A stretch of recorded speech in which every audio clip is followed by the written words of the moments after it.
The latest headlines, opinions and debates. We'll bring you the good news and the bad, but most of all, we're here for you. Remember, send in your views and let us know what you would like us to talk about. That's because we're your news channel. And every morning at 6 a.m, it's breakfast on GB News.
The Chancellor has denied gambling with the economy after his mini-budget was met with criticism and sent the pound plummeting to a 37-year low.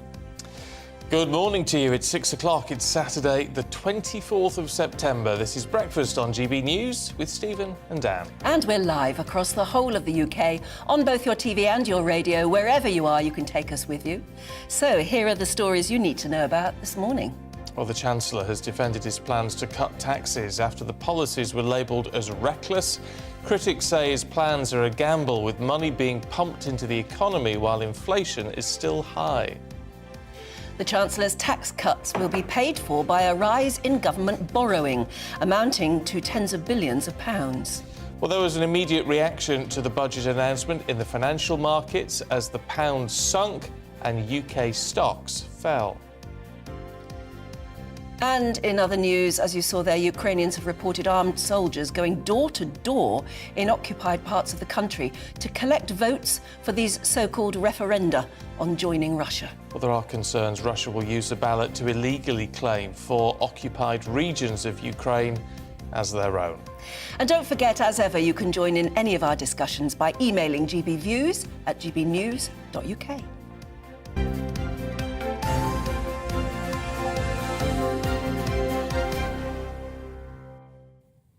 Feels like the morning after the day before. It really does, doesn't it? Trying to work out what Although you can't, yes, means. Exactly. You don't feel as though you're reeling because it was so terrible, or frankly, you're not, dancing in the streets because it's brilliant. And yet some are. I mean, The Guardian is saying it's a budget for the rich.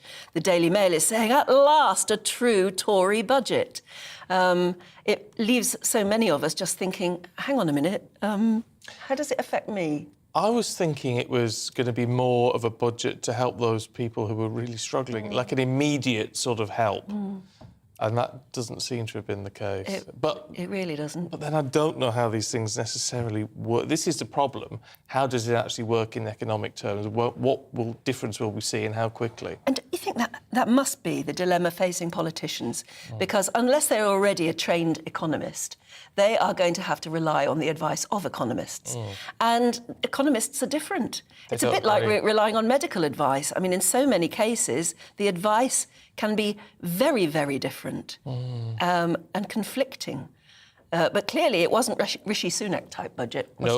No, definitely not. He will have been shocked, I think. It's very interesting to know, to have been a fly on the wall of his kitchen when he was watching it yesterday. Yes. Or whatever. Well, what did you think? gbviews@gbnews.uk. The Chancellor has been accused of delivering a mini-budget for the rich after his tax-cutting package sent the pound crashing to its lowest point against the dollar in 37 years. Yes, now the Chancellor told the Commons of his plans to abolish the 45% top rate of income tax for the highest earners, as well as cut stamp duty and the planned increase in corporation tax. Well, let's talk to Conservative Councillor for Epping and Thaydon in Essex, Holly Whitbread, who's in the studio. Good to see you this morning. Good morning. Isn't it a budget for the rich? I don't think so. I think it's a budget for everyone. I do welcome it. I think it's a big change to what we've had, certainly for the past decade. But it's a budget that focuses on growth. And I think we do need a change to our economic direction. And that's certainly what we get here. But actually, tax cuts aren't just for the rich. First of all working people benefit from these tax cuts. Certainly that decrease in income tax is a real benefit for many people. But also they promote growth across the UK as well. It's a great budget for business, actually. And ultimately, the more tax we take and the more businesses thrive, the more we can spend on public services. It's a gamble, though. I mean, and so many of the commentators are saying this is clearly a gamble because there's an awful lot of borrowing involved, which isn't very Tory, is it? And it's got to work, and it's got to work fast. And as Stephen was saying, it's sort of he was expecting something. So many people, I think, were expecting something that would help people immediately. This isn't. This is only going to trickle down to those lesser off, isn't it? Which will take time. Well, in terms of immediate support, we do have that energy support, which I came on here a couple of times in the summer during the leadership election. The big concern was that energy crisis and the immediate challenges people are facing. So we have got that cap in place now, which I think many people welcome. We've also got that £400 payment, which is going out if it hasn't already been released. So I think that's a real positive, which is helping people now. But, you know, it is a change. You might use the word gamble, but actually it's them tax cuts will help people almost immediately, but hopefully it will see that growth. Not till April next year, to be fair. And for a lot of people, the people on the lowest incomes, it's going to be a few £100s over a year, and that isn't a lot of money. No, but, you know, it's proportional in terms of income. But again, there is that targeted support, and I think that is what is really key. What targeted support? Well, in terms of the energy support, which is really important. But that in itself, and look, I'm not dissing it because it's a welcome move. This £2,500 cap for 2 years is a welcome move. But bear in mind, we're all worried about the October cap, which is 1,900 and something. So it's going to go up even more. So that even that isn't going to take any effect until at least January, where it may have crossed that £2,500 mark. Well, the government have had to take a balanced approach on it. It's really difficult. Obviously, we're talking about borrowing now, and we've had to see significant borrowing just to put that cap in place. But I think that is welcomed by many households. And actually, I think there was a lot of people kind of filled with dread for what the bill they were going to get next year. So I think that has provided some assurance. And that £400 that was announced kind of with the old government has been kept in place, which I think is really important. And that is interesting, is that in many cases it is quite literally a reversal of some of the sort of economic plans that we've seen in the past. And those were that was a Tory government. I mean, what are we meant to make of that? This is a reversal of the Boris Johnson government and probably several governments before that. I think times change, don't they? So the Conservatives have been in power in some form since 2010, but when we came into power in 2010, as there was that note saying there's literally no money left, and we were dealing with a different recession at that time. Since then, we've gone through COVID, the pandemic, and all of the support that's been needed there, and a huge amount of borrowing that we've needed there. And this is a different approach for a different time. We've got the highest tax burden in 70 years, and I don't think a Conservative government could keep that going. Why not use a windfall tax? I mean, Rachel Reeves made a fair point, didn't she, in her response to the budget? You know, it's why not use a windfall tax and reduce the amount of borrowing? Well, I mean, I'm sure Kwasi would have been advised by various economists, and I think the idea here is really to promote business investment in the UK, and that is the argument they're using. They want to see that continued investment, and that's why they haven't gone down the windfall tax. Is it what they call trickle-down economics? Look after the guys at the top and they'll look after you. Because it's said that even Margaret Thatcher was terribly disillusioned that it didn't work. Those at the top were just greedy and walked off with their bonuses and didn't pass it down. Well, actually, you see in the 80s that I don't particularly like the term trickle-down economics, but that did work, that big boom in the economy where we saw businesses investing in the UK, job creation. Yeah, but it didn't trickle down to the people lesser well off. Well, actually, I'd argue it did. Actually, I come from Essex, the home of the white van man. Actually, I think about people like my family who bought their council house, who were able to start their own businesses. Actually, my dad always talks about when he was growing up, it was the factory or the bank on the high street, if you were really lucky. So I would argue, I don't particularly like the word trickle down, but I think it did work, and it did work for some people on the bottom as well.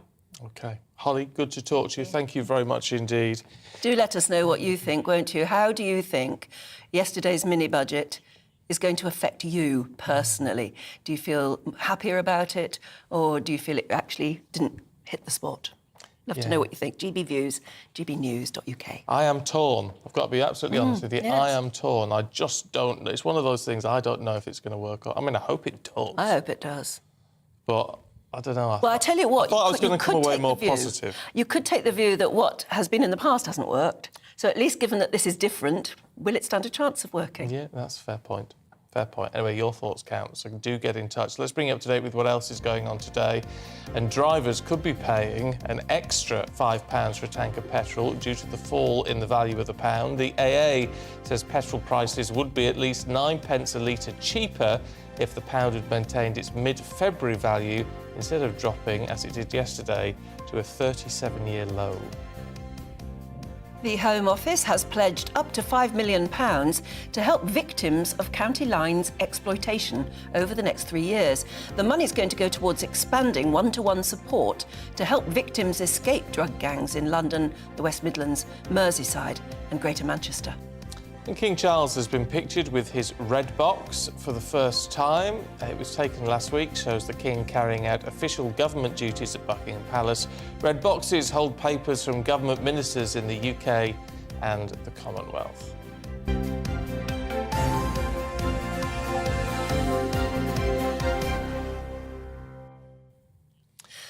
Now, following Vladimir Putin's eerie warning earlier this week that he is not bluffing when it comes to using nuclear power, Russian forces began a sham referendum yesterday as part of their plan to annex 4 Ukrainian regions. Well, the voting, due to end on Tuesday, is said to be taking place at gunpoint, with armed forces going door to door to collect votes in a bid to appear to legalise their control of parts of eastern and southern Ukraine. And this is something that we heard yesterday, didn't we? We had a viewer who got in touch and said that they were living in that part of, or at least their parents, I think, were living in that part of the world, and there's no doubt they are being threatened. That they could lose their pensions if they didn't vote the right way. Let's talk to Christine Eliashevsky, who's an editor at Euromaidan Press, and she's joining us now from her home in Krakow with more details. A very good morning to you. Thank you for joining us. Yes, these rumours are sinister, and do you think they're true? Yes, definitely. Good morning. First of all, this is not my home. I am just visiting here at the moment. My home is in Lviv, Ukraine. So let's get on to the important news. This is definitely true because we've been in touch we at Euromaidan Press have contacts in these occupied areas, and one of our reporters is there at the present, not in the occupied area, but nearby. There is one important factor to consider. This past week has seen a flurry of declarations and actions from the Kremlin. First, Putin declares partial mobilization. Second, Moscow hints at nuclear escalation. And now he declares these pseudo referendums. I call them pseudo because, or sham, because there's no other word to qualify them. Now, these 3 measures are aimed at one thing only: to destabilize the West and make the West pause arms delivery to Ukraine Also to gain time for regrouping their military forces on the front lines with Ukraine and add new reserves. And finally, to legalize the so-called Russian presence in the occupied territories of Ukraine. This is all that Putin wants. These are scare tactics, intimidation tactics, but unfortunately, Ukrainians in these occupied areas, regions, and this includes Luhansk and Donetsk regions, which were invaded and occupied in 2014, and also parts of Zaporizhia region and Kherson region in the south. And only parts of these two regions are currently occupied. Yes, they are being held at gunpoint. People are intimidated. There is no infrastructure for voting, the so-called voting. They are going from home to home, accompanied by military in full gear, knocking on doors and forcing people to vote before them. So there is no secrecy. They see where you're putting your tick mark, and then they just carry on throughout the whole villages. It seems very difficult to work out what he thinks he will achieve by that, though, because clearly the world is watching and the world is going to take no notice of the result. He must be aware of that. Of course he is. But this is Putin's way of thinking, and the Kremlin has acted this way before. This happened in 2014, and unfortunately the West, the West did notice, but there were no strong actions from the West. Hopefully, everyone in the civilized world, everyone in the international community will strongly condemn these actions, and no one should recognize these territories or these new formations, because what Putin hopes to do, he wants to integrate them into Russia, make them a part of Russia. This way, he will legalize, so to speak, his invasion or his further control, further presence in these territories, saying that he is there to defend the locals from the Ukrainian Nazis and fascists and whatever else he wants to call them. I'd just like to add that Timothy Snyder, who is a very well-known American historian and professor, qualified these pseudo-referendums in a recent, in his blog. He said, I quote, "The ongoing Russian media exercise," he calls it, interestingly, a media exercise. So the ongoing Russian media exercise is an obscenity. When Russian media announces the invented results, Moscow will be claiming that Ukrainians wish to celebrate their own ongoing genocide by joining the country that is perpetrating it. It's shocking. It is absolutely obscene. Terrible. Christine, we need to leave it there, but it's really good to talk to you this morning. Thank you very much indeed. Thank you for having me. Thank you. It beggars belief, doesn't it, that we live in a world where this can still be happening. People forced at gunpoint to vote, but will vote in a certain way. And then the leader stands up and says, I'm now right to do what I'm doing. Yeah. An immediate exercise. As Christine put it so well, I thought that Ukrainians are being invited, forced to vote for their own genocide. Yeah, it's absolutely ridiculous, isn't it? Disgusting. Anyway, look, don't go anywhere. Lots more coming up for you, including the Victims Commissioner has resigned, saying the criminal justice system is in chaos. Is she right? We'll try to find out in a couple of minutes. And type 2 diabetics may be able to reverse their condition. We'll find out more. It means eating fewer than 800 calories a day. Could you do it? First of all, the weather. Looking ahead to today's weather, and the UK will be showery for some, but with sunny spells and some longer sunny intervals as well. Here are the details. For southwest England, a largely fine and dry day with sunny spells, a few showers for West Cornwall and breezy at times. Temperatures peaking at around 16 Celsius this afternoon. Sunny spells and showers for southeast England. Showers confined to coastal areas at first, but developing more widely by this afternoon. Highs of 18 Celsius. Mostly dry with sunny spells for South Wales, although a few showers in the far west where it will be breezy. Highs of 17 Celsius. The Midlands will see a mixture of scattered showers and sunny spells. Showers mainly in the east at first, but then developing in the west for the afternoon. Highs of around 16 Celsius. For northeast England, a mixture of scattered showers and sunny spells. It'll be breezy along the North Sea coast, where it'll feel rather cool, with temperatures peaking at 12 to 15 Celsius. A dry day for southern Scotland with sunny spells and light winds, although there may be the odd rogue shower along the east coast. Temperatures rising to between 12 and 14 Celsius.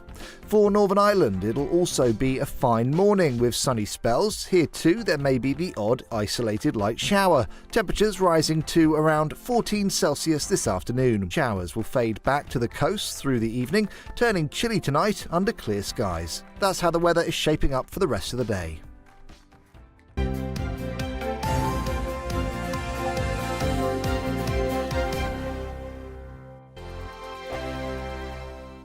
We are GB News. And we'd like to say thank you. To each and every one of you. Helping our great nation. Find its voice. We're absolutely everywhere. Across England, Scotland, Wales and Northern Ireland. On TV, On radio and online. we're proud to be The People's Channel. Britain's news channel. On the Mark Steyn Show, we cover the stories a lot of people are scared even to mention. The stuff that really matters with some of the world's biggest thinkers. Now is his opportunity to kind of take the steering wheel of history. Break away from the flop at 8 o'clock on GB News with the Mark Steyn Show. Hello, I'm Esther McVeigh. And I'm Philip Davis. Whether you're watching or listening on TV, online or on radio, we handpick the latest stories, debates and expert opinions for your weekend. So whether that's politics, news or showbiz, we've got it covered. Join us every Saturday morning at 10 o'clock on GB News. Join my show Farage, 7 p.m. till 8 p.m. Monday through Thursday. And there you will get opinion, analysis, debate, and I'll cover stories that nobody else dares to touch. You've been cancelled. Join the club. Oh my goodness me. And then for the last 15 minutes, talking pints. We're over a drink. We have a civilised conversation with someone. We very often disagree, but we do it in a grown-up way. Come and join me on Farage. Hi there, it's Stephen and Anne. At breakfast from 6 a.m, you'll always be caught up with everything you need to know, the latest headlines, opinions and debates. We'll bring you the good news and the bad, but most of all, we're here for you. Remember, send in your views and let us know what you would like us to talk about. That's because we're your news channel. And every morning at 6 a.m, it's breakfast on GB News.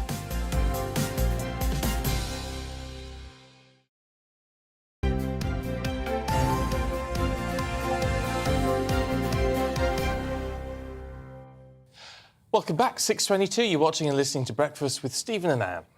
Now, you may not have heard of her, but she is Dame Vera Baird, and she has just quit as Victims Commissioner, saying the criminal justice system is in chaos and current legislation is inadequate. Well, her resignation letter criticises the government for letting down rape, theft and attempted murder victims. Peter Blexley is in the studio with us now. Can you describe for us what her job is or was? Yes, Dame Vera Baird's job was to represent victims and make their case to government and therefore drive reform within the criminal justice system. Now, she's absolutely right. It is in chaos. I would go a bit further and say it's in crisis. So what do we mean by that? Well, people's first dealings with the criminal justice system is with the police. Yes. And we all know, underfunded, overworked, too many forces in special measures and simply not serving the public like they should do. Next, we go to the Crown Prosecution Service. Underfunded, overworked, prickly and sometimes failing relationship with the police. Then we go to the courts. Criminal barristers on strike. Buildings not fit for purpose. Leaky roofs. IT that's not worth a carrot. And then, of course, we go to the prisons. Only today there's a piece in the paper saying too many prisoners are sitting around watching daytime telly all day instead of being in a 9-to-5 sort of regime that might prepare them for life after their sentences. And then finally, the probation service. Again, overworked, underfunded, quite simply failing, was at one point privatised. That was a catastrophe. And so there you have it, from the start to the end of the criminal justice system ridden with problems. Right. So what does her resignation achieve then? Is she making a point with it? Because she must have some ideas of how things need to change, or is she just saying she's not being listened to? Well, Dame Vera Baird is a former Labour minister. She's very much a member of the Labour Party. And a Whitehall source was reported as saying, we don't need somebody from the Labour Party telling us how to deal with victims. OK, so I can get that. But, of course, that is very depressing to listen to because it's about politics. And so much of what I do and so much of what many other people do has a victim focus. At the end of the day, victims are being failed. And sadly, there are many more of us becoming victims of crime these days, and we need a good service. In fact, I'd go so far as to say we need a victim's law, so that when you are a victim of crime, your rights are enshrined upon the statute book. I would have thought they would be already. No, there's codes of conduct, there's charters and all these kind of things which can largely be ignored by a detective investigating a crime, for example. And therefore there is no sanction. Until victims' rights are enshrined in law, they are always going to be let down. Well, it's interesting then that she's feeling that not only victims being failed, but actually the government is unwilling to listen to her on these matters. I mean, surely this is key to how the whole system is going to operate. Absolutely, and we need a strong, robust, powerful Victims Commissioner to drive forward reform and improvements in the criminal justice system. I fear that some politicking has come in here with Dame Vera Baird's resignation. She was, in fact, told to reapply for her own job, and, of course, others were applying for it as well. So I think not only has she rightly highlighted the failings in the criminal justice system, but I think there might be an element of nose being put out of joint here. But you just look at rape, for instance. In her resignation letter, she said the police. She criticises the police approach to rape investigations, which have seen charging rates plummet to a record low of just 1 in 70 offences. And she said in her first report it amounted to the effective decriminalisation of rape. I mean, that is quite some charge she's putting to the Ministry of Justice. And it makes me feel sick just to hear that saying, because we all know what a vile and odious crime rape is. And yes, there are issues with investigating it and securing evidence and charges. And this has been a thorn in the side of the police for decades, unfortunately. Nobody has really come to terms with it, looked at it in the whole and gone, OK, what do we need to do from the start of that crime being reported to the conclusion, one would hope, of a court case? OK. Peter, good to talk to you.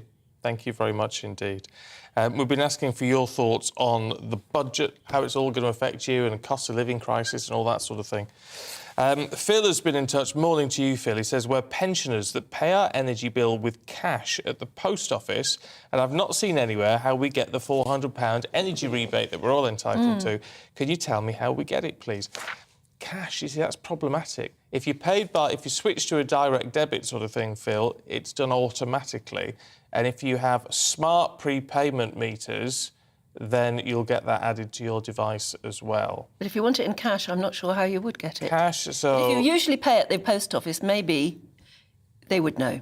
Well, if you've got an older prepayment device, And this might apply to the whole cash system as well. I don't know if you're if you're paying your bill or topping up a prepayment thing, then you need a voucher, which you have to make. You have to make a claim with your supplier.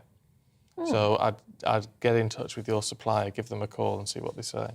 But you will get it, but you might have to ask for it first. Steve says the mini statement, that's the mini budget, which wasn't so mini, was it, has missed out pensioners and minimum wage earners. I think the Conservatives have already lost every red wall seat that Boris won. What an opportunity for the Labour Party at their conference to tell us what they will do.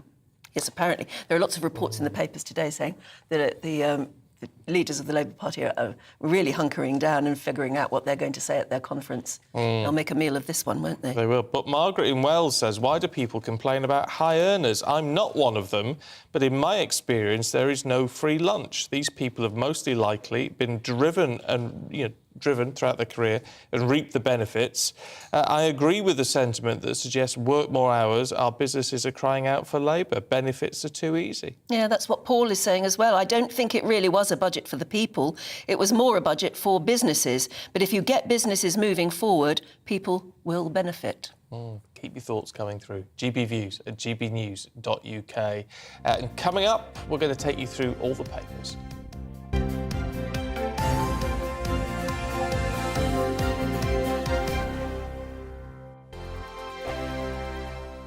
We are GB News. And we'd like to say thank you To each and every one of you. for helping our great nation. Find its voice. We're absolutely everywhere. Across England, Scotland, Wales, And Northern Ireland. On TV, on radio, and online. We're proud to be The People's Channel. Britain's news channel.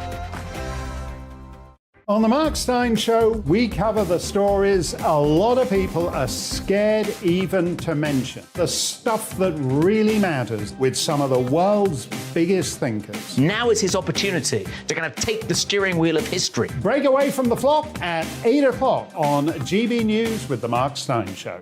Hello, I'm Esther McVeigh. And I'm Philip Davis. Whether you're watching or listening on TV, online or on radio, we handpick the latest stories, debates and expert opinions for your weekend. So whether that's politics, news or showbiz, we've got it covered. Join us every Saturday morning at 10 o'clock on GB News. Join my show Farage, 7 p.m. till 8 p.m. Monday through Thursday. And there you will get opinion, analysis, debate, and I'll cover stories that nobody else dares to touch. You've been cancelled. Join the club. Oh, my goodness me. And then for the last 15 minutes, talking pints. We're over a drink. We have a civilised conversation with someone. We very often disagree, but we do it in a grown-up way. Come and join me on Farage. Hi there, it's Stephen and Anne. At breakfast from 6 a.m, you'll always be caught up with everything you need to know, the latest headlines, opinions and debates. We'll bring you the good news and the bad, but most of all, we're here for you. Remember, send in your views and let us know what you would like us to talk about. That's because we're your news channel. And every morning at 6 a.m, it's breakfast on GB News.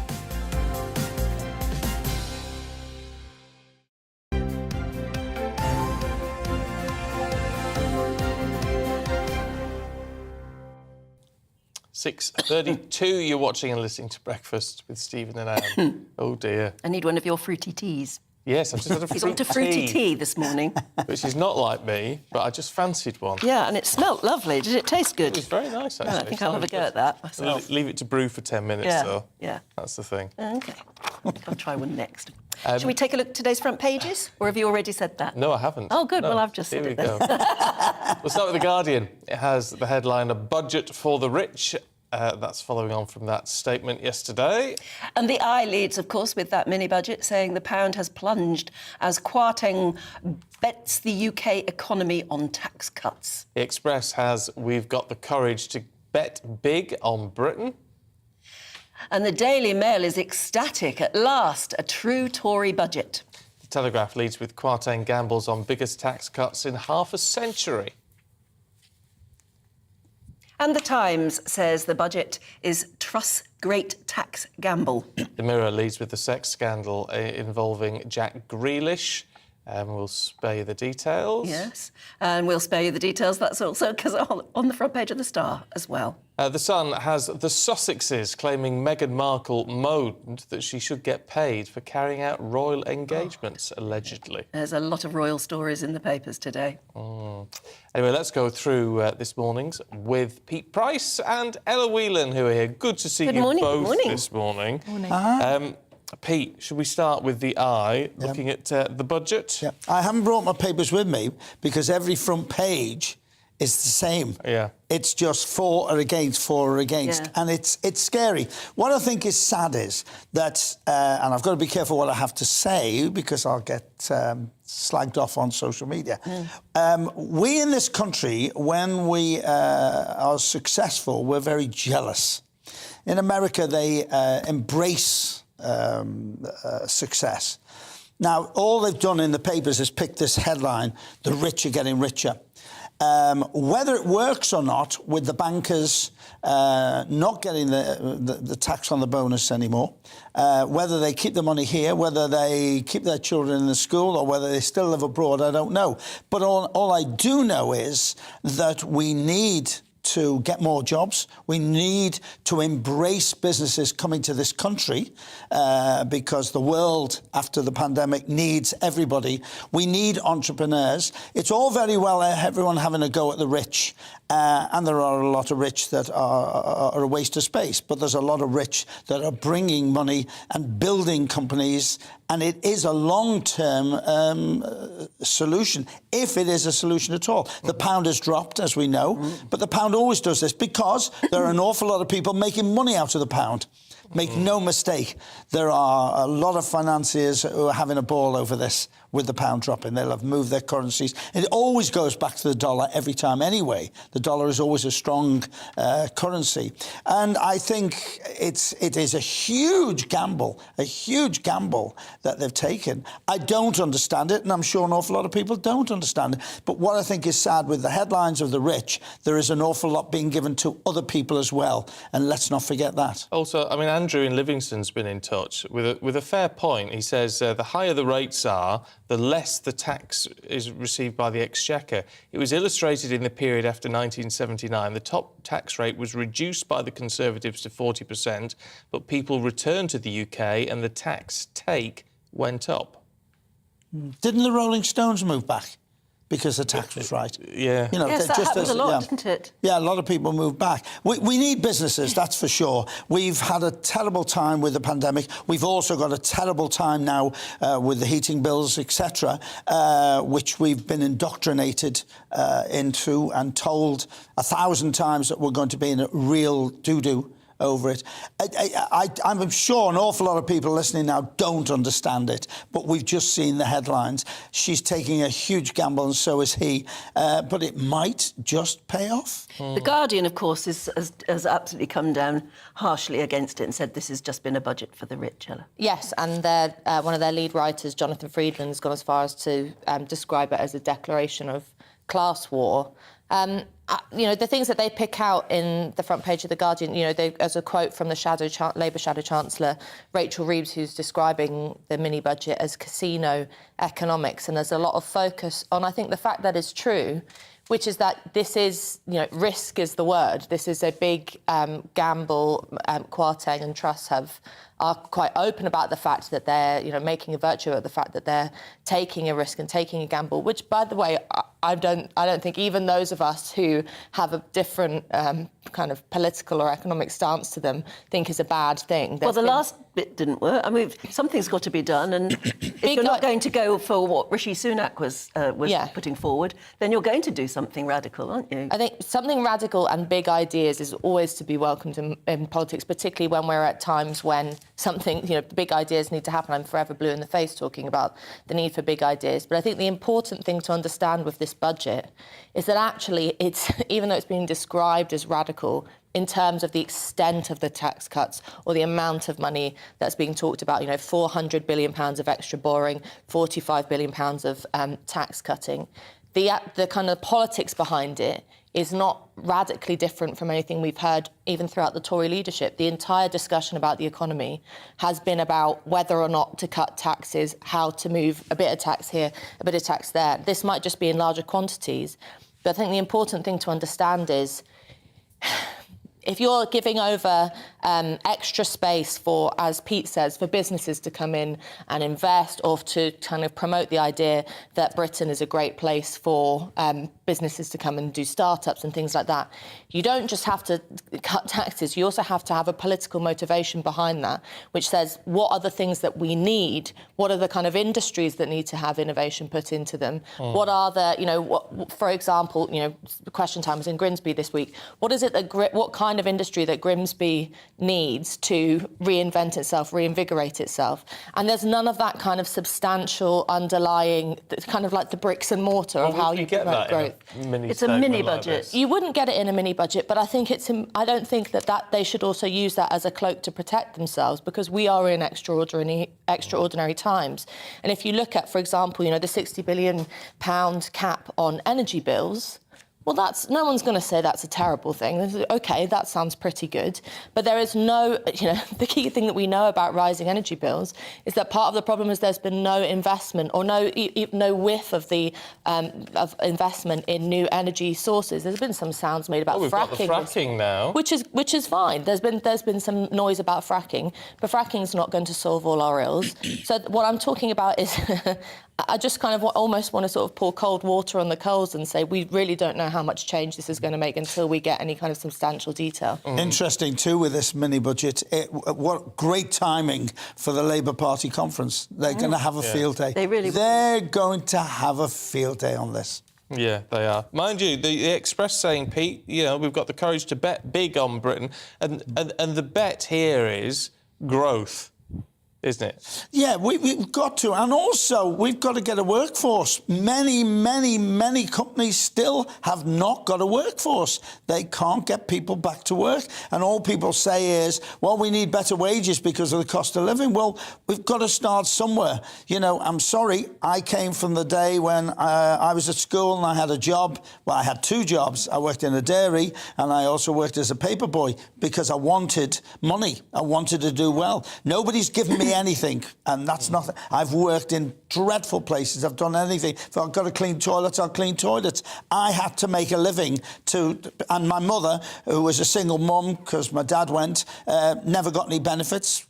You know, I think we've got to start work again. We pride ourselves on being a welfare state. Have we gone too far with that? I think so, without any shadow of a doubt. I don't know that I'd agree with that, because part of the issue at the moment is that whether or not you think the system of benefits works in the abstract, the problem we've got at the moment is that we're supposed to have this safety net, which is universal credit or anything. It's not even nearly matching inflation. So the safety net isn't keeping people safe. It's not working. And if you look at the kind of rewind back and zoom out from the sort of immediate detail of the tax cuts and look at the politics driving Trussonomics and our new Prime Minister, I mean, Kwasi Kwarteng's been, and Liz Truss actually throughout the Tory leadership campaign, have been sort of champing at the bit to talk about crackdowns on strikes. Part of this mini budget has been Kwarteng being quite clear on how he's going to be tougher on benefit claimants, you know, something that, you know, again, it's not necessarily to be expected in a mini budget, this kind of jab at saying, well, if you don't fill out your online searches, you're going to be kicked off universal credit. And I think all of that's sending fair enough, though. I mean, look, I've never claimed benefits, so I don't know. But if it, you know, you're meant to get the benefits whilst looking for work. So if you're not fulfilling your side of the bargain, then you kicked out. I mean, that's a fair enough point, isn't it? I don't think no one's arguing that you should just be allowed to game the system or things like that. But I mean, back when it was called JSA, I've been on JSA, and anyone who's been through that system knows that, you know, the actual process of finding a job is always more difficult than they make it out to be. And indeed, you know, we have full employment at the moment, so the picture is slightly complicated because lots of people are finding themselves offered jobs that don't, you know, pay a pittance, don't have any kind of benefits themselves, 0 hours contract, and aren't able to make it work. But the kind of broader point I'm making is that this is a government that and to move on to my next front page, which is the Daily Mail, talking about a true Tory budget and how, you know, this is an exciting new this is an exciting new moment of honesty for the Conservatives, is how they're framing it. That finally they're not pretending to be kind of, I think probably what a lot of people described Rishi Sunak as throughout the pandemic, which was, yes, a bit of a hero for doing the right thing, but also not a true Conservative.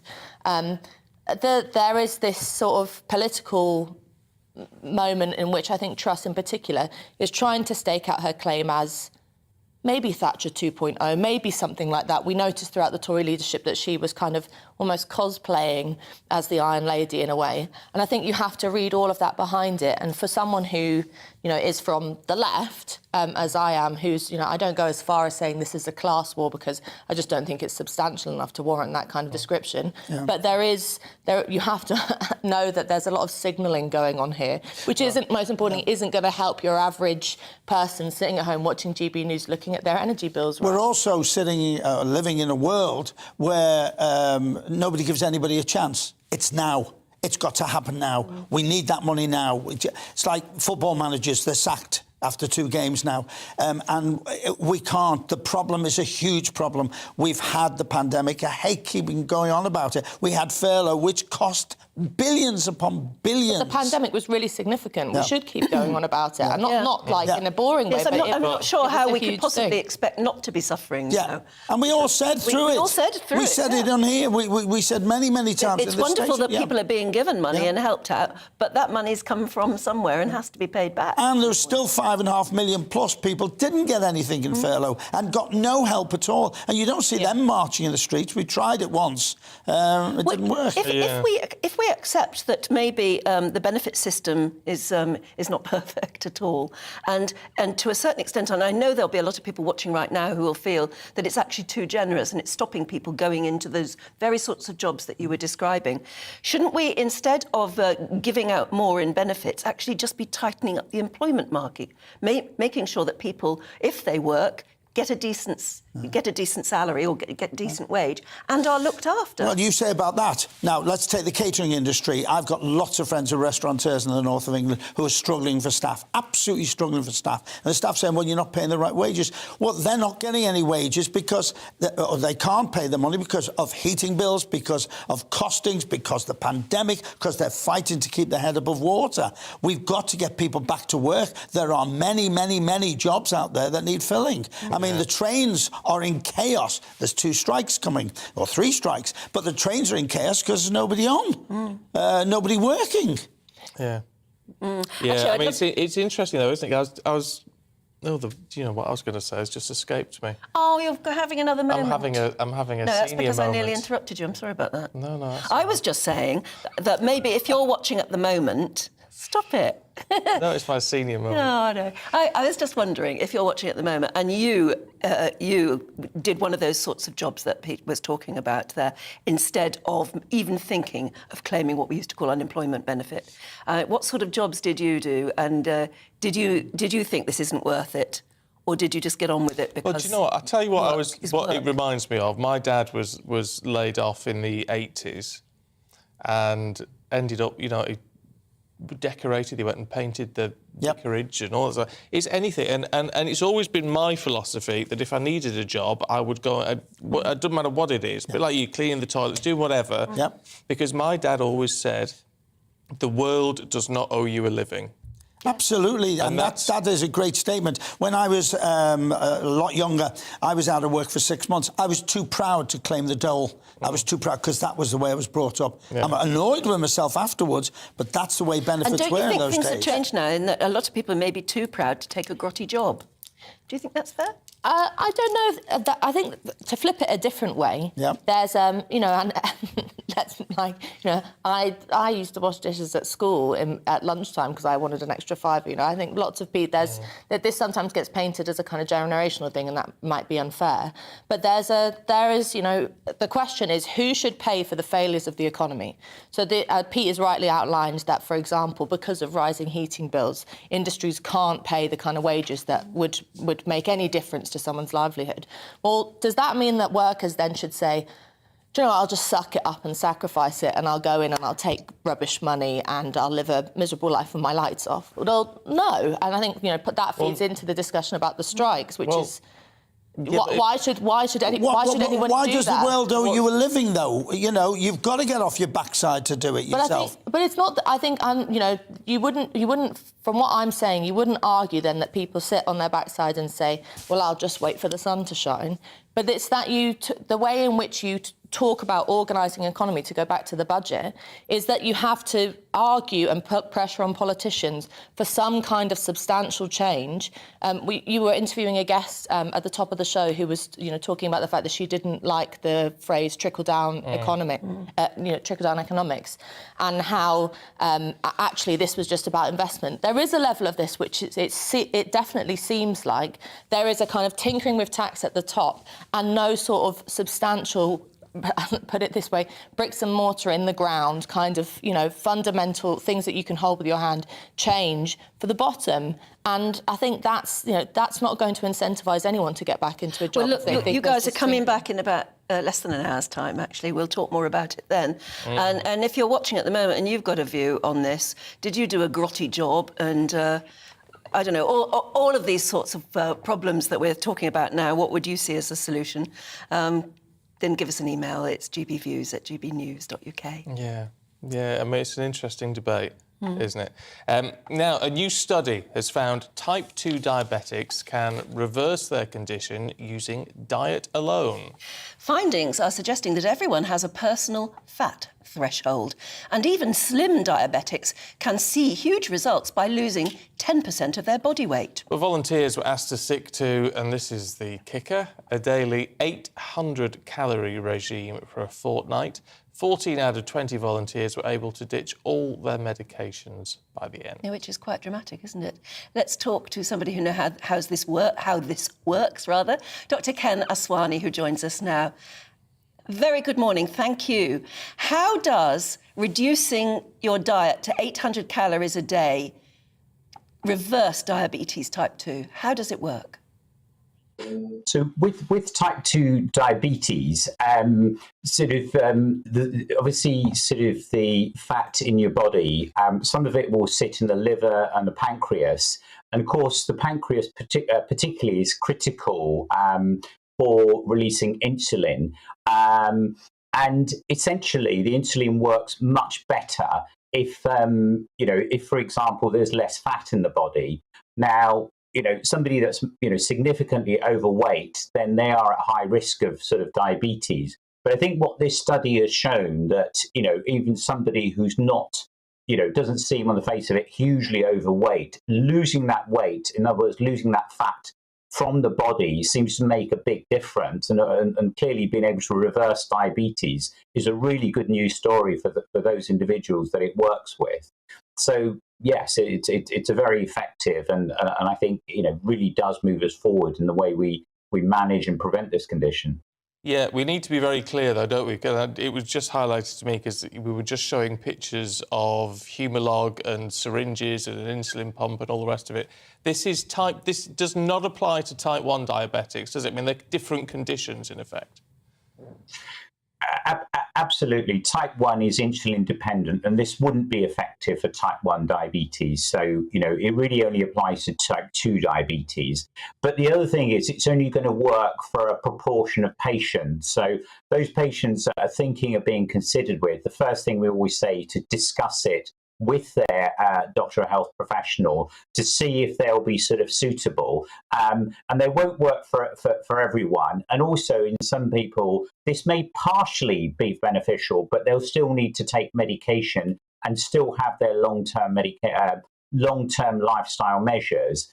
So it is good news, but at the end of the day, it's only going to sort of benefit a proportion of patients. I think the earlier the diabetes is picked up, I think the greater the impact as well. But certainly, for the right patients, after discussion with a doctor, it can work. But yes, I think the clear message to sort of patients definitely need to continue their medication, their regime, until they've had a chance to sort of discuss it with their health professional. As you said, it's a very good news story for some, obviously, but it's a huge ask.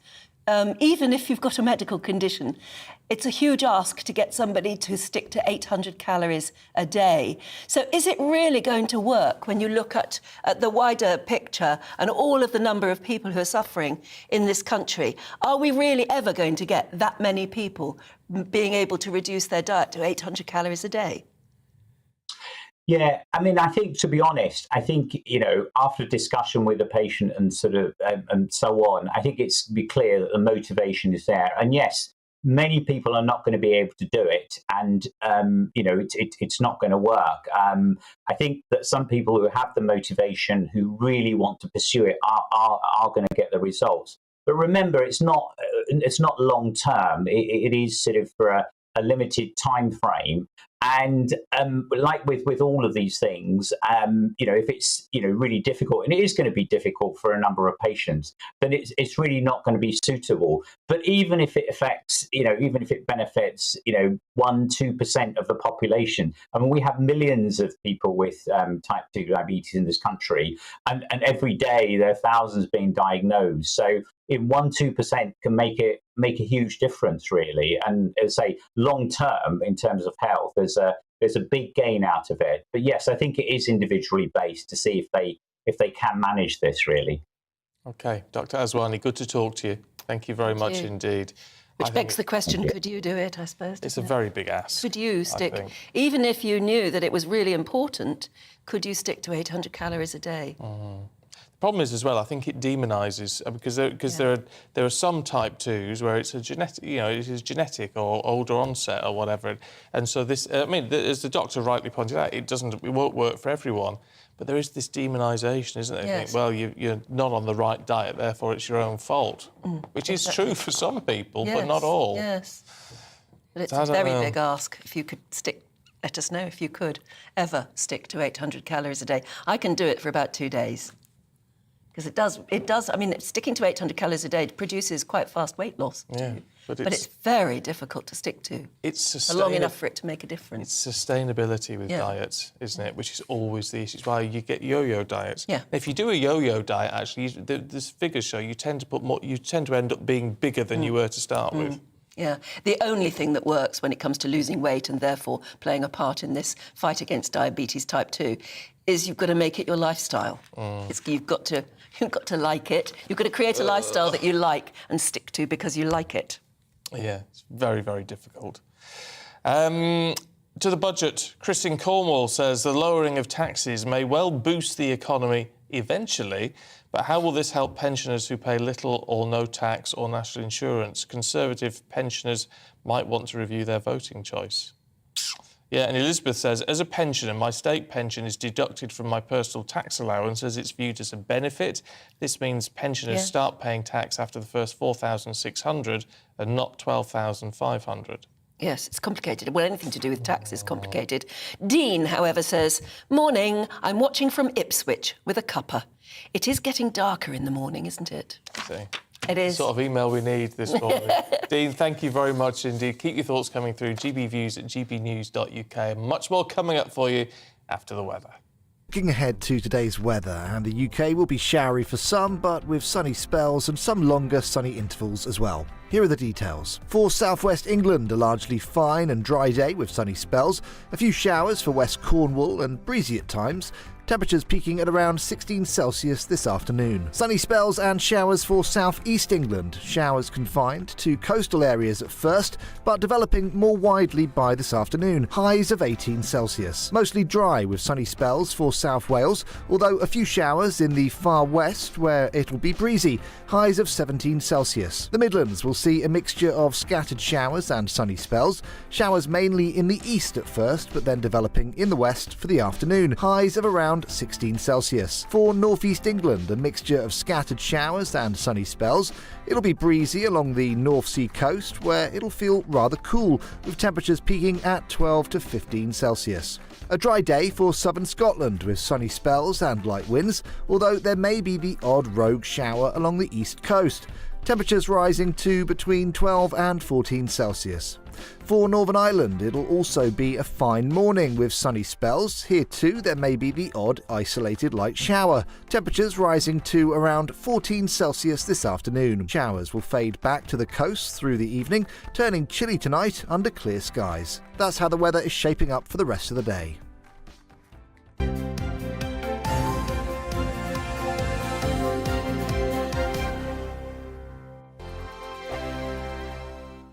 We are GB News. And we'd like to say thank you To each and every one of you. For helping our great nation Find its voice. We're absolutely everywhere. across England, Scotland, Wales and Northern Ireland. On TV, on radio and online. we're proud to be The People's Channel, Britain's news channel.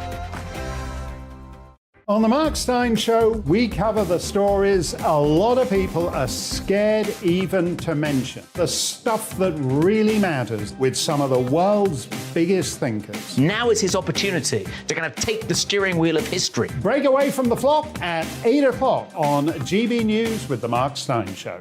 Hello, I'm Esther McVeigh. And I'm Philip Davis. Whether you're watching or listening on TV, online or on radio, we handpick the latest stories, debates and expert opinions for your weekend. So whether that's politics, news or showbiz, we've got it covered. Join us every Saturday morning at 10 o'clock on GB News. Join my show Farage, 7 p.m. till 8 p.m. Monday through Thursday, and there you will get opinion, analysis, debate, and I'll cover stories that nobody else dares to touch. You've been cancelled. Join the club. Oh my goodness me! And then for the last 15 minutes, talking pints. We're over a drink. We have a civilised conversation with someone. We very often disagree, but we do it in a grown-up way. Come and join me on Farage. Hi there, it's Stephen and Anne. At breakfast from 6 a.m, you'll always be caught up with everything you need to know, the latest headlines, opinions and debates. We'll bring you the good news and the bad, but most of all, we're here for you. Remember, send in your views and let us know what you would like us to talk about. That's because we're your news channel. And every morning at 6 a.m, it's breakfast on GB News.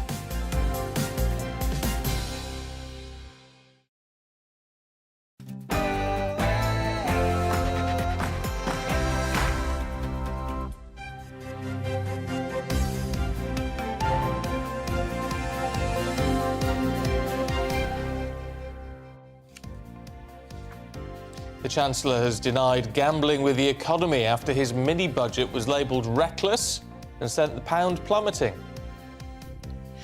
Good morning, it's 7 o'clock on Saturday, September the 24th. This is Breakfast on GB News with Stephen and Anne. We're live, of course, across the whole of the UK. We're on your TV, your radio and online, so take us out and about with you today. These are your top stories. Kwasi Kwarteng, the new Chancellor, has defended his plans to cut taxes after the policies were labelled reckless. Critics say the Chancellor's plans amount to gambling with the economy. Well, he announced a raft of tax cuts to be paid for by a rise in government borrowing amounting to tens of billions of pounds.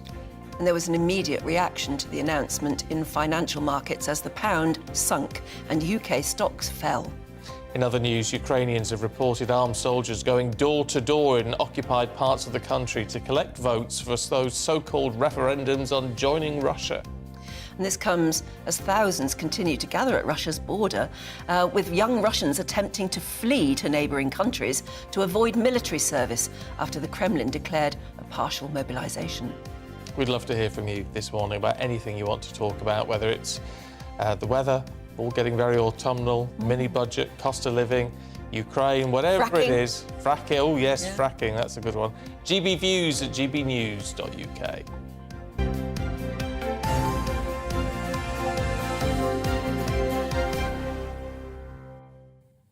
On type 2 diabetes, Tony says, I've been type 2 since 2001. I'm controlled by tablets. My bloods are at normal levels. My medication is just a maintenance dose. To achieve all of this, you must have a serious goal. Mine was to continue to see my grandkids and not die prematurely. Oh. Well, maybe that's key, to have a serious goal. In fact, Glenda says more or less the same. She says, my husband was diagnosed with type 2 diabetes about 16 years ago. The medication upset him, and he finally saw that his diabetes was a lifestyle result and not hereditary. He worked really hard to lose weight, which he did, and now has normal levels and has done so for a few years. I'm really proud of him. Oh, Phil emailed in earlier on, a pensioner who pays his energy bills at the post office in cash. He wanted to know, how do you get the £400 rebate? Ah, yes. Carolyn Stevenage says a letter is supposed to come with a voucher. You take it to the post office with ID to get the money. At my post office, you have to pay for electricity or gas top-ups with cash. I've no idea how much. I'm still waiting for mine. It's only for people who get pension credit. Ah. So you're already in the system for a different reason. It's very confusing. We were talking about whether or not we've gone too far in being a welfare state, and that some people have come to rely on welfare rather than going out and doing grotty jobs, that perhaps once upon a time that's what you always felt you had to do. This has got quite a reaction. Mark says, hi Mark, my ex-son-in-law has been on benefits since leaving school and never held down a job. He's now in his mid-40s. The system is wrong to allow this. Sharon says, I live in the northeast. There are lots of families where 2 to 3 generations have not worked a day in their lives. Benefits should only be paid for a very limited time. When people are fit to work, they will soon have to find a job. Malcolm in Carlisle agrees. The welfare state was introduced as a safety net, but for too many people it's become a lifestyle choice. They sit at home and wait for someone else to provide for their needs. But Donna, morning Donna, says everyone's situation is different, but we're all treated the same as the low-income sector of society. My husband is disabled, I'm his carer. Neither one of us are able to work more hours or benefit from the cuts made. We do get forgotten as people who simply can't improve our situation through no fault of our own. We claim benefits, and I've listened to the opinions and judgments of us this morning, and it's been quite upsetting. Yeah, I can understand you being upset. I always think with these sort of things, especially with disabilities, that the whole point of the welfare state surely is that people who can work should work. Yes. And that would then free up more money for people who cannot work. Yeah, who need help. And therefore, that would be my view. Melin Wigan says, Stephen, my mum has always said the same. The world doesn't owe you a living. It's true. I mean, honestly, I've lived by that. Well, my dad's been quite inspirational in his time. Oh, of course he has, because he's your dad. It's funny, but you don't think about it when That's you're what a kid. parents should be, isn't it, really? But there you go. However, let's talk about something really important, like air fryers. Oh, Lord. This took off yesterday, and it's still there, because John says, you were talking about air fryers yesterday. After watching you, I decided to buy one. Sold out. Everywhere. I am now on a mission. I think you've started a trend or panic buying. Interesting. Lots and lots of people got in touch saying they're fantastic. Did you go out and get one? No, because I had... Of all the people who said they're great, hundreds and hundreds of messages, I got 2 tweets from people saying they're awful, don't buy one, waste of money. And those 2 tweets put made me the off. difference. Isn't it interesting? But then I am a cynic. So Well, there you go. Yeah, you shouldn't read your Twitters. Fair point.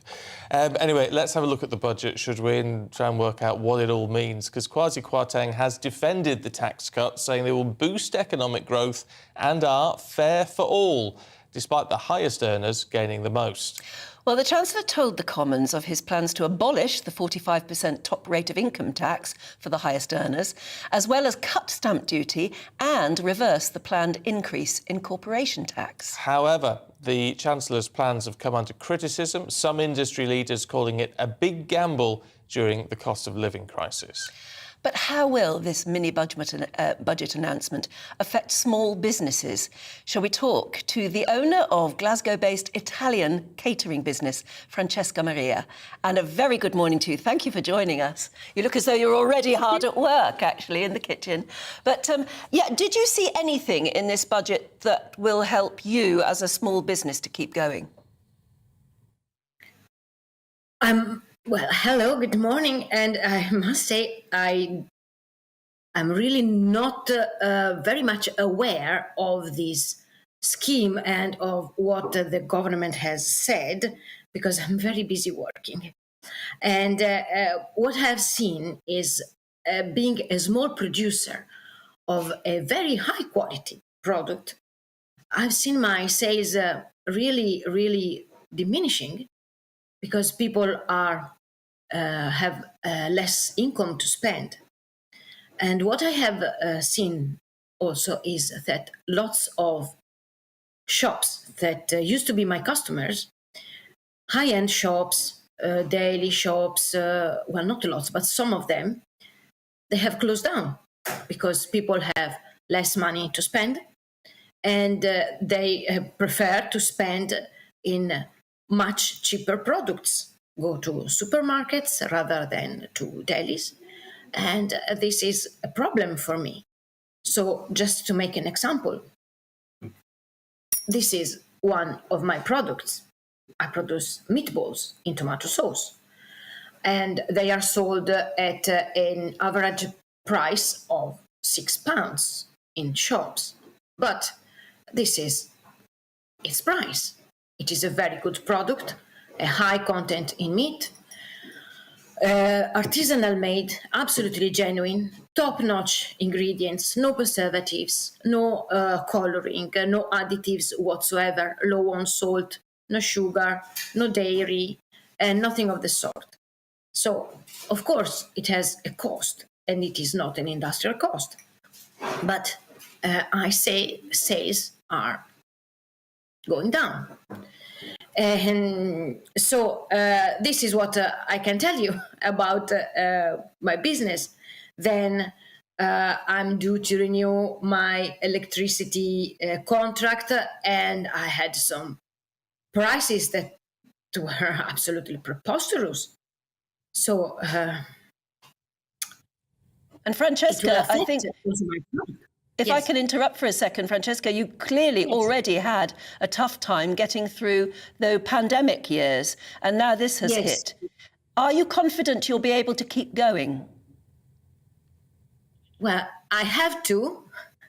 I have to, because I am resilient and I'm willing to work. So I will do everything I can to keep going. Being confident, well, I think it is a choice.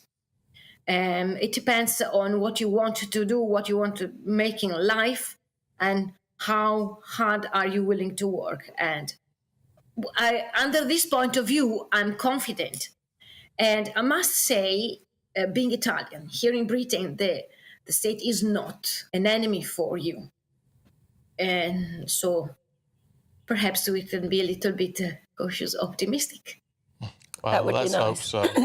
Look, really good to talk to you this morning. Best of luck, Francesca. Yes, thank you. Hope things continue to work out. Thank you. Might be a case of diversifying, isn't it? But it's so sad, isn't it, if you've got a business that's very proud of itself and has making high quality goods and has known its market, and then suddenly your market starts to crumble. Goes. Yeah. What do you do? Very difficult, isn't it? If you're proud of your product, you don't want to go cheaper. But that food, I go to there's a little Italian cafe not that far from me where she cooks all her own pastries. You've never eaten anything like it in your life. It's only a tiny little place, and she's still going. Good. But it's unbelievable. Actually, that must be true of anyone who has got a small business, particularly, but in the I was going to say culinary trade. Yes, I mean that, yeah. Making food for people to eat. Have you had to change your product, lower your prices in order to just keep that market going? Because people just aren't going out the same, are they, as much as anything else? I mean, we as a society have got very used to paying £3.50 for a cup of coffee. Well, that's true. You know, and if you have a cup of coffee and a sandwich in certain eateries just before you pop into work or something, it can be very expensive. And should we now seek to have, I don't know, less? Well, you see, I have less. But you see, I hate to be stereotypical, I'm a northerner, and I am tight. I hate spending money on stuff like that when you just think, well, I can get it somewhere else. Well, I'm the opposite, but it's beginning to really worry me now to just pop in for a coffee and you're spending £3, £4.50 or something for something very small, and you think, how did this happen that we actually just got used to it? Can't do it. It is getting too expensive. But say if you're a business owner, That's not very helpful, is it? No. Keep your thoughts coming through. Let's bring you up to date, actually. And the Chancellor has denied gambling with the economy as his budget faced a hostile reception, from some at least. The Institute for Fiscal Studies claims Kwasi Kwarteng is betting the house by putting government debt on an unsustainable rising path. The Home Office has pledged up to £5 million to help victims of county lines exploitation over the next 3 years. The money is going to go towards expanding one-to-one support to help victims escape drug gangs in places like London, the West Midlands, Merseyside and Greater Manchester. Roger Federer has bid farewell to professional tennis, bowing out with a doubles defeat at the O2 in London. The 20-time Grand Slam champion teamed up with Rafa Nadal for the Laver Cup.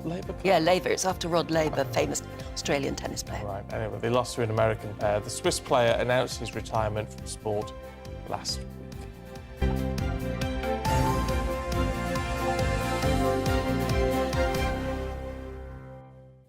Aidan McGee will join us a bit later and tell us a bit more about that tennis match. Thank heavens. It was a big exhibition tennis match with all of the famous names there. And, Federer didn't even get on court till 10 p.m. last night. You're joking? No, it's because Andy Murray did an incredibly long match just before. So that, and there were astonishing scenes. Everybody was crying. It was his last big match. I haven't seen it yet, but I want to. But apparently, everybody was just so emotional because it's his last professional match until he announces the next one, I suspect. But it's one of those. I mean, I'd pay to go and see him play. Would you? Yeah, very much so. But he didn't even get on court till 10 p.m. Oh, too late for and my he was taste. partnered with Rafa Nadal. It was this big Rod Laver Cup thing. Anyway, stick around and Aidan will explain more. He will indeed. Let's have a look at the situation in Ukraine, should we? And following Vladimir Putin's first address to Russia since the start of the war 7 months ago, Russian forces have reportedly starting an operation to annex the 4 regions of Ukraine that they currently hold. Soldiers are said to have entered Ukrainian homes with guns to collect votes for what the international community has condemned already as sham referendums. Well, the Foreign Secretary has warned that the move will help Russia formalise the annexation of large swathes of Ukraine as early as the end of the month. Well, let's join Philip Ingram, MBE, he's a former senior military intelligence officer. He joins us now for the very latest. These are terribly sinister moves, aren't they? One wonders what on earth the Kremlin is up to, even trying to garner votes in what is very clearly a sham referendum. Oh, completely sham referendum. Putin said he was going to do this. He's been saying this for a while. The conditions just haven't been right, but the Ukrainian counteroffensive have forced him into it. But I think they published the results of the referendum last Wednesday, which is a typical Russian approach to doing things. That was a parody account that was putting it out, but actually it reflects what's going on in the Kremlin. They've pre-decided this. It is a sham to try and put pressure on the international community with the threats that he's putting out. But more importantly, what he's trying to do is to bolster his support and show that Russia is still strong to his domestic audience. Where does this leave the international community? Because, he's not only reiterated threats, but he said, I am not bluffing when it comes to potential nuclear strikes. Obviously, the more the West plays a role in this and continues to send weapons, the more successful the Ukrainian army is, the more dangerous Putin becomes. The more dangerous in the short term Putin becomes. If the West doesn't continue to do that and allows Putin to gain some form of success or anything he can call success, from a much longer term perspective, he's going to become more and more and more dangerous. So we're on the horns of a dilemma here. It's the short term pain for the long term gain.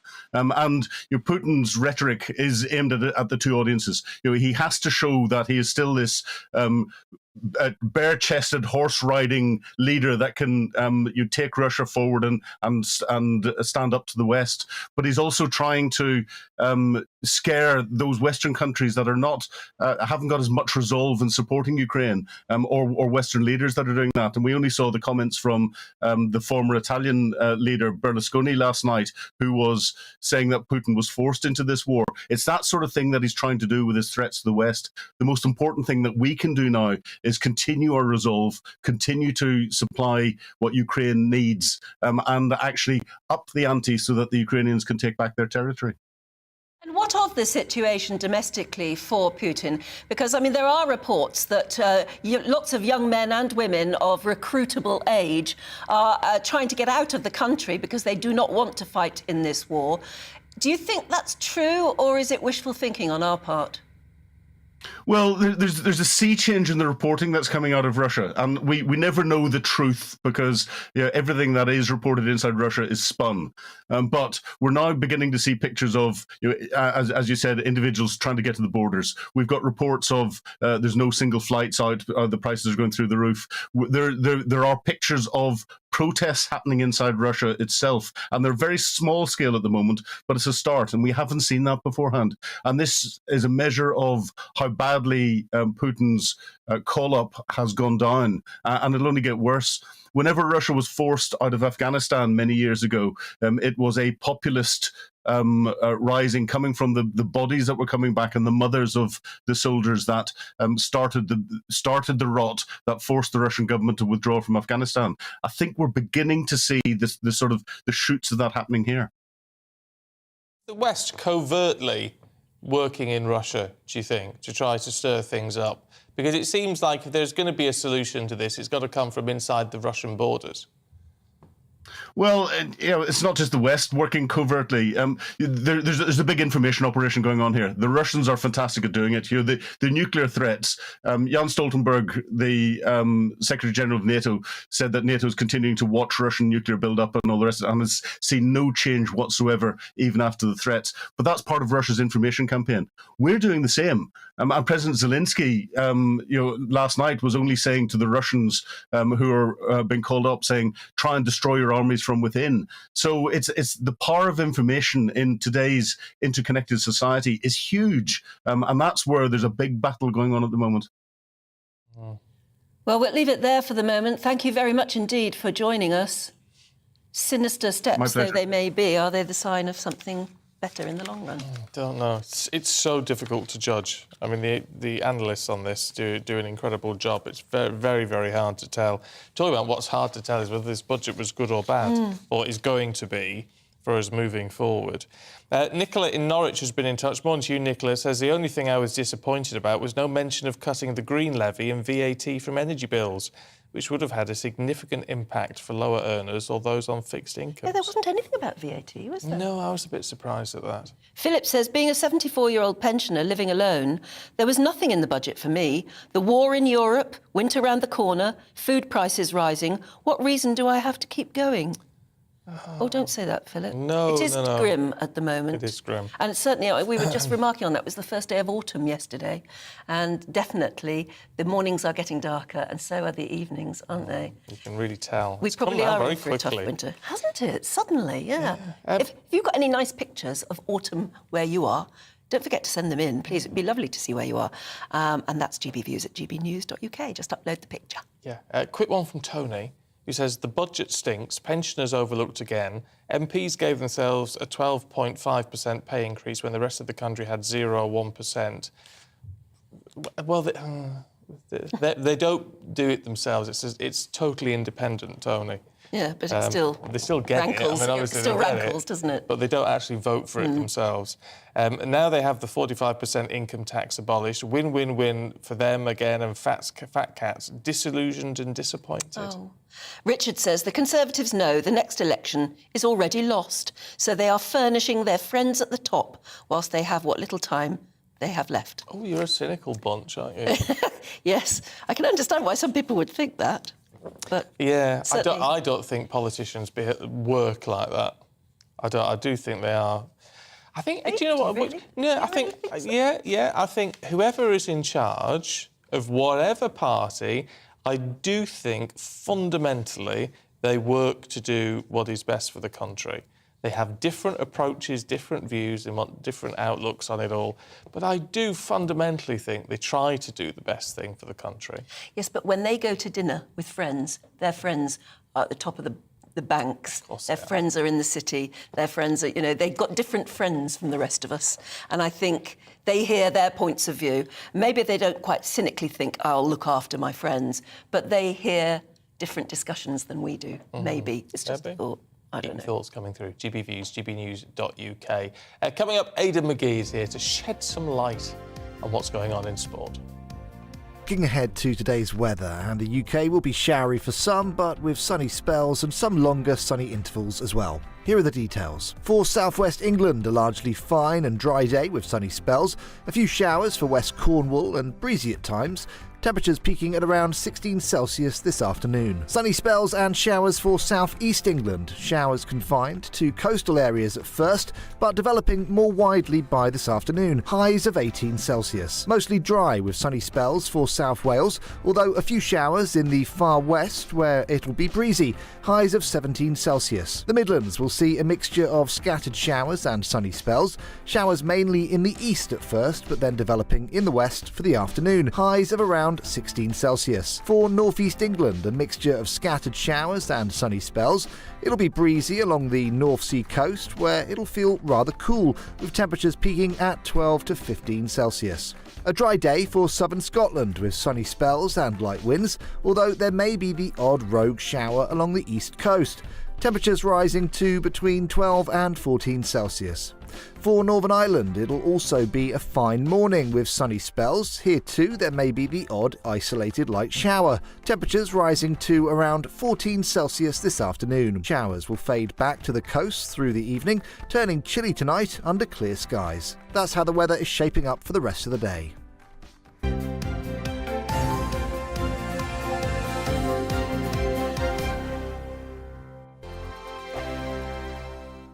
We are GB News. And we'd like to say thank you To each and every one of you. For helping our great nation Find its voice. We're absolutely everywhere. across England, Scotland, Wales and Northern Ireland. on TV, on radio, and online. We're proud to be The People's Channel. Britain's news channel.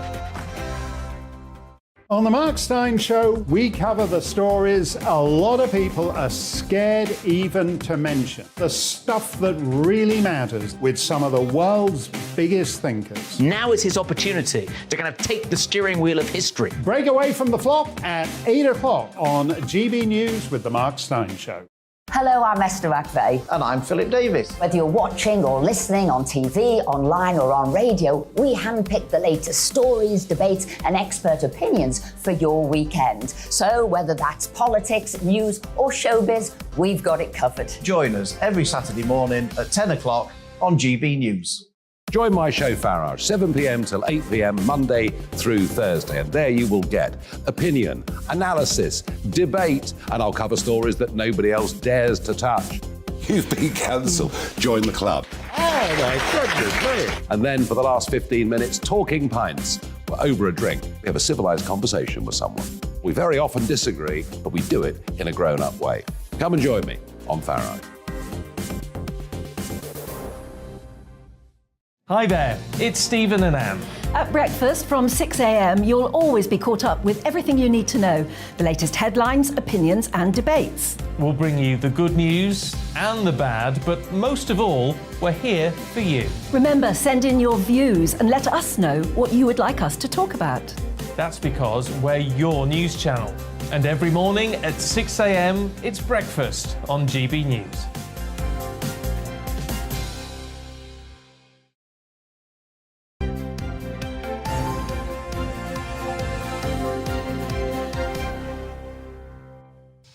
.26. You're watching and listening to Breakfast with Stephen and Anne. And Aidan. And Aidan, yeah, Aidan's Morning. Hi. Morning, how you doing? Yeah, all right. We better talk tennis. I couldn't stay up late enough last night to watch... Mind you, I wouldn't have known how to watch it. It was at the O2, this big match that was Federer's last professional It was, yeah. You were right not to stay up because it did go on quite a long time. In fact, we all thought that Federer's career was going to finish on a Friday. In actual fact, it finished on the Saturday because it carried on an hour over time. Now, the match really to and froed. He was alongside Rafa Nadal, his long-time rival for the last 15, 16 years. And then he's up against these two certainly one young American, Francis Tiafoe, had recently beaten Rafa Nadal in the US Open final, and a guy called Jack Sock, who was an experienced doubles player. And it to and fro. And you have to remember, Federer hadn't played a competitive match for a year. And yeah, he played his part in this match. And they had match point a few times, very near the end. And eventually the two Team World, so it's Team Europe, it's like a Ryder Cup type thing. It's the Laver Cup, it's Team Europe against Team World. They squared the series at 2-2. with the world winning on the night. But I think Federer summed it up well at the end. He said, yes, he was tearful. He was really tearful at one stage. Really, there's a lovely shot of him and Rafa Nadal on the bench. Yeah, just crying. I think we've got the shot. It'll come up. Crying and almost can't face each other. They're so there sad. he's absolutely distraught. Yeah, for the benefit of our radio listeners, he really is. And there's a picture. But he said afterwards, I was crying tears, but they weren't. You know, I wasn't upset. It's more just relief, and it's the end of an era, and he recognised that. He's had a magnificent run. I mean, he turned pro back in 1998. He had real problems early on in terms of controlling his temper. Tim Henman touched on this last night. Tim Henman played him in his home tournament of Basel in Switzerland, and he said, look, you could see the talent was there, but he just could not control his tantrums. And he thought, well, I can't even imagine Roger Federer having a tantrum. It was a real battle. It was a real battle getting this under control. He didn't win his first Grand Slam until 2003. Now, that wasn't a particularly advanced age to win it. I think he was only probably about 21 at the time. Yeah. But from turning pro to winning your first Grand Slam, 5 years, it would have happened. Someone of his ability, it would have happened earlier had he been able to get his temperament in check. Nadal never had that problem. Nadal hit the ground. I saw Nadal play in 2003 at Wimbledon at the age of 17. I could see he's going to be a Grand Slam winner very, very quickly. So he hit his stride within about 5 years, and then 20 Grand Slams. I mean, between about 2003 and 2007, he was imperious. He was regularly winning 3 Grand Slams in a year. The French was the one he just couldn't quite get, because Nadal was becoming so dominant in that. In fact, he ended up winning 13, as he's standing on now. He probably add to that as well. But then the rivalry came along with Rafa Nadal. Then, of course, you know, Novak Djokovic came into the play. Andy Murray won 3 Grand Slams. Stan Wawrinka, who was nicknamed Slam Wawrinka because he only used to really perform in the Grand Slams, he was a rival of Federer's from Switzerland, and he kind of started coming into the play as well. And then you've seen the injury problems. Federer never really had injury problems up until probably about 3 years ago. Remember the 2019 final against Wimbledon? Then he started having problems with the knee. And that's when I bumped into Jeremy Bates, you may remember, the old British tennis player. He was at QPR Stoke last week. I bumped into him on the tube. We were chatting for ages. He's going to come on GBNews, by the way. Oh, great. And he used to play alongside Joe Jury. He played against Boris Becker. He remembers Federer coming through. He was talking. He's still very much involved in the tennis scene. And he was saying to me that Federer realised probably about 6 months ago that he wasn't going to win majors again. And players who've competed at that top level can't just step down. It's a bit like a top footballer dropping down to the lower leagues of the game. It's a very, very difficult thing to do. They don't need to do it now. I wonder what you do physically as well. When you're used to doing training every day and playing at that vastly superior level. Eat cake and get fat. Well, I was going to say, do you just give it up? Or does your body crave that exercise? Footballers do, don't they? A lot of footballers. They do. I mean, their problem is finding things to do. But there is quite a good circuit for post-retirement in tennis. For example, I mean, you look at Bjorn Borg last night, who was the captain of Europe, and you've got John McEnroe, captain of Team World. I mean, they're both... Yeah, they're still playing. They're not far off their playing weight. Not far off their playing weight, which is extraordinary because Borg hasn't played for nearly 40 years, or probably 36 years. I think he retired mid-80s. And then McEnroe wasn't far after. I think he retired in about 90, didn't he? So, but again, just the occasion. Ellie Goulding played on at the end. She played quite a medley of songs. Yeah, really impressive. And what time did it all finish then? It was about 1 o'clock. Oh, it was about 1 o'clock. Is it televised at all? Yes, it was on Eurosport. Yeah, it was. So I could watch it on Eurosport. Yeah, you could watch it on that, but there's loads and loads of... I don't know whether I subscribe to Eurosport. No, it's not. It's free to air if you've got the basic packages. Oh, excellent. But there's lots of clips online now. There's lots of 2 minutes, 2 minute, That's rallies for and me things like this that. afternoon. The tennis was worth watching, yeah, without doubt. I can tell you I won't be watching it. No. Well, English. I went to Wimbledon once. Because someone... Don't tell me you fell asleep. Someone gave me a ticket, right, and said, go to Wimbledon. So I went, and I was there for about 20 minutes. Because you see people go, bang, bang, bang, and I just thought, this is so dull. And I left. You went to the bar? No, I just went home, got on the tube and went home. No, I know. I mean, I've been there with people who are more interested in cricket and go out to the hospitality tent in the back and watch the cricket on the telly. I mean, honestly. I was there in the summer. It was excellent. It's different working there. I mean, you get so well treated as a member of the media. I mean, if you couldn't... that's why you go, is it? No, I was there in... Aidan McGee, do anything for a hospitality package. Apparently last night's thing at the O2 was very much sponsored by Federer's champagne company. Yeah, well, he's got loads of sponsors around. I mean, he doesn't hold... None of them hold a sponsor up unless they've got a fancy watch on there. So the idea is when they hold the trophy up, then the cameras can't avoid getting the watch. Yeah. Should mention England last night, of course. Oh, yes. They lost. So that's 5 defeats. That's 5 without a win. We've got a World Cup coming up in 7 weeks' time. Germany playing against England on Monday. Haven't scored a goal in open play in the entire Nations League tournament. Guess who's the only other team in the entire tournament who's not scored a goal from open play? Dunno. San Marino. Oh.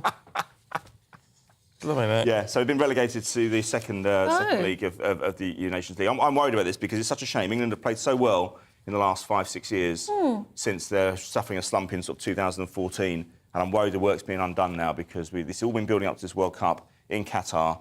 And should Gareth Southgate be worried for his job then? Well, he went out last night and the San Siro in Italy, they lost 1-0, obviously. Raspadori scoring after 68 minutes. He went to the away end to get some, just to say thanks, as he always does. And they weren't happy at all. I wouldn't say they poured abuse on him necessarily, but they... after he did so brilliantly. They weren't happy with him at all, no. It's so disappointing, Anne, because they've got one more game left before the World Cup. And so you can't just recover your form in that game and get yourself ready. That's not to say that it'll be a bad tournament when England play in Qatar, but it's not coming home. If you're gonna lose form over a period of 5 years, you don't want it to be happening 5-6 weeks before you play a World Cup, and that's really dangerous tonight for England. And they've got a game on Monday. They can put things right against Germany at Wembley. They should surely get themselves up for that. But a lot of England fans are worried right now. I bet, yeah. Aidan, thank you. We'll catch up with you a little bit later on. Stay with us. You're listening and watching Breakfast on GB News with Stephen and Anne. Still to come. Anti-fracking protests being held across the northwest. Our reporter Sophie Reaper will be here to tell us more. And we'll have more reactions to the mini-budget from the housing sector this time. Do stay with us.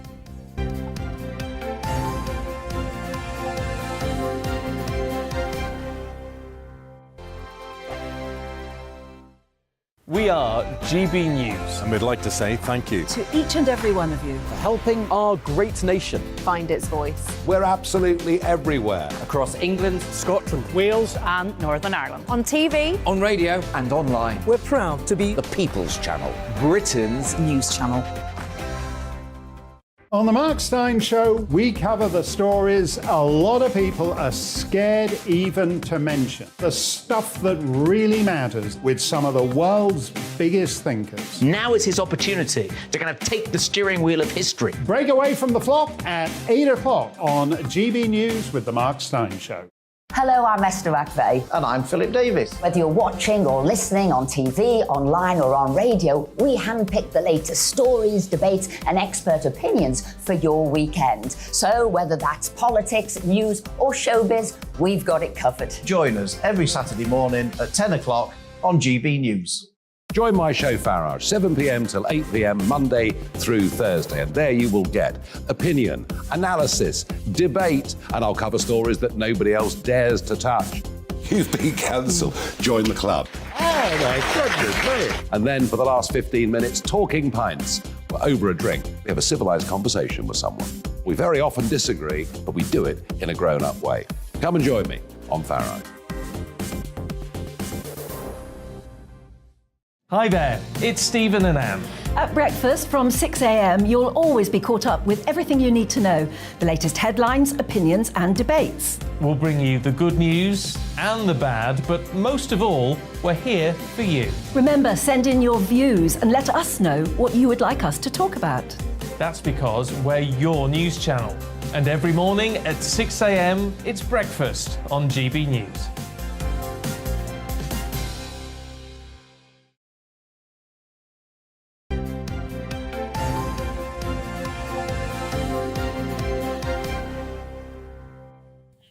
.36, you're watching and listening to Breakfast with Stephen and Anne. So shall we have a look at today's front pages?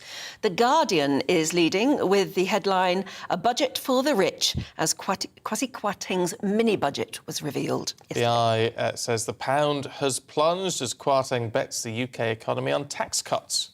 The Daily Express leads with, "We've got the courage to bet big on Britain." The Mail has at last a true Tory budget.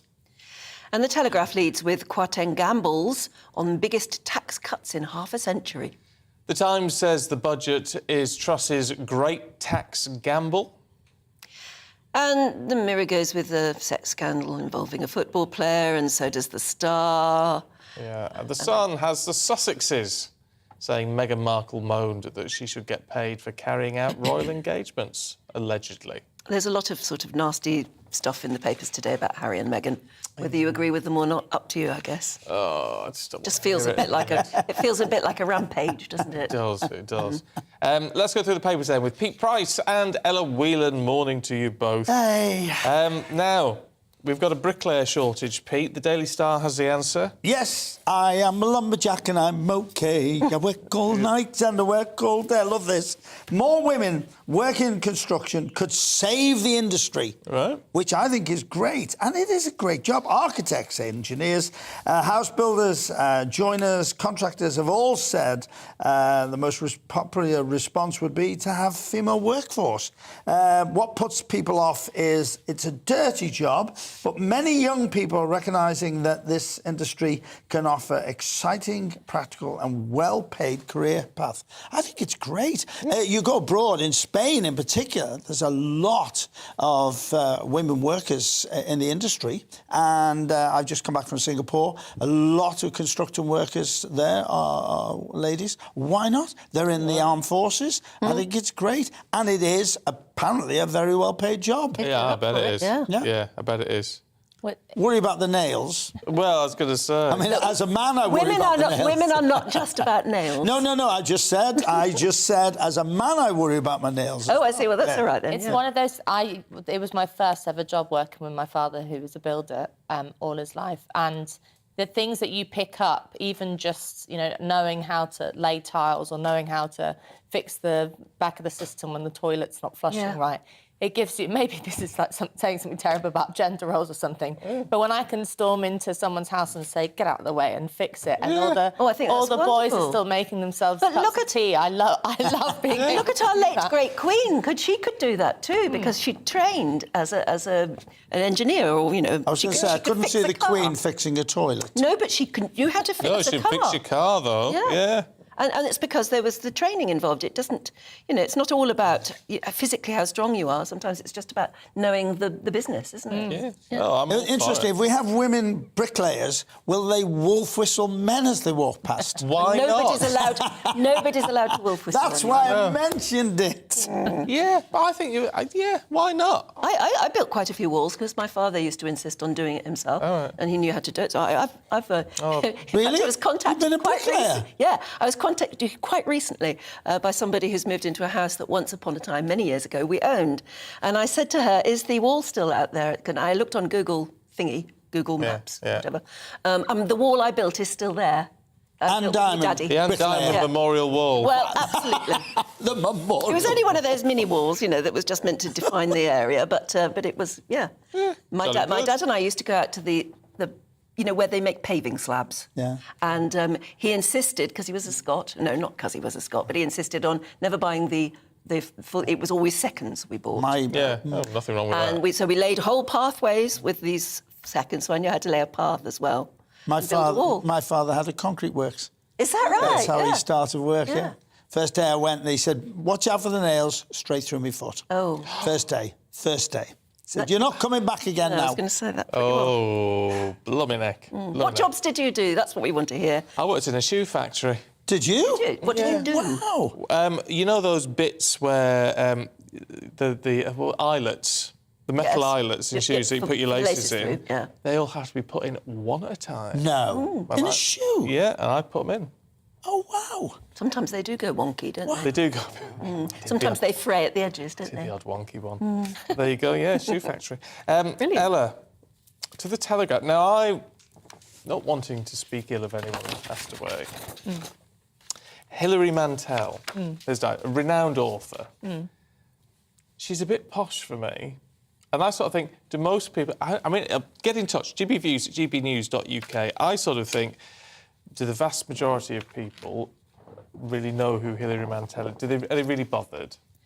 I think they are, because, I mean, I'm coming at this bias because I loved her books on... I didn't read all of her books, but her books on Thomas Cromwell.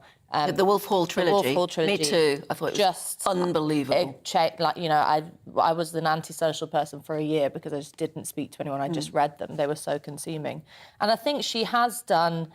her talent as a writer was phenomenal, but also she really changed the landscape of literature at a certain point in which there was this boom in interest in historical fiction because she did it so well. And you now have if you go into any bookshop, there's endless novels and reproductions of, reimaginings of the Greek myths, reimaginings of this war, reimaginings of that war, and a lot of it is down to Hilary Mantel. But she's also, as the Telegraph picks up, she's a kind of a unique author in that, and maybe she's posh, but I don't think that's something to hold against her.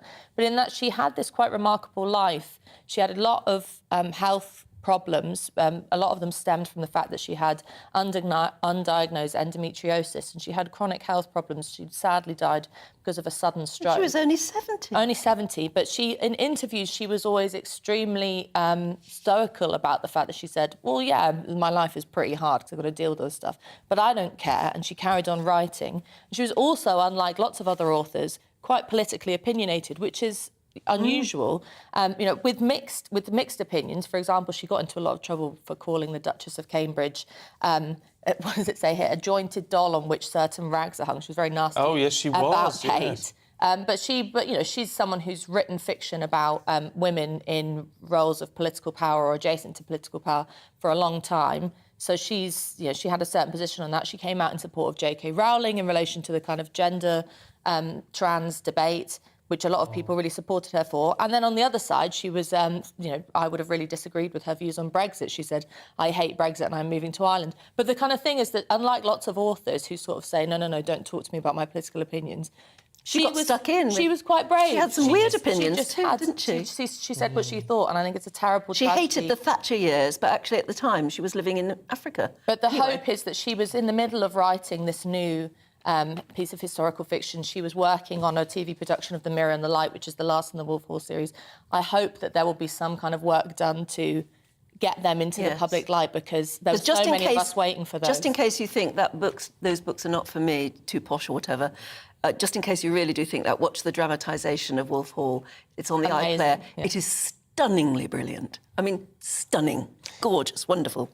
What do you reckon, Pete? Is it just me? Am I just a bit common? The saddest thing in my life is I read Pilgrim's Progress and of Mice and Men, and I went off books. It's the saddest thing in my life that I've not been a reader. I know I've missed out. It's never too late to, I've tried. I have word blindness. I have problems. I mean, it was a bad enough problem trying to write my autobiography, which was a bestseller and did really well. Did you speak into a dictaphone or something? No, I used a ghostwriter, but it was me speaking, and we went through everything, and I was thrilled. And I mean, I write a column, and my column has to be checked for spelling mistakes, etc. But I know what I want to say. Audiobooks, get audiobooks. Yeah, audio. Well, no. Somebody, when I was on the road as a comic, doing 70,000 miles all over the country, I was listening to audiobooks. A lorry driver told me about them, and I'm driving back from London one day, and I went, "Where's Birmingham?"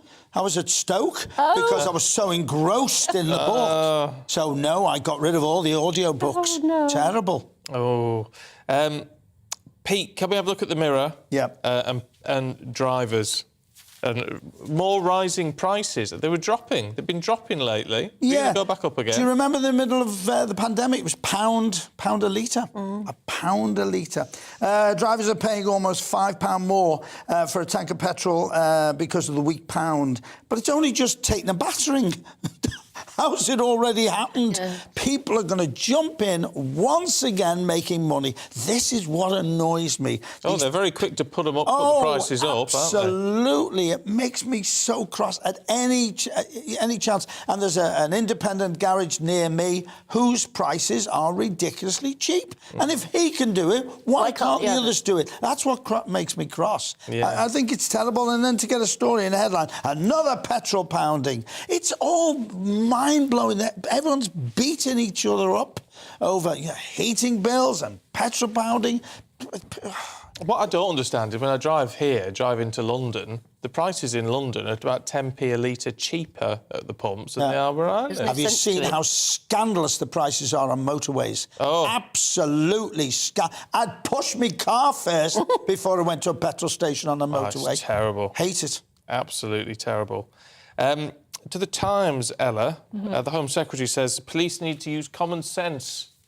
Yes, so this is Suella Braverman coming out and carrying on with Liz Truss's kind of finger-wagging at the police that she did throughout the leadership campaign, and saying that the symbolic gestures, as it's quoted here in the Times, have to stop. So that's your kind of kneeling, taking the knee, wearing rainbow lanyards, dancing at Pride. That's the kind of thing she's talking about, that all of that stuff has to stop, and instead they have to have a focus on policing antisocial behaviour, neighbourhood crime, and something that's caught the headlines over the rest of the papers is her promise that police forces have to, as a rule, visit every single burglary, because at the moment we know that if you get your car nicked or if you get your house turned over, that actually a lot of the time it's very unlikely that police are going to come visit. And, you know, there is some substantial things to this because, for example, there are police forces who have, you know, some might say, probably I would say, wasted hundreds of thousands of pounds putting their officers through Stonewall's diversity training.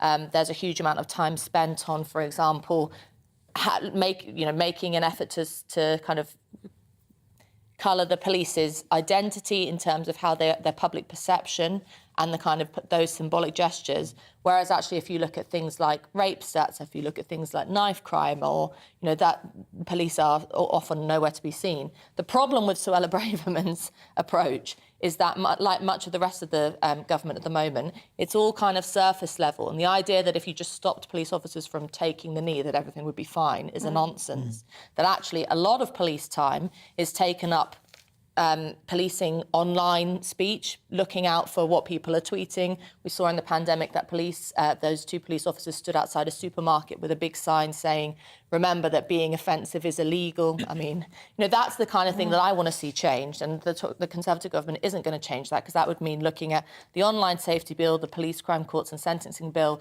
and all the stuff that they have implemented. So it's like welcome noises. It's welcome noises from Braverman. But just simply saying stop wearing your rainbow lanyard and get back to burglaries isn't going to make any difference. Online policing is... I had a case, I won't go into it, a long case that went on for a year, and it was the police trying to find somebody who was causing major problems for me online.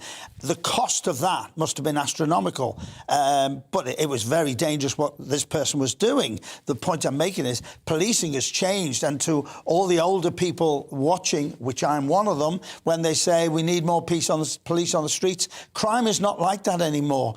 Seeing a policeman walking around is not, to my mind, a deterrent.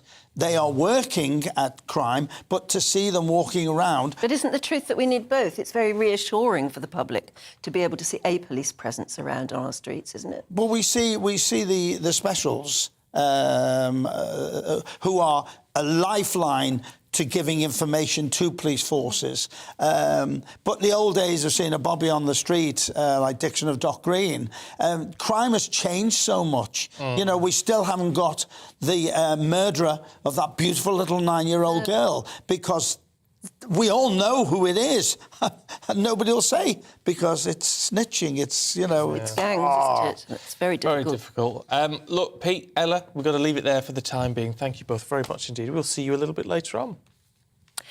Right now, Liz Truss has announced the ban on fracking will be lifted in England. Now, it is a controversial method for extracting shale gas beneath the Earth's crust.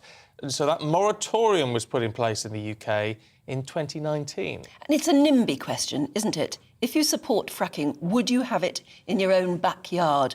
Or you would say, I'll support it, but somewhere else, please.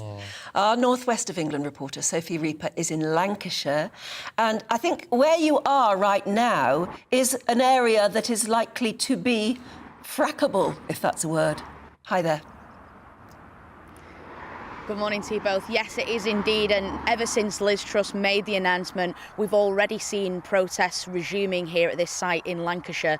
Now, we've also heard from Business and Energy Minister Jacob Rees-Mogg, and he said Britain needs to explore all avenues available to us through solar, wind, oil and gas production. So it's right that we've lifted the pause to realise any potential sources of domestic gas. Now, shale gas is a potentially viable viable alternative source of energy. But the reason it's so controversial is because it increases seismic activity, and it can also potentially release millions of tons worth of methane gas into the atmosphere, which can potentially be harmful. Now, back in 2016, Quadrilla, the company who owned the site here behind me, they were given permission to open the site. 2 years later, they opened the first 2 horizontal shale gas wells here in the UK. But just 1 year later, they were forced to close the site down in 2019 after a series of seismic tremors felt in the local area. Now, the largest of those was a 2.9 on the Richter scale, which is still deemed to be relatively minor, but people in the local area did report feeling the tremors. Some people said they could feel their houses shaking. People reported pictures falling off the walls, and as a result, people here in Lancashire are determined that fracking cannot continue. They say it's a dangerous thing, and no matter what, they are not going to let it happen in their backyards. I mean, this is the issue. And I do know that some people, certainly within the Blackpool area, are quite keen on this, Sophie, in that, you know, it's going to bring employment, it's going to improve the local economy, it will have its benefits. Do we know how the two sides balance out in that area? Well, of course, Stephen, there's always two sides to every story, and you're right, some people do believe that it will create jobs and bring a lot of money into the local economy. All of the most recent polls I've seen, though, do lean towards the people of Lancashire saying they don't want fracking to happen. So for right now, I would say that the balance is more towards against it. But as you say, there are, of course, two sides to every story, and people will always support both sides. Sophie, for now, thank you. It's interesting that because didn't Liz Truss say in the leadership election that she would lift the ban on fracking, but only if there was consensus? In the area, yeah. Well, how is there ever going to really be consensus? Well... Because as Sophie just said, there are two sides. There are those that oppose it just as much as those that support it. On the other hand, isn't it also likely that if it's in your area, it may well be sold to you cheaper? Possibly. Something like that, I don't know. Don't know. It's an interesting one. I sort of think fracking is a necessary... I don't really like it. No. I think it's probably a necessary measure at the moment. And certainly when, like I was saying yesterday, I watch a lot of American news on television. They are very proud of the fact that they are seeking to be much more energy... what do I mean? Energy... Secure by their use of fracking. They're doing a lot of fracking in the United States. We ended up, because of the budget and things, talking a lot about benefits and things. Teresa says, I work in a major supermarket. We are calling out for staff. When the jobs get put online, we just get sent people from the job centres that aren't interested in work as the benefits outweigh the wages. Well, that was a big thing. Ian Duncan Smith, when he was working pensions and introduced universal credit... Yes. The big argument was that it was meant to make sure that work paid, so you couldn't get more on benefits than you could earn. So that's a bit disturbing, Teresa, if people don't want the jobs because they don't earn as much as they would do on benefits. They stay 2 weeks at most after having trained them, then they have to start from square one next time. Yes, I've just read one of your lovely emails, thank you, from somebody who's working in the NHS, got a pay rise yesterday, but it's still so little that she's thinking of going to work in a supermarket. She'll get more there. And that means the NHS has lost yet another carer. Yeah. Interestingly, Jeff says the problem employers have is that we have so many no-shows for interviews. Some on benefits are using these no-shows as evidence that they are actively looking for a job, so they continue to get their job seekers allowance, or whatever it's called these days.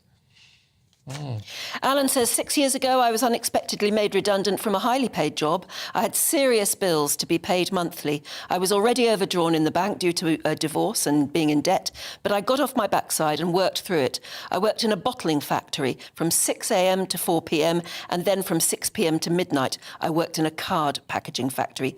I did this for 2 years until I got the dream job I was looking for. People in this country refuse to work because the benefit system is too generous. Well, what do you think? GBviews at gbnews.uk. We've got all the top stories coming up for you after a look at the weather. Looking ahead to today's weather, and the UK will be showery for some, but with sunny spells and some longer sunny intervals as well. Here are the details. For southwest England, a largely fine and dry day with sunny spells, a few showers for West Cornwall and breezy at times. Temperatures peaking at around 16 Celsius this afternoon. Sunny spells and showers for southeast England. Showers confined to coastal areas at first, but developing more widely by this afternoon. Highs of 18 Celsius. Mostly dry with sunny spells for South Wales, although a few showers in the far west where it'll be breezy. Highs of 17 Celsius. The Midlands will see a mixture of scattered showers and sunny spells. Showers mainly in the east at first, but then developing in the west for the afternoon. Highs of around 16 Celsius. For northeast England, a mixture of scattered showers and sunny spells. It'll be breezy along the North Sea coast, where it'll feel rather cool, with temperatures peaking at 12 to 15 Celsius. A dry day for southern Scotland with sunny spells and light winds, although there may be the odd rogue shower along the east coast. Temperatures rising to between 12 and 14 Celsius. For Northern Ireland, it'll also be a fine morning with sunny spells. Here too, there may be the odd isolated light shower. Temperatures rising to around 14 Celsius this afternoon. Showers will fade back to the coast through the evening, turning chilly tonight under clear skies. That's how the weather is shaping up for the rest of the day.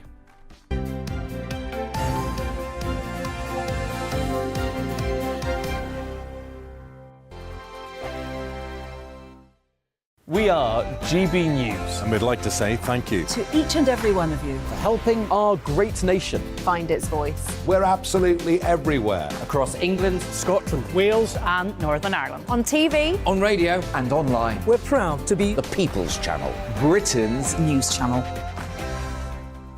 On the Mark Steyn Show, we cover the stories a lot of people are scared even to mention. The stuff that really matters with some of the world's biggest thinkers. Now is his opportunity to kind of take the steering wheel of history. Break away from the flop at 8 o'clock on GB News with the Mark Steyn Show. Hello, I'm Esther McVeigh. And I'm Philip Davis. Whether you're watching or listening on TV, online or on radio, we handpick the latest stories, debates and expert opinions for your weekend. So whether that's politics, news or showbiz, we've got it covered. Join us every Saturday morning at 10 o'clock on GB News. Join my show Farage, 7 p.m. till 8 p.m. Monday through Thursday, and there you will get opinion, analysis, debate, and I'll cover stories that nobody else dares to touch. You've been cancelled. Join the club. Oh my goodness me! And then for the last 15 minutes, talking pints. We're over a drink. We have a civilised conversation with someone. We very often disagree, but we do it in a grown-up way. Come and join me on Farage. Hi there, it's Stephen and Anne. At breakfast from 6 a.m, you'll always be caught up with everything you need to know, the latest headlines, opinions and debates. We'll bring you the good news and the bad, but most of all, we're here for you. Remember, send in your views and let us know what you would like us to talk about. That's because we're your news channel. And every morning at 6 a.m, it's breakfast on GB News.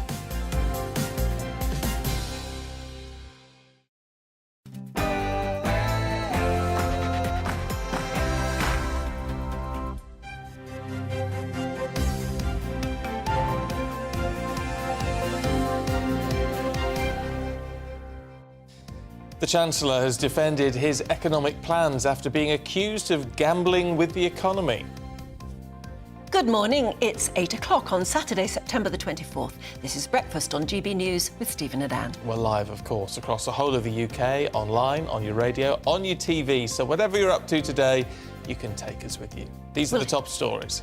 And it's Kwasi Kwarteng who's unveiled his plans to cut taxes in a mini-budget yesterday. But the policies have been labelled by some as reckless. Well, the Chancellor's measures will be paid for by a rise in government borrowing to the tunes of tens of billions of pounds. And the pound sunk and UK stocks fell in the wake of the announcement. Well, in other news, armed soldiers going door-to-door in occupied parts of Ukraine to collect votes for so-called referendums on joining Russia have been reported, of course, bringing international condemnation. And it comes as thousands apparently continue to head to Russia's border as they attempt to flee Russia to neighbouring countries to avoid being called up for military service. Loads of you getting in touch already this morning. We're going to run through some of your views in just a second. GB Views at gbnews.uk.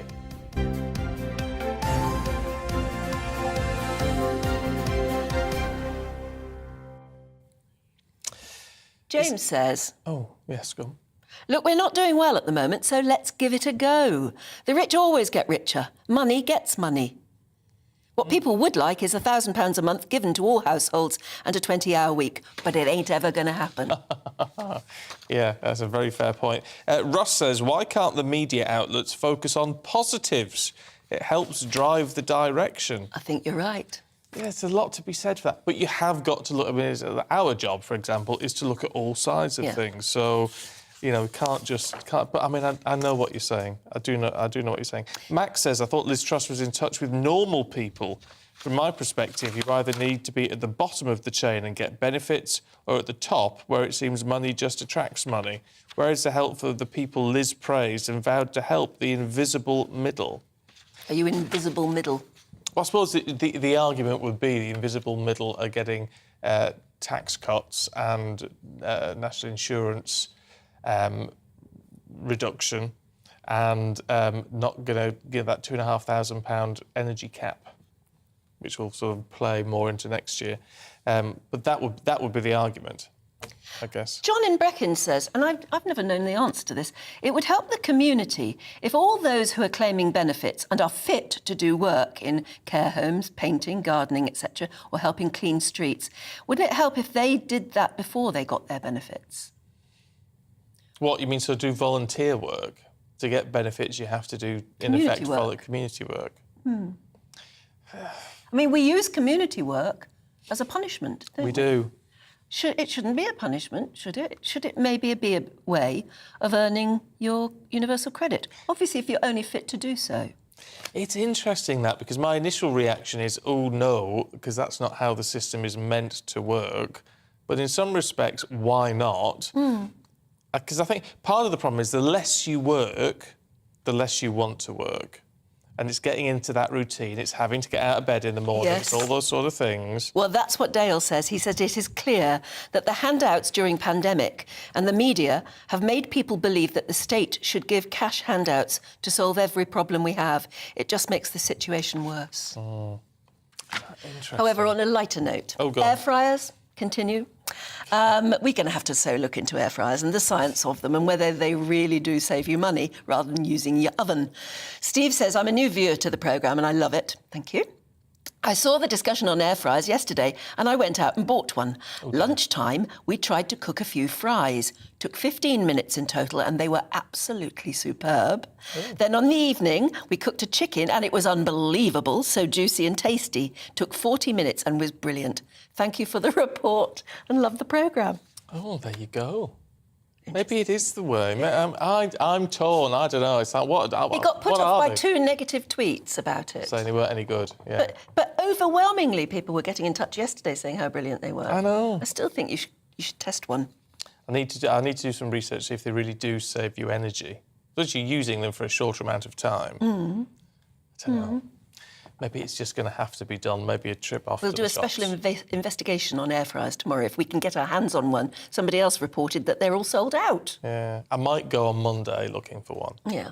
And just see if they're not too expensive. I'll come That's round. the problem. You've got to, if you're doing it to save money, you've got to fork out for one in the first place. I'll come round and I'll have chicken and chips with you or whatever. Yes, well, well, not that I eat chicken. Neither of us eat chicken, but there you go. What can we do? Veggie burger. Yeah, that sounds all right. OK, we'll do some serious investigation for you. Well, that's our week plan. I look forward to that. Anyway, talking of all things financial, Kwasi Kwarteng announced a series of economic changes in the budget plans yesterday, which some critics say reward the rich more than those on lower incomes. Yes, he announced a permanent stamp duty change for property purchases in England and Northern Ireland and raised the threshold for paying that stamp duty from £125,000 to £250,000. However, commentators are warning that the cuts could further affect inflation and rising house prices. Well, for more on this, let's speak to the director of Priced Out UK, Freddie Poser. Hello there. Hi, was this good news for buyers and for the house market in generally? I'm not sure. I think we'll see the house market is in flux at the moment because we've got rising rates, so that's going to naturally push down house prices.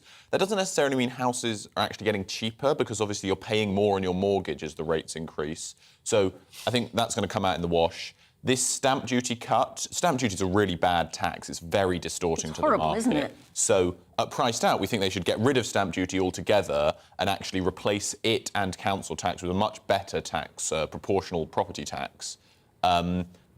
So a cut is probably a good thing, especially for first-time buyers. But what we've been saying at Priced Out for years is that what really matters is supply. We need to build more houses. It's a market.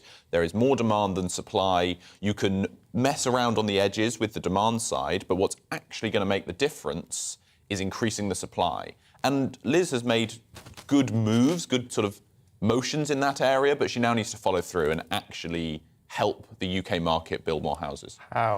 How is a very good question.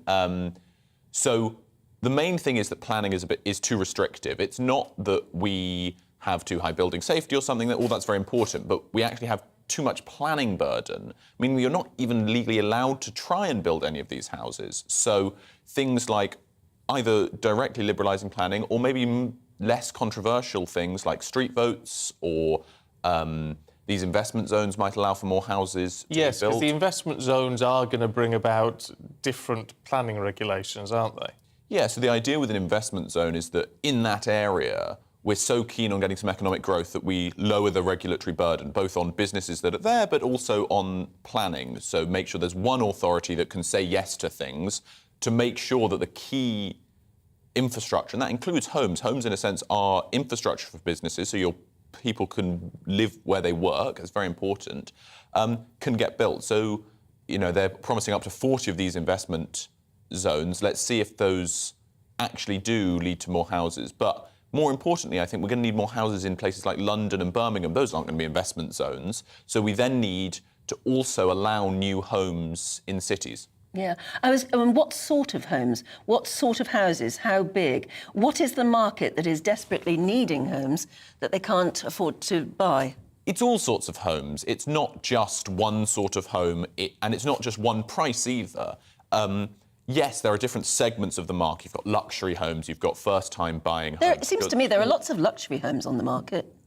You've got small flats, but this actually all feeds into each other. If you've got a huge amount of demand that's sort of displaced, it can push up prices at the lower end. So let's say there aren't enough flats for people who earn quite well, flats or homes. So that means they buy what are lower and lower quality properties, which pushes up those prices. There's a lot of evidence now that actually what happens at the top of the market really does affect the bottom of the market because people move through the housing market. So we need all sorts of homes at all sorts of price levels as well. It's no good just building affordable homes because then the people on really good salaries will outbid other potential tenants for lower price homes. This is the problem. It's such a complicated issue. There is no simple solution then, basically. So the simple solution is build more homes. The question is how do we get to that point? And how do we get to that point in a way that doesn't create this huge backlash that sometimes does happen to development? Because how do you create it in a way that doesn't completely get the backs up of the local residents is a really thorny question. I'm quite excited by street votes. The government have been... How does that work? So street votes work by having a local street, so just your neighbours, vote on a plan that could allow you to develop your house into, say, a few flats or an extension so you could put in a granny flat or something, that sort of thing. Rather than going through the council planning Rather business. than going through the planning process. So you would say yes, because you stand to gain a bit from the value uplift, but that also develops a huge number of homes and it hopefully gets rid of that really nasty tension with neighbours and turns it into a bit of a win-win. Yeah. I quite like the idea of that. Do you? I don't.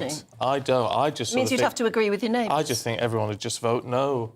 But that doesn't... No, but they wouldn't if they were likely to profit from it. And it wouldn't necessarily... It doesn't get rid of the existing planning system. So people can still build new homes with the regular planning system. The council would still be able to permit, say, new blocks of flats, new homes where we already do.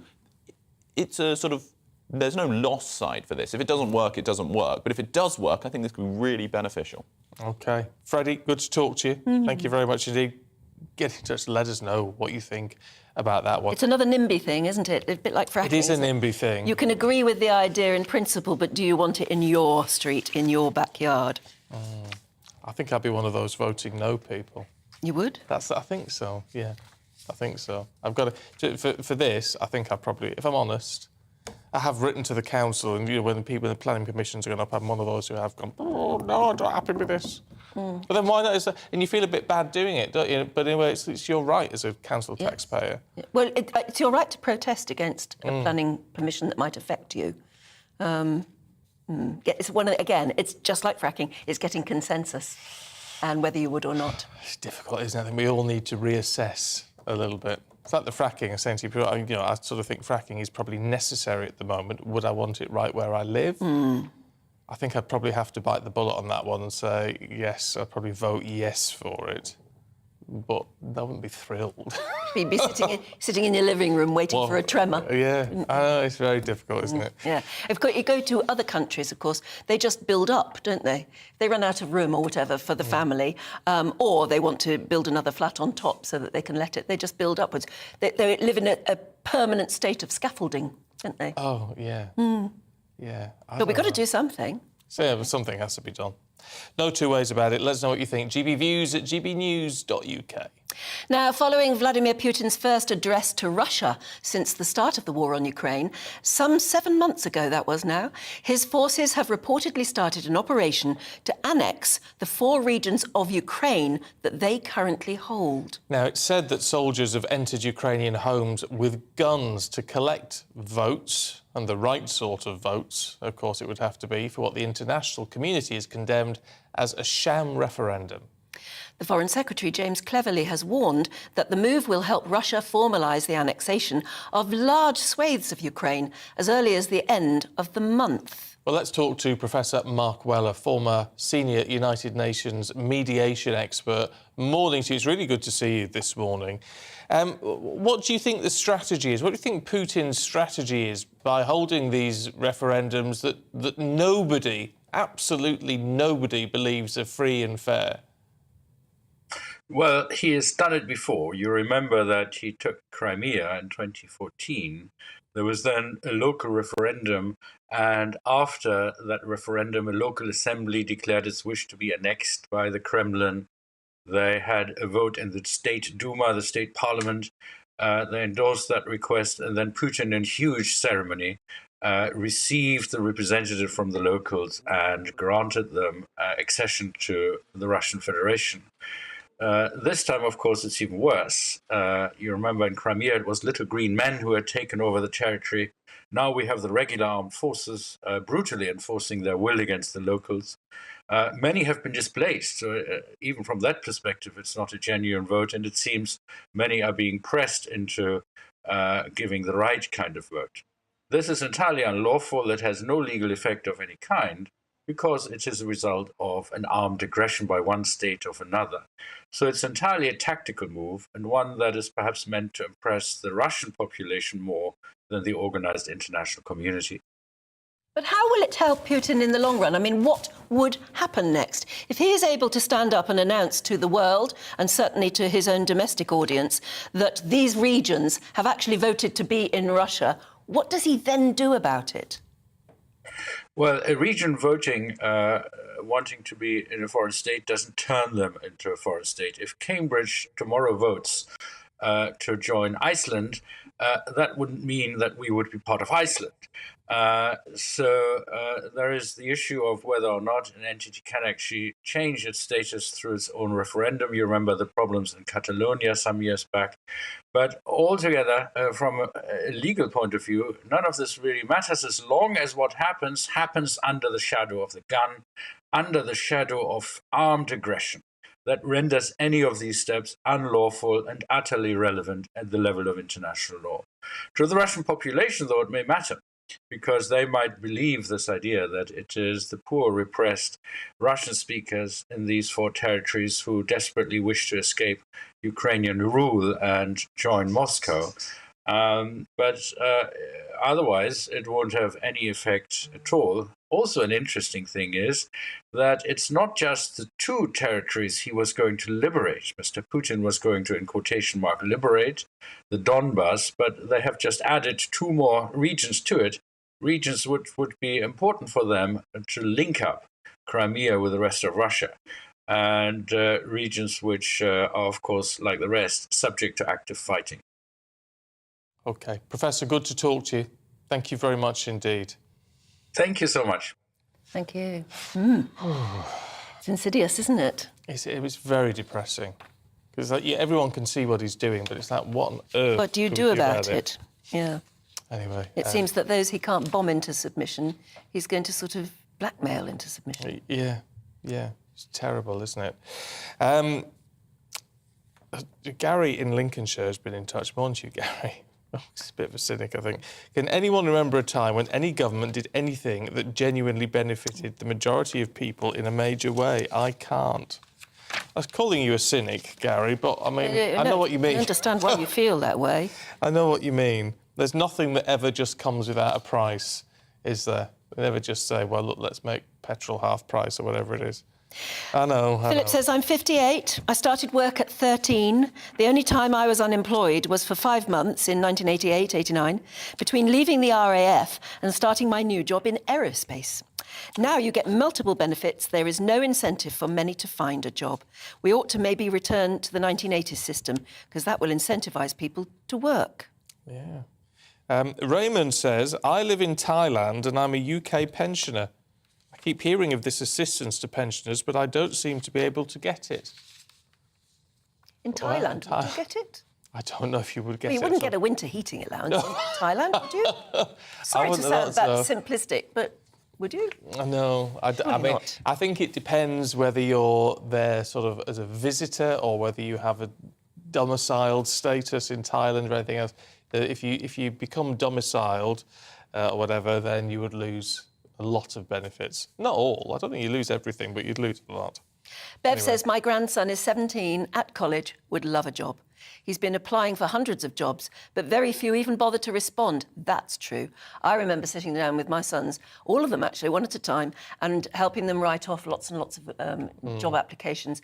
And so many companies never even bother to respond. And it's absolutely demoralising, not hearing anything. At least a nice... I mean, most of these companies have HR, just send out a thanks but no thanks. Yes, something that at least acknowledges the fact that you bothered.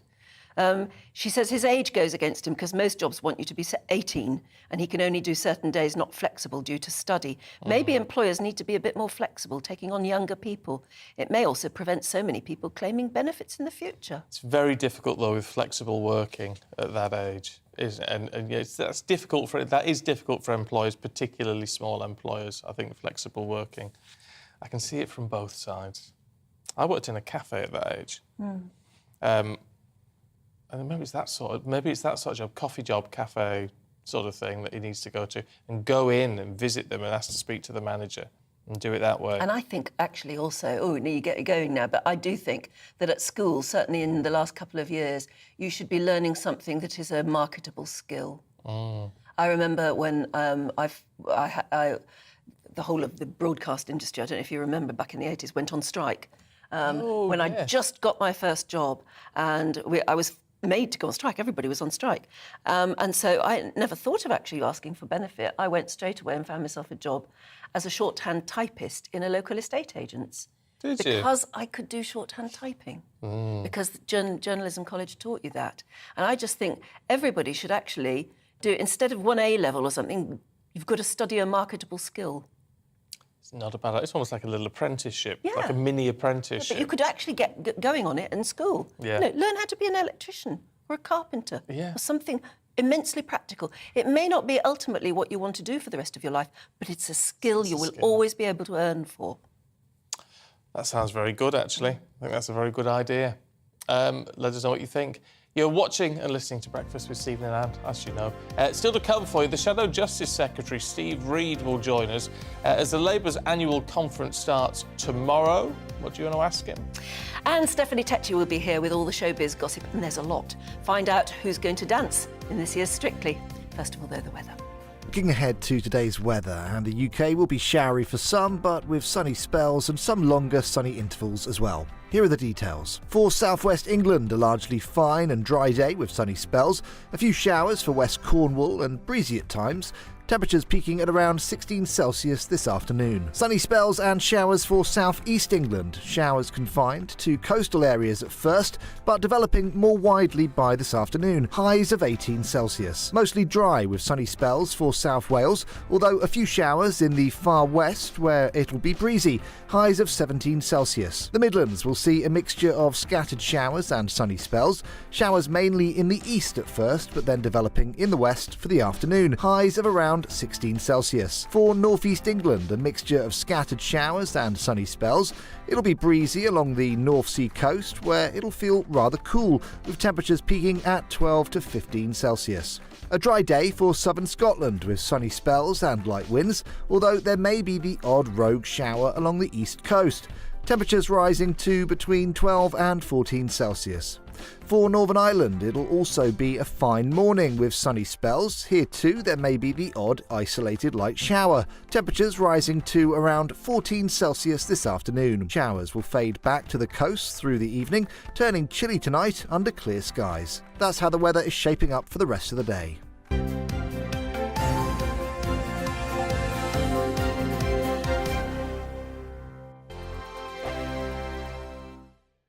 We are GB News. And we'd like to say thank you To each and every one of you. For helping our great nation. Find its voice. We're absolutely everywhere. Across England, Scotland, Wales and Northern Ireland. On TV, on radio and online. We're proud to be the People's Channel. Britain's news channel. On the Mark Steyn Show, we cover the stories a lot of people are scared even to mention. The stuff that really matters with some of the world's biggest thinkers. Now is his opportunity to kind of take the steering wheel of history. Break away from the flop at 8 o'clock on GB News with the Mark Steyn Show.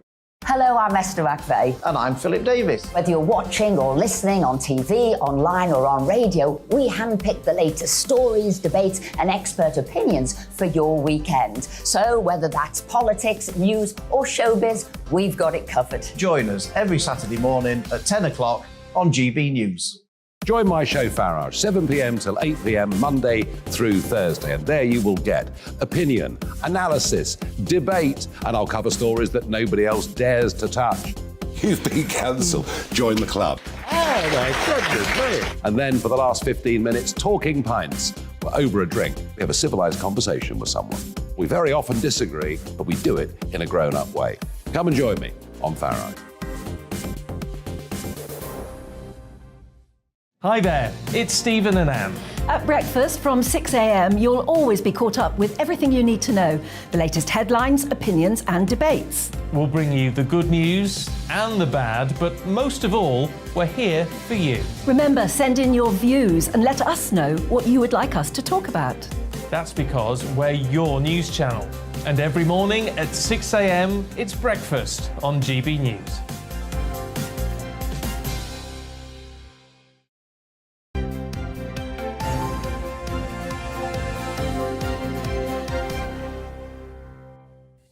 It's 8:25. Morning to you. This is Breakfast with Stephen and Anne. Yeah, Mick in Bratley says, you can't beat those air fryers. I've got two. Two? Beryl says, get a Ninja range. Absolutely 100%. You don't need to use oil at all. Frozen chips, cooked amazing. Jackie says, I've got one, but I prefer my oven for homemade chips and roast potatoes. I don't own a cooker, so both are perfect for me. You've got an oven, but no cooker. Oh. No hob. Oh. No hob at all. Can you manage without a hob? Hobless. Ooh. Hobless. Hobless homes. Maybe it's the way it's all changing, though. It is. It all clearly is. changing. Our kitchens are changing, aren't they? Fascinating stuff. Isn't that interesting? Yeah. Shall we take a look at today's newspaper front pages for you? Start with The Guardian, leading with the headline, A Budget for the Rich, as Kwasi Kwarteng's mini-budget is revealed. The Eye says the pound has plunged as Kwarteng bets the UK economy on tax cuts. The Daily Express leads with, "We've got the courage to bet big on Britain." The Mail says, at last, a true Tory budget. The Telegraph leads with, "Kwarteng gambles on the biggest tax cuts in half a century." The Times says the budget is Truss's great tax gamble. And finally, The Sun is talking about the Sussexes, claiming that Meghan moaned that she should get paid for carrying out royal engagements. Well, let's go through the papers with journalist Ella Whelan and broadcaster Pete Price. And we'll start, Pete, with the Times, should we? It's something totally different. Let's have something totally different. I love this story, but it's also very sad. Jilted bride carries on the wedding celebrations without. So Kaylee Stead learned that she wasn't getting married. They've been together 4 years. On the wedding day, she thought, rather than waste... She got jilted on the day. Well, yes, but she thought, rather than waste the plans, she decided to have a photograph taken on her own. Oh. She smashed the top of the wedding cake. All right. She stayed in an Airbnb with the bridesmaids. Her first dance was with her dad. So she sort of went ahead with the wedding ceremony? Yes, all that money. Without the bridegroom? Yeah, without the bridegroom, he jilted her. And it's sad, but I mean, I could imagine the wedding. I mean, I did a wedding. Oh, I was hosting a wedding, I won't say where or what. And I saw the best man sort of tweak the bride's bottom, but tweak it as if he'd done it before. And the bridegroom saw it, picked up a chair. I was hosting it. Picked up a chair to hit him. What? He ducked and got her mother. Oh, no! And I just broke out into a song, "Fly Me to the Moon." While they were fighting, I didn't know what to do. Anyway, the wedding was null and void.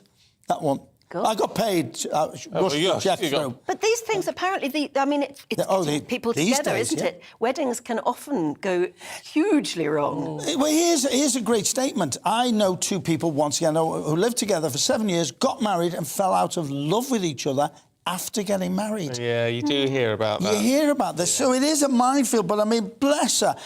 Imagine smashing the top of the wedding cake. I love that. Well, she was very courageous. She obviously thought all the guests are here. Yeah. But, you know, the room, the wedding thing has been paid for and everything. Why not go ahead and have a party? Yeah. It's actually, it's the best thing to do, really. Well, also, obviously the main thing about a wedding is the two of you celebrating your love in front of everyone. But at least, you know, if we're being honest, lots of us also like the fact that it's an excuse for a big party. So if he ditches you, why not have the big party with your friends and family? Although I want to know whether the groom side of the family stuck around or whether they were booted out. That's interesting. I bet yeah. And of course, mind you, and I know we sort of said, "Oh, poor her, what a devil he must be." No, there's two sides to every But I story. do believe, if in doubt, don't for a wedding. Absolutely. And the divorce parties these days, that's big business. Oh, is it? I've hosted a load of those. Oh, they're fabulous. They go ballistic. They burn their dress and, it's outrageous. Outrageous. Oh. Quite how we move from that, Pete, to talking to our next guest, I don't know. We're going to be back to you two in just a second. Do hold on. But from divorce parties and wild wedding parties, let's talk to the Shadow Justice Secretary, Steve Reed. You know, there's a few court cases coming out of this, Steve, you can imagine. It's very good to see you this morning. Look, we've got to ask about the budget first and foremost. Some of the papers saying, well, it's a budget for the rich. Others saying, actually, this is exactly the right move that will benefit the whole country. Well, I've got to say, it looks to me like a reckless gamble with the British economy that does very little for working people. The real winners in all of this are bankers. But, you know, the government's had 12 years to get the economy right. Liz Truss has been a member of the cabinet for 10 of those years. They've had 6 different growth plans that have all failed. They've imposed 15 different tax hikes. Liz Truss voted for all of them, even in March this year, when they pushed through the national insurance contributions rise. Labour was telling the government this is the wrong tax rise at the wrong time because it clobbers working people. But Kwasi Kwarteng, Liz Truss, they didn't just vote for it, they came on shows like yours and they defended it. They've had 12 years to get the economy right and they've failed abysmally. So now, with the next general election no more than 2 years away at most, it looks to me like they've gone to the casino and they they've gambled the British economy and British people's household finances on a set of uncosted tax cuts that benefit the super wealthy but do very little to help anybody else. I mean, many Tories even are saying that, yes, it's a risk. You don't know it's going to work. But if we don't give it a go and give it our support, what else can we do? The country is facing recession, according to some economists. We're already in a recession. We've got to pull out of it and maybe give this a go. It's a different plan from the one they've had before. The reason the economy is not growing is because the Conservatives have never invested in the economy. And giving tax cuts to bankers by uncapping their bonuses doesn't invest in the economy. It's like, many of your viewers will have a mortgage and they would like that mortgage to be paid off earlier. But I suspect very few of them would go to the nearest casino and bet their house on the roulette wheel. And that's effectively what the government has done with the economy. We saw yesterday what the financial markets think of this when we saw the pound drop by the largest amount in 37 years. Even the markets don't trust what the government has done. But the real risk of all of this is what it's going to do to household incomes, because borrowing on the eye-watering scale that we saw announced yesterday, with no data to substantiate how much that borrowing will ever peak at, leads to higher rates of inflation when inflation is already at 10% and higher interest rates, which pushes up mortgages. So what little benefit the majority of people get from the tax cuts will be eaten up by higher prices in the shops and higher payments for their mortgages. So according to the Resolution Foundation, anyone earning less than £150,000, which is 99% of us, will be worse off as a result of what the Chancellor did yesterday. How can that be right when we're facing a crisis like the one that households are so terrified about over this coming winter? To stimulate growth, don't we? I mean, surely you would agree with that. Now, you might not agree with the measures that have been put in place to do that, but we can at least we're going to have to give it some time, aren't we, to see if it does stimulate growth. If it does, will you eat your words? There's no evidence from history anywhere that tax cuts for the super rich stimulates growth. The way that you get growth is what the last Labour government did, and you invest in the economy. Right now, the economy needs to be moving to a green and digital framework. The Conservatives have failed to invest in that. So my colleague Rachel Reeves, the Shadow Chancellor, at last year's Labour conference, started to outline how Labour would invest in shifting the economy to that. That's the way you get the good jobs. That's the way you get the secure incomes all across the country that people need. And at our conference that starts tomorrow in Liverpool, she and Keir Starmer will be saying even more about that. What you don't do is recklessly borrow, mortgage the future, effectively, is what the Conservatives have done. Working people will have to pay all of that back in order to hand handouts to bankers today. It's absolutely bizarre way to carry on when the Conservatives got us into this mess in the first place by failing to grow the economy. Growth under the last Labour government was twice as high on average as we've seen under this Conservative government. It's absolutely staggering what they've done, and now they've put everyone's household finances at risk in a way that I've certainly never seen in my adult lifetime from a British government before. You can certainly hear the anger and shock, I think, in your voice. Thanks very much indeed for joining us this morning. There, thank you. Pleasure to be with you. I mean, it's interesting. It's going to be a fascinating Labour Party conference, isn't it? Because for the first time, I think they're going to have to actually put meat on the bones of what they would do as an alternative. They ain't got long now till another general election. Policy, it's the trouble with anyone in opposition. You don't get policy, actually, until manifestos start coming out. But that's what we need. Ella, can I just ask you on that one, since we're going to go back to the papers, what do you make of what Steve Reid had to say? I mean, he's not absolutely right. What puts me off is the fact they start talking about, well, tax cuts for the super rich. Well, it's not tax cuts for the super rich, it's tax cuts for everybody, actually. I mean, obviously, the more money you earn, the more benefit you're going to get from that, right? I totally understand that. But it's the fact that they then try and build in these slogans, which puts me off, because it's not about being transparent then. Well, the thing about slogans is I think, where he's fallen down, because Stuart Reid is right to say that simply cutting taxes and what I'd argue is tinkering with taxes doesn't automatically promote growth. That is, it's not a sort of 1 + 2 = 3 formula there. And I think even Kwasi Kwarteng knows that. That's why they keep talking about this as a risk. Where he falls down is saying, well, what a Labour government will do is invest in the economy. What does that mean? What does that mean? It doesn't mean anything unless you actually talk. And then he goes on to say, what we need to do is be moving in a green direction. Now, I think most people understand that investment in green energy, and actually one of the papers that I picked out today was talking about onshore wind farms, is a good thing. Getting more energy in renewable ways, fantastic. Why not? Let's do that.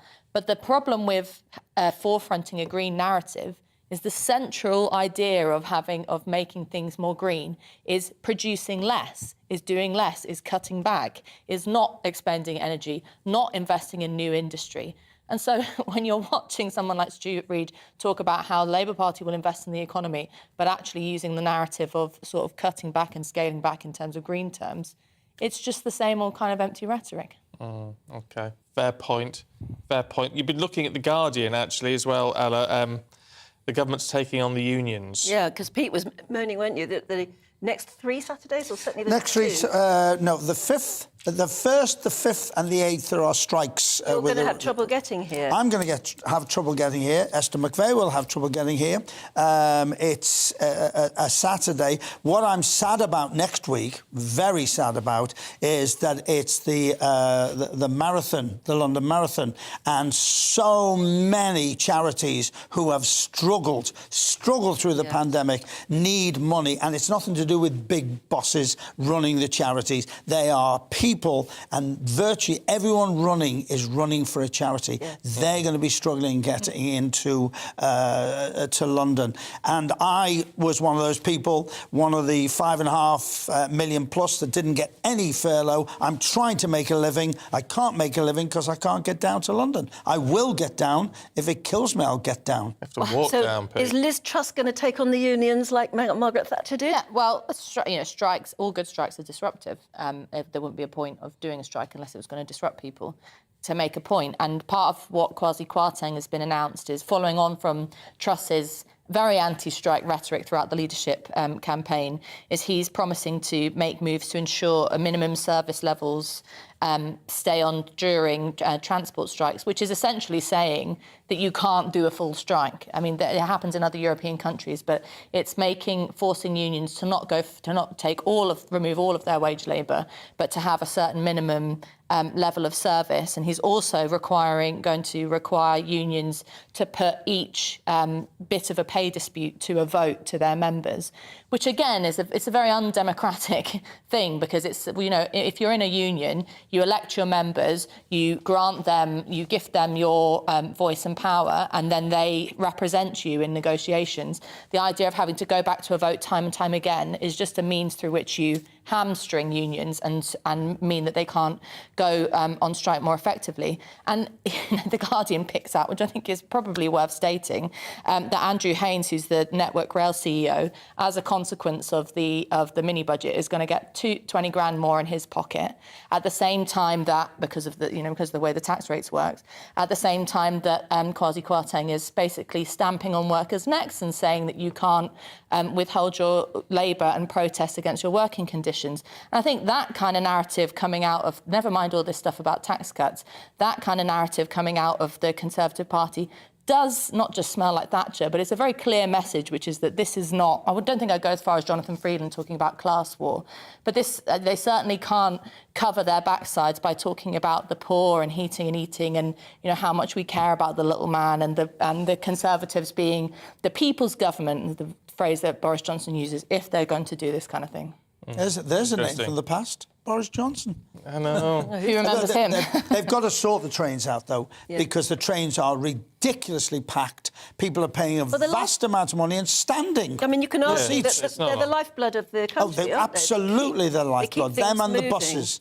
And we mustn't forget the buses. Trussonomics, Pete. Yeah, there's some great headlines on this one full page. Truss believes in a simple idea: work harder to get richer. And it goes on to say that the Chancellor is giving on average £1,400 each in energy bill subsidies, and it is being radical. The entire world is facing extraordinary challenges as energy prices soar with the war in Ukraine, which adds to the economical turmoil. See, it's interesting. Whereas it's too simple to say work harder to get richer. Yeah. It works for some people, but for others, it work as hard as you like. They're never going to get rich. I mean, this is. Yeah, no.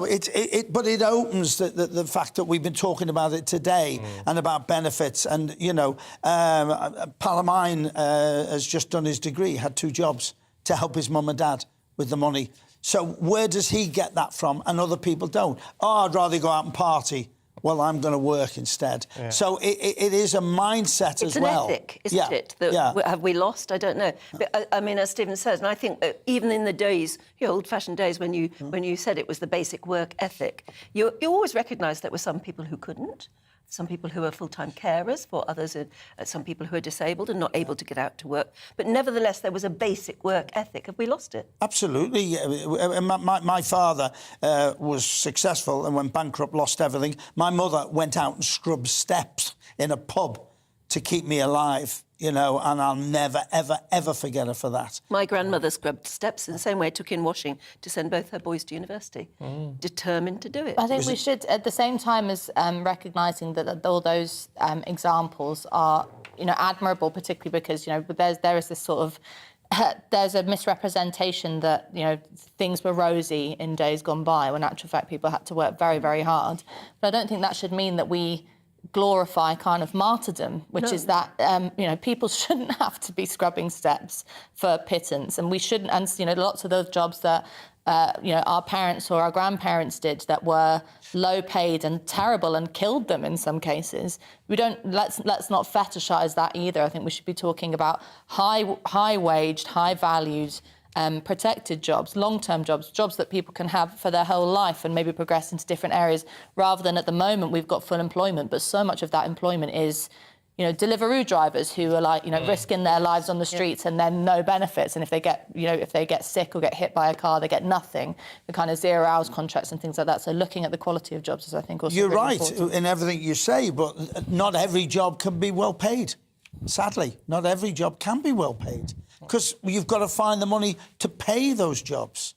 I mean, I spoke to a couple of... Well, Liz Truss would say the answer to that is stimulate growth. Right. And that's but what I she's spoke trying to a couple do. of the rail guys coming down the other day, without mentioning any names. A couple of guys said, we want to strike. The others one, it's all very well them striking. We need more money. We're cleaning the trains. We get nothing, whereas other people... So it's a minefield within that industry. It's extremely difficult. Yeah. Well, I think the problem is we all search for, and the papers certainly, you just want to, you know, they want a single line on it, don't they? Well, this needs to happen and that needs to happen. It's never that simple, sadly. Look, we're out of time. Pete, Ella, it's been a joy. Thank you both very much indeed. Thank you. Can I just point you towards something I noticed in one of the papers? You know, the pallbearers, the guys from the Grenadier Guards, they were, weren't they, who were carrying the coffin in all of those situations. I thought they were amazing with the way they manoeuvred it, and because it's a lead-lined coffin, incredibly heavy, did their job with such skill. There was one particular young man at the front whose face seemed to be on all of the television cameras and everything like that. And the mum has given an interview, a very short interview to the Daily Mail, saying, we had no idea he would be carrying the Queen's coffin. He's 19. He's called David Sanderson. He was one of those 8 soldiers from the Grenadier Guards. She said it was only when she and her husband were looking through some of the footage and some of the pictures in the papers of the rehearsals that were done at night. And she said, I think that's our David. And he said, I think it is too. And they got in touch with him, and he hadn't been able to tell her because apparently it was all kept within the army. It was secret. But yes, it was him. And she said, I nearly died of pride. And I just think that's wonderful. Yeah, they did an immense job, and the pressure actually doing that. They're from Morpeth. Phenomenal. The family's from Morpeth in Northumberland. Yeah, a very proud family, quite right too. Yeah. Look, we're going to take a short break, but when we're back, Stephanie Tetchy will be here with all the news from the world of showbiz.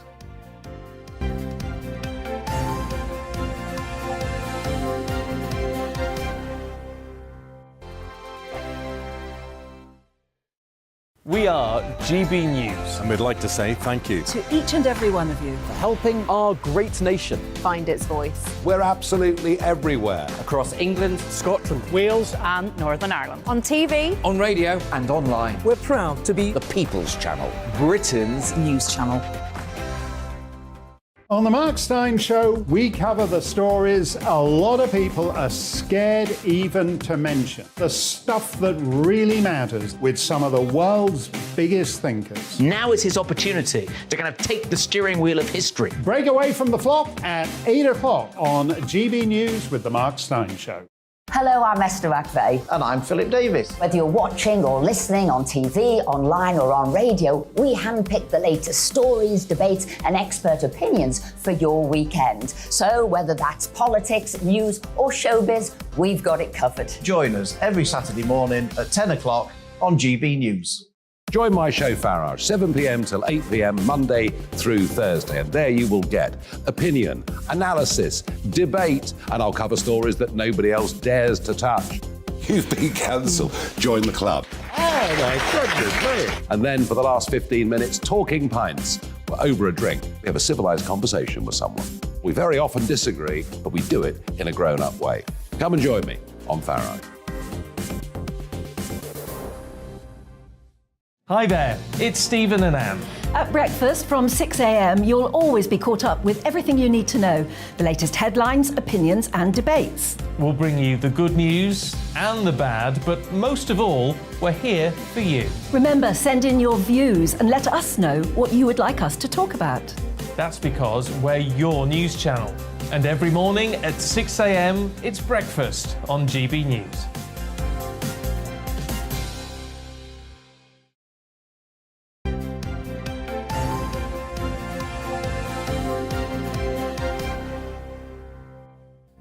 .48 morning to you. Let's bring you up to date with the headlines. And Labour's pledged to create a national care service as it finds 13% of care homes need improvement.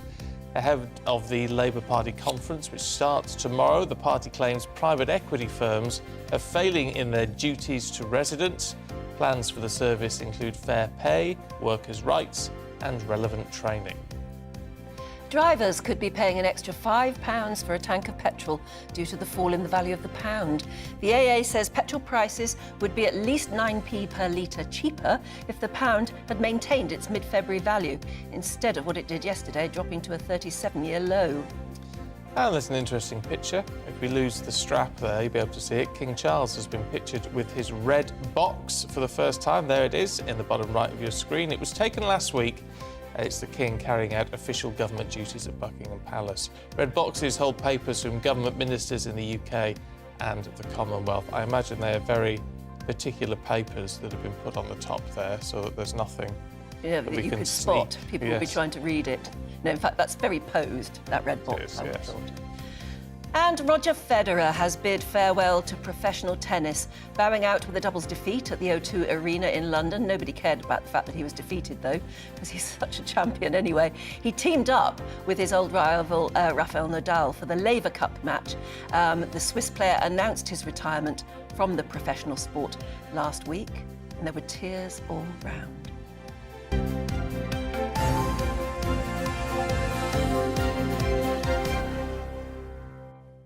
Oh, let's turn our attention to the world of show business. Stephanie Tetch is here. Good morning. Oh, nice to see you.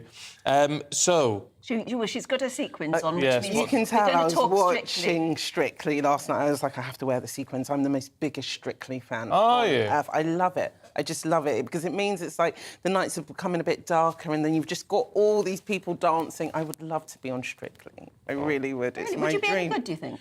Are you a dancer? I think I would be a good dancer, but I think the nerves would get the better of me, and then having to follow all the steps as well, I think I would mess up a bit. Yeah, but you do so much training. I know. Oh. I mean, you're training sometimes 12 hours a day. It'll be for a good 3.5 months. Yeah. It'll be a good way to lose weight, months of it. which is great. Nearly everybody who does it has to give up their ordinary job for about 3.5 months. Oh. It's full-time, full-on. That's why they get paid so much to do it. Oh.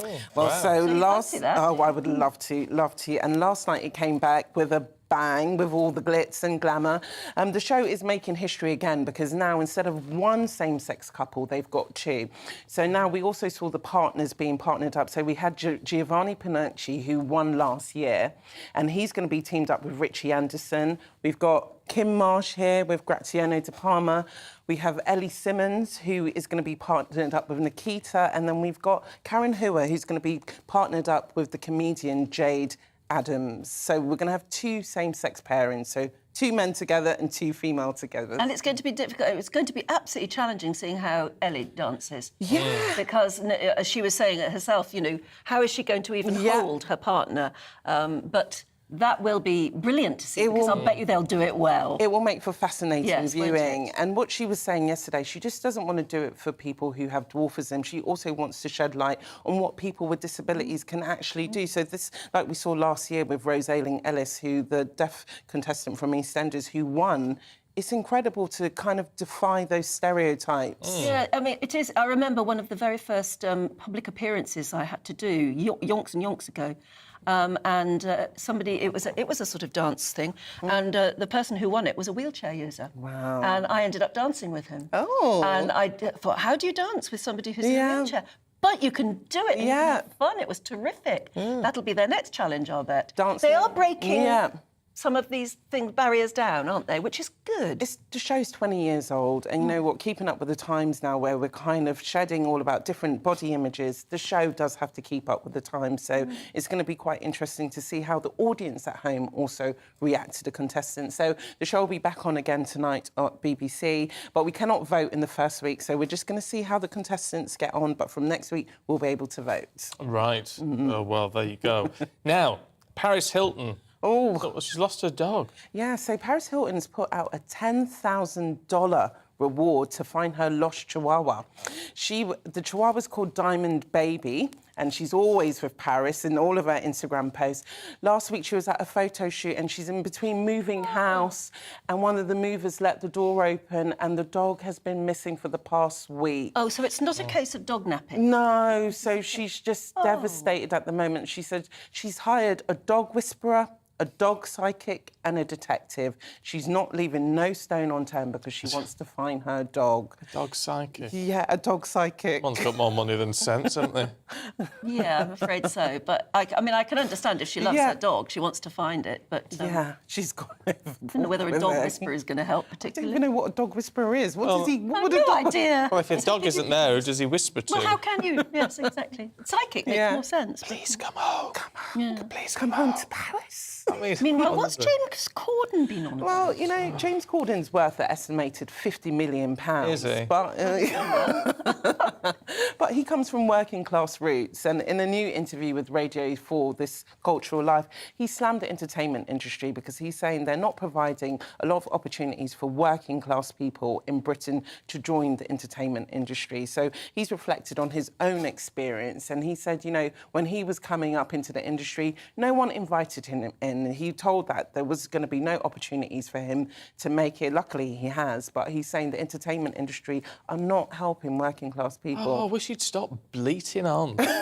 I'm surprised he says that, because you know, there are a lot of working class people in the industry. Yeah, I'm working class. I don't know, I mean, this isn't entertainment, but you know what I mean. But there are a lot of actors and actresses. There are. Just get on with it. From nothing to something. But he's saying, like, the talent is in abundance, but the opportunities are far and few between. Well, it has to be handed out on a plate. You've got to work for it. You do. Work for it. But don't you think class comes into it sometimes? No, I think... I would have thought the entertainment industry is one industry where class doesn't come in. Yeah, I do agree with that, actually. I mean, we've seen a rash of posh actors just recently, but, I mean, that was few and far between. Your Benedict Cumberbatches and people, but that was just a sort of trend, actually. But you would switch on any drama at the moment, and there are working-class actors and actresses, isn't It's true. Most of them come from nothing into something. Yeah. Talent hasn't got a price in that sense until you make it. Some of these big stars have just got to find something to moan about, haven't they, really? I think so. As he says that in his big mansion. Well, It was £50 million.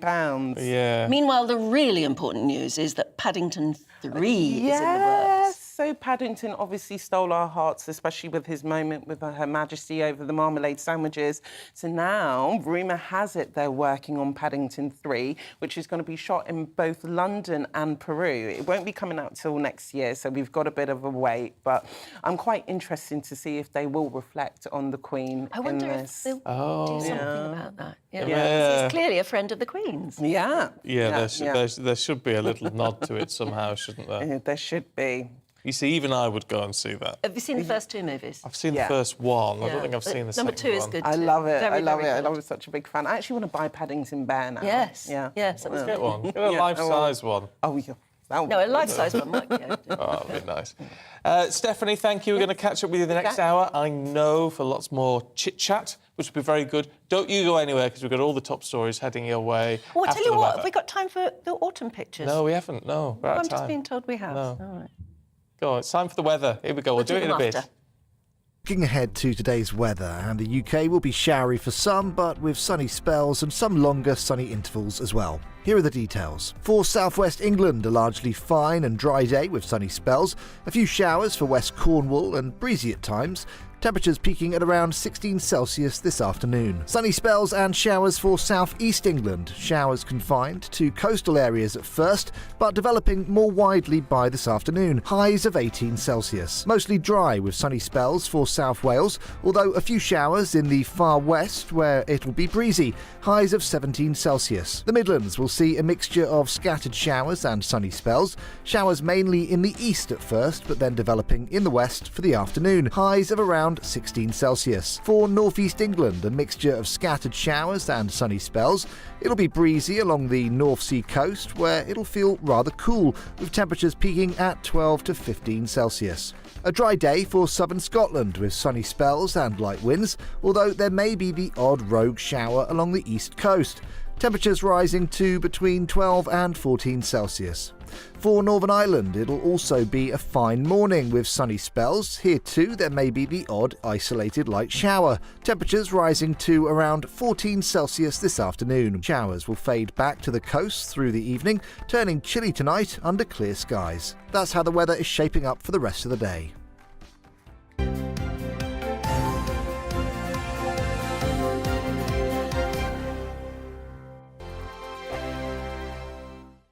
We are GB News. And we'd like to say thank you To each and every one of you. For helping our great nation. Find its voice. We're absolutely everywhere. Across England, Scotland, Wales and Northern Ireland. On TV, on radio, And online. We're proud to be the People's Channel, Britain's News channel.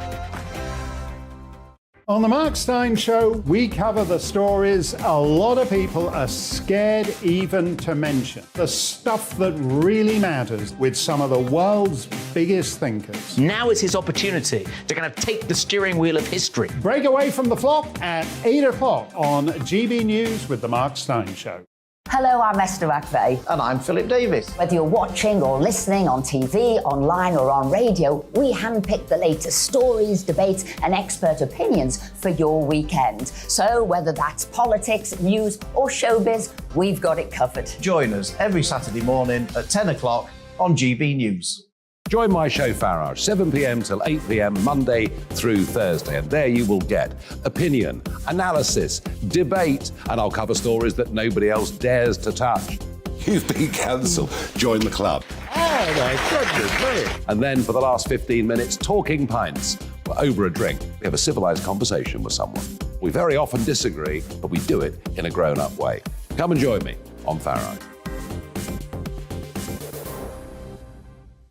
Hi there, it's Stephen and Anne.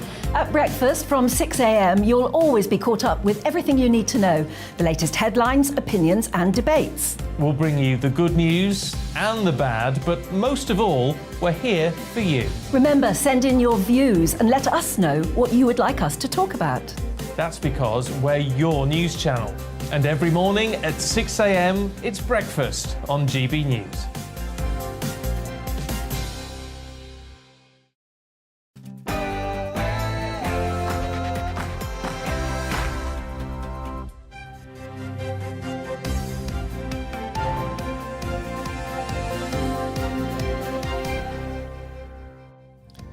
The The Chancellor has defended his economic plans after he was accused by some of gambling with the economy. Good morning, it's 9 o'clock on Saturday, September the 24th. This is Breakfast on GB News with Stephen Adan. We're live, of course, across the whole of the UK, on your TV, your radio, online, so wherever you are, whatever you're up to, take us out and about with you today. These are your top stories. Kwasi Kwarteng unveiled plans to cut taxes and boost growth in a mini-budget yesterday. Well, the measures include reducing income tax, scrapping a planned rise in national insurance and supporting households with their energy bills. The support package to cap energy bills from October is set to cost £60 billion in the first 6 months alone. In other news today, armed soldiers have reportedly been going door to door in occupied parts of Ukraine to collect votes for so-called referendums on joining Russia. And that comes as thousands continue to head to Russia's border as they are trying to get out of Russia to neighbouring countries to avoid being called up for military service. Loads of you getting in touch this morning. We're going to run through some of your views in just a second. If you want to join in, GB Views at gbnews.uk.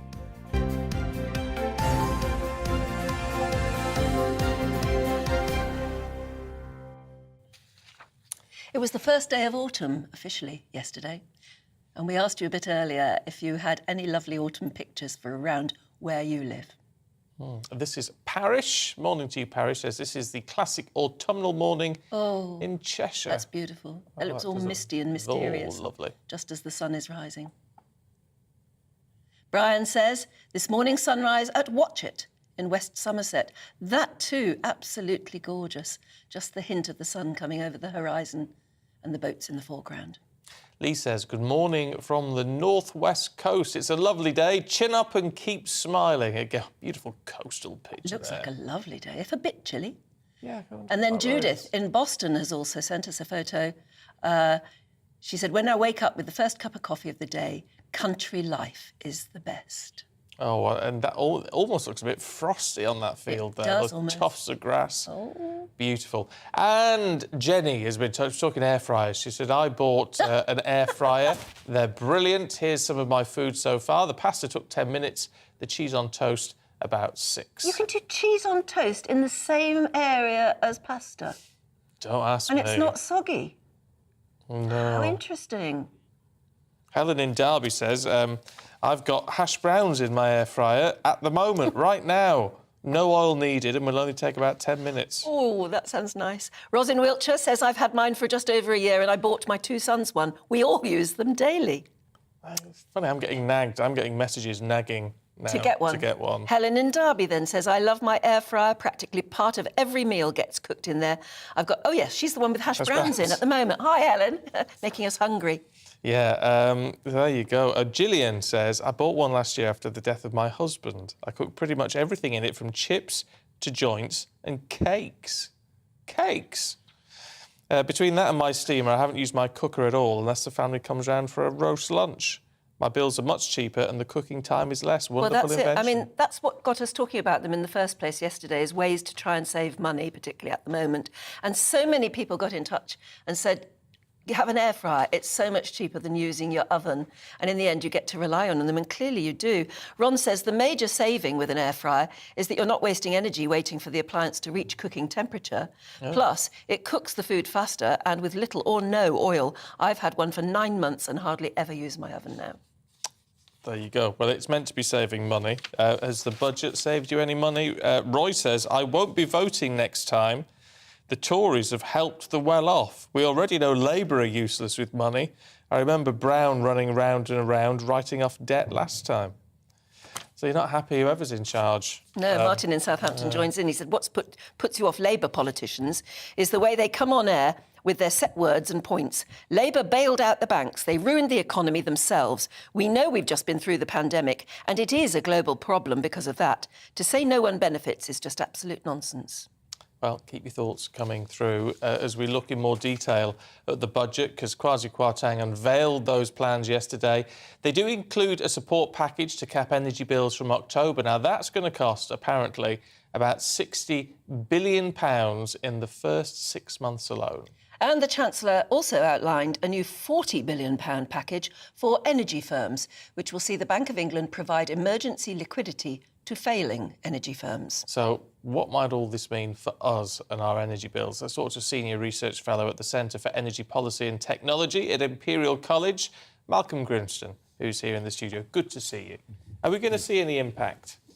Well, the main impact is going to be our energy bills will go up £500 in October instead of going up by £1,500. That is still at a stage where many people are in fuel poverty already. This doesn't by any means solve a problem. It's better than £1,500, but many people are still going to be in desperate problems come the autumn. I thought the price cap in October was under 2,000. No, the plan was to be, it was likely to go, if I get my figures right, from 2,000 to 3,500. It's now likely to go from 2,000 to 2,500. So that's there was going to be a 1,500 increase. It's now going to be a 500 increase. So everybody's being helped, but it's still going to be, it's still a huge rise in our bills, isn't it? Yes, always the debate has been, do you target the help to those who need it most? And there are advantages in high energy prices. People like me who can afford energy bills, fortunately, will take energy efficiency more seriously if I'm having to pay more. I think we all are, aren't we? Yeah, indeed. So, and you've been talking about air fryers and the like, we all start to treat energy with the respect it deserves, and that's clearly a good thing. And you do need money in the system at some point in the whole economic cycle where new investment comes in, which then ultimately brings prices down because it increases supply. So my own view is that a kind of peppergun approach to this, rather than targeting it towards those who need the help, but allowing the price mechanism to do almost what it's there for, which is to tell people now's the time to invest, and that's what will help in the long term. I'm not convinced that that's the best approach. Right. Oh dear. What about fracking? That's a bit depressing. Yeah, can I ask about fracking? Because obviously there were a lot of people very cynical and upset and worried about fracking. I just wonder if now Liz Truss has said she's sort of lifting the ban on it, whether there will be more of a consensus in support of fracking, because we have all come to realise that energy security is so very vital. Well, what we don't really know yet is the scope, just how much gas is down there that we could practically get at. We do know that the UK geology is a lot more complex than that in the States, where fracking has been an absolute revolution over the last decade. And of course, we don't have the vast open areas where nobody lives, where it's not as politically challenging here.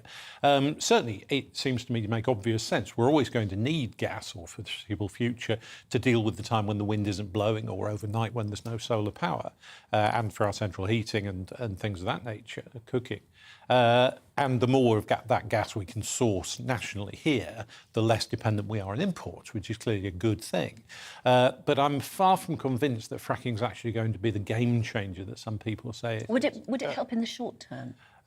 Well, not in the short term, because you need to do quite a lot of work to find out where the gas is and whether it's available. So there's a lot of boreholes need doing. I think Quadrilla have done that in the northwest already. They've done some of that, but not for 3 years or so. And the programme, I think it was suspended in 2019. And even so, it hadn't got terribly far by then. Right. So there's some extra work. Then you've actually got to deal with the planning issues, and you've got to get the equipment in place. Would it actually make the bills cheaper, though? I mean, if we're sourcing our own gas, I don't know how the market economy works with that. It would depend.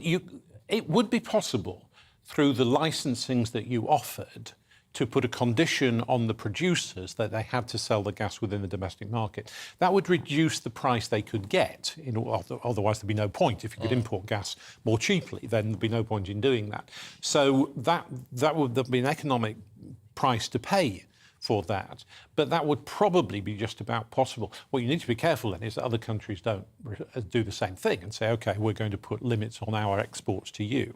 Because even with where we are at the moment, we only make just under half of our own gas. We import just over half of it. And nobody can see fracking making the difference of that more than half. It might push us over the 50%, one side or the other. But we're still going to be importing a very, very considerable amount of our gas. What about wind and solar power? I mean, we have a lot of wind, and we definitely have our fair share of sunlight. Is the problem storage? Yes, absolutely. Well, what should we be doing about that? Well, there are various technical possibilities. You can use spare electricity to pump water uphill and then use it as hydropower. And we've got a big station in North Wales called Dinorwig that's been doing that for decades. Well, it's pumping water uphill so that it can get the hydropower of it falling back. That's right. Because you can't store... Electricity is a process, it's not a stuff. So you can't put it in barrels. You need to use it to produce something that you can put in barrels or you can store and then get the electricity back out when you need it. Another option is hydrogen. You can use spare electricity to produce the gas hydrogen, which you can then burn or use in other ways for power. Which is clean. It is indeed. And batteries, which are being looked at, so general, more, when I say traditional batteries, they're not. They're new techs, but the concept is the same. Can you build enormous batteries? Well, that's the question at the moment. There are some very, very big ones appearing around the world, but the amount you would need... One of the reasons that energy prices have been high recently, we have had very low wind speeds, really over most of the last year, and that has meant that we've had to use more gas for electricity, which has pushed the price up further.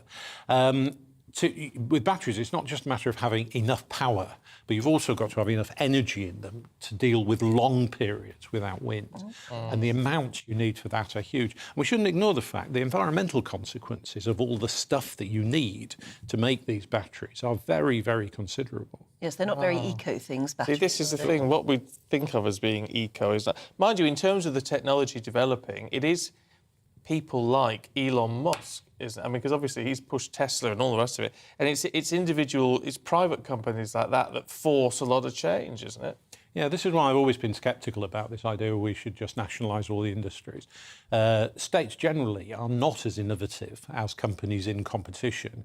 And many, I mean, it's not, some states have made great innovations, but an awful lot of technical innovation has come through market forces and through companies being able to make a profit out of that. And one of the dangers of taking all the money away from them when they do start making a profit is that you push down that innovative impetus to outdo your competitors. What's the point if the government's going to take the money away from you anyway? So that's windfall tax. Yeah. Which is controversial. I mean, Rachel Reeve, the Shadow Chancellor, yesterday was saying, why are we borrowing so much money, which is potentially dangerous for the economy, when we could be paying for 50% of this with windfall taxes. But you're saying it's not as simple as that. No, I mean, I think that the budget yesterday did not reverse Rishi Sunak's moves that in effect introduced a 7 billion windfall tax this year and 10 billion over the next 2 years. It wasn't called a windfall tax for political reasons, but in effect it was altering the licence conditions for the North Sea. So there was a higher tax on the companies for the amount of oil and gas they were producing. So if I'm right in that, and I've gone through it a couple of times, I can't see anything to suggest otherwise, then in effect we probably are seeing 20 or 30 billion of this over the next 3 years, as opposed to 60 billion in 6 months. It's not a game changer. But we should bear in mind some of the figures that were going around of the oil industry making 170 billion profit. That's the global industry, this windfall thing. A relatively small proportion of that is North Sea. And one of the problems is that it's not the suppliers. They're all going bust. Your report said they need extra support. It's the producers who are making a lot of money at the moment. Producers of energy. Yeah. And many of those are not British companies. They may have British arms. Do you sense there's clearly a change in the general chatter? We all know what the term energy security means now. Do you sense a change in the political thinking as well, that it is sort of almost number one priority, isn't it? Yes. I mean, for some of us for decades have been saying... You must have been rattling on about it for years. Yeah. It's all very well when you've got a nice, apparently stable international situation with a lot of new gas being discovered, which we had through the 80s and 90s. And gas was cheap. It helped environmentally because it was much cleaner than coal. But we lost sight, I think, of the long-term issues. And when you get... The world has, in a sense, been unlucky in the last year with the post-COVID bounce, meaning that demand went up quicker than supply could keep up with it. Low wind speeds, as I say, a rather cold winter last year, and then, of course, the tragedy of Ukraine, all happening on top of each other. But we didn't build in the resilience into the system that could deal with... We'd be facing problems with all those happening at once, whatever we'd done. But we've left ourselves very vulnerable to a collection of circumstances all happening at once. Now, having said that, the oil price was $130 a barrel 6 months ago. It was $90 overnight.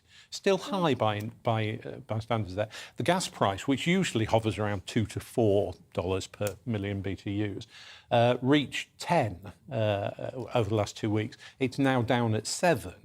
And there is talk of a world recession. So it is possible that we're not going to see the extremely high wholesale prices. Too early to be sure of that, but there are some straws in the wind there that maybe the absolute price peak is over. Oh, let's keep our fingers crossed. At least, isn't it? You can come back again You're with the more first, stories like that. That's the first good news we've heard all morning, I think. Yeah. I've been trying.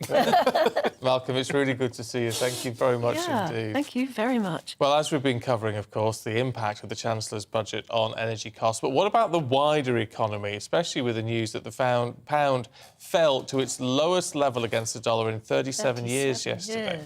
Let's speak to a professor of economics at King's College London, Jonathan Portis. Good morning, Jonathan. Were you shocked? Good morning. Good morning. Were you shocked at the way the pound fell so dramatically yesterday? Well, I mean, I think given what the Chancellor announced, no. I mean, I think none of us can predict exactly what the markets will do from time to time. But essentially, the Chancellor has decided not only to borrow a lot more money in the short term, which I think was politically inevitable for the reasons you've just discussed, but also to make very large unfunded tax cuts, primarily benefiting the better off, which are permanent. And moreover, to have no plan, and quite deliberately say that he has no plan to bring the budget to put the nation's finances on a sustainable footing.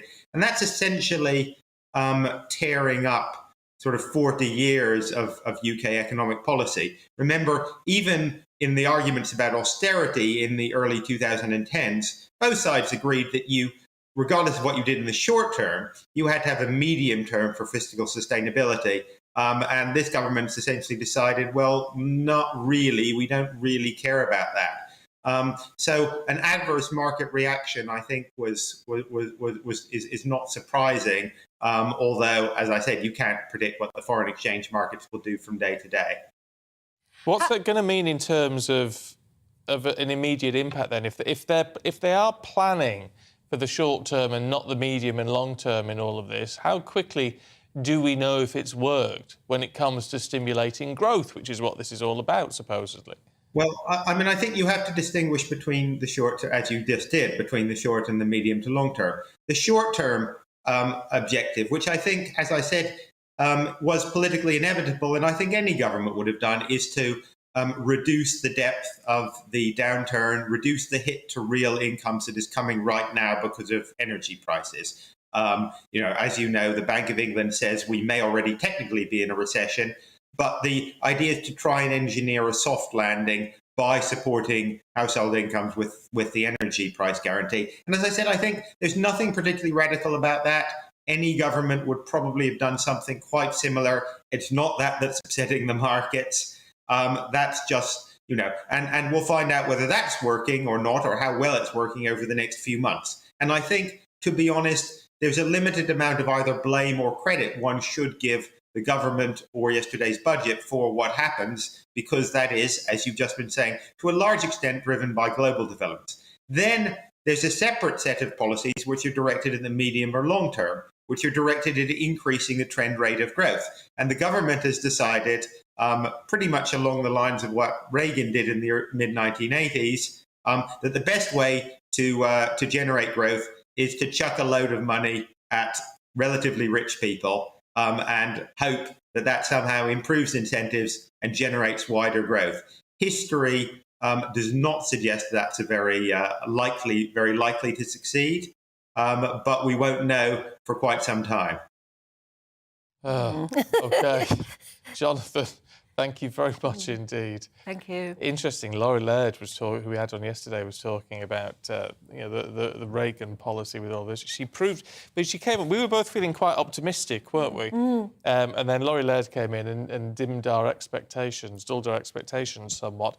She was proved to be right. Yes. In what she said yesterday. And who was it who came in yesterday and also said that any government, when the pound falls that dramatically, the government that's in never wins the next election, which is, again, something for everyone to think about. But nevertheless, the government had to do something dramatic, didn't it? Some people are calling it reckless. Some people are calling it exciting but risky. It may work. Let's be positive. We've got to. Be positive. There's going to be huge amounts of growth in the UK. Fingers crossed. Anyway, look, don't go anywhere. Lots more to come for you this morning after we've had a look at the weather. Looking ahead to today's weather, and the UK will be showery for some, but with sunny spells and some longer sunny intervals as well. Here are the details. For southwest England, a largely fine and dry day with sunny spells, a few showers for West Cornwall and breezy at times. Temperatures peaking at around 16 Celsius this afternoon. Sunny spells and showers for southeast England. Showers confined to coastal areas at first, but developing more widely by this afternoon. Highs of 18 Celsius. Mostly dry with sunny spells for South Wales, although a few showers in the far west where it'll be breezy. Highs of 17 Celsius. The Midlands will see a mixture of scattered showers and sunny spells. Showers mainly in the east at first, but then developing in the west for the afternoon. Highs of around 16 Celsius. For northeast England, a mixture of scattered showers and sunny spells. It'll be breezy along the North Sea coast, where it'll feel rather cool, with temperatures peaking at 12 to 15 Celsius.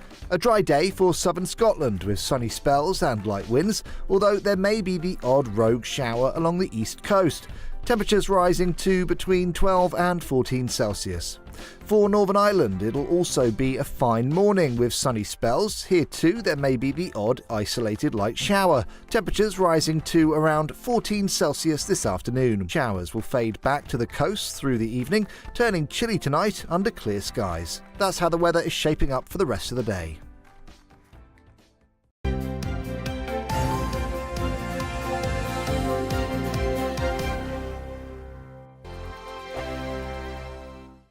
We are GB News. And we'd like to say thank you To each and every one of you. For helping our great nation. Find its voice. We're absolutely everywhere. Across England, Scotland, Wales and Northern Ireland. On TV, on radio and online. We're proud to be The People's Channel. Britain's news channel.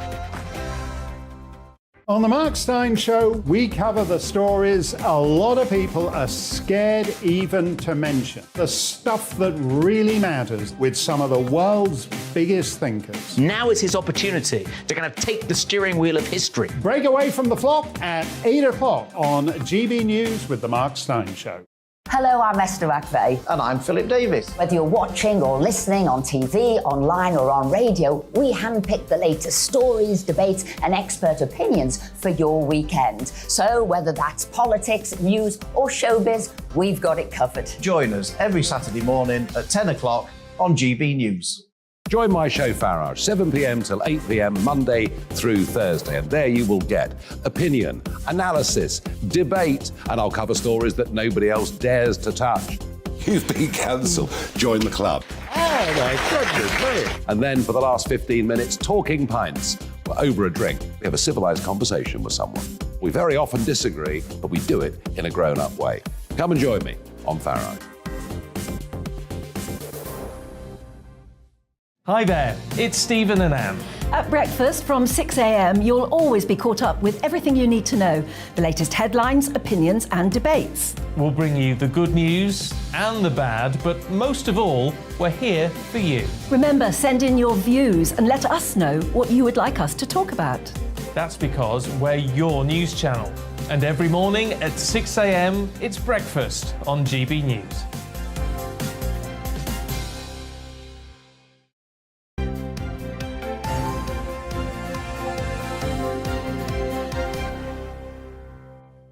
.24, morning to you. Thanks for joining us today. Now, we do a view. Well, we've got so many views, yeah. Actually, apparently I was wrong to say yesterday was the first day of autumn. Oh. Yesterday was the autumn equinox. That's according to Ed. Thank you, Ed. But the Met Office recognised the 1st of September as being meteorological autumn. Oh, yes, there is a difference. Not the autumn equinox. Yeah, there is a difference between the two. Nevertheless, it's very autumny out there. Very autumny. Very autumnal. Goodwin says, Anne, please tell Stephen to stop being a caveman, which is what my wife told me when I refused to embrace the air fryer revolution. Now I won't use anything else. There you go. I'm looking online at air fryers right now and they're all out of stock. Can't figure out whether to spend a lot of money. Oh, really, are they? Out of or stock. go for a cheapo and just try it. Philip in Ashington says, we had one for 1 month and we found it very poor. Would rather pay the extra few pounds on a proper fry-up and cook dinner than use air fryers. But Chris in Sheffield says, best thing I ever bought. Chicken breasts, cooked to perfection in 20 minutes.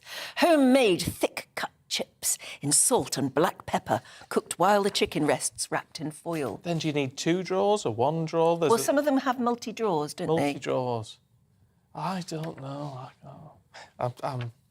I'm slightly... Well, you're a caveman. I'm a caveman. According to Goodwin. Thanks, Goodwin. Goodwin, that's an interesting name. It's a lovely name. What else have we got? And Lawrence says, thanks, we were talking about the welfare system and whether you get paid to go out and do work or whether you should have to earn your universal credit or whatever. Lawrence says, Anne, thanks for recognising the stay-at-home parent, not just the wife or mum. I'm a stay-at-home dad to 3 children. 1 child is disabled, hence me giving up my career. Support for carers from the government is abysmal. Carers allowance pays out 65 quid a week. I'd love to find work. Finding specialist cover for a child with Down syndrome over school holidays is impossible. In the winter months, one of my other children has nasty sinus infections and he's off school sick quite often. What employer would put up with that? It's very difficult. It is difficult. Very difficult. You need real help. Yeah, and Dave says, I'm fed up with people slagging off people on universal credit. I'm forced to claim it due to spinal injuries. And I want to see someone try the process to claim PIP, limited work capabilities, see how terrible the DWP, Department of Work and Pensions, are to deal with these matters. I have total medical proof of my condition and full doctor's support, but I'm still in the process more than a year later, trying to find suitable work, but this is a nightmare. I've worked all my life and tried to work with my medical conditions, and I would still like to contribute somehow. My wife and I live off, or try to live off, £835 a month. Gosh, that covers rent and all utilities, nothing left for food. We've been fortunate with help from various military charities and food banks, which we are most grateful for. And this is the issue, and I think there does need to be a distinction from those people who have no choice but to claim benefits and those people who really need to be out there working. If you can get the job. If you can get the job. I'm not saying it's easy. Keith says, when I was 19, I worked in a large hotel in Harrogate. I signed myself out of hospital after having my tonsils out. It was Christmas time, and I was made to feel guilty about being off work. I went back and hemorrhaged. I was losing so much blood, I nearly died. No one from work even acknowledged it. I just got a roasting for being a bit late on New Year's Day. But yes, I still went back to work.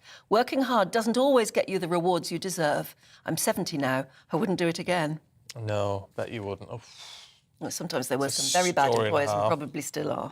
Yeah. Yes, indeed. Indeed. We'll keep your thoughts coming through. Well, look, Business Secretary and MP Jacob Rees-Mogg has faced criticism over the government's decision to lift that moratorium on fracking.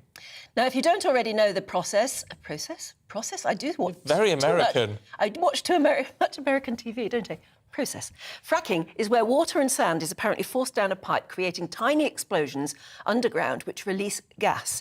And it's been banned in the UK since 2019. There's a lot of, conflagration about the science and whether it's safe and whether it causes tremors or not.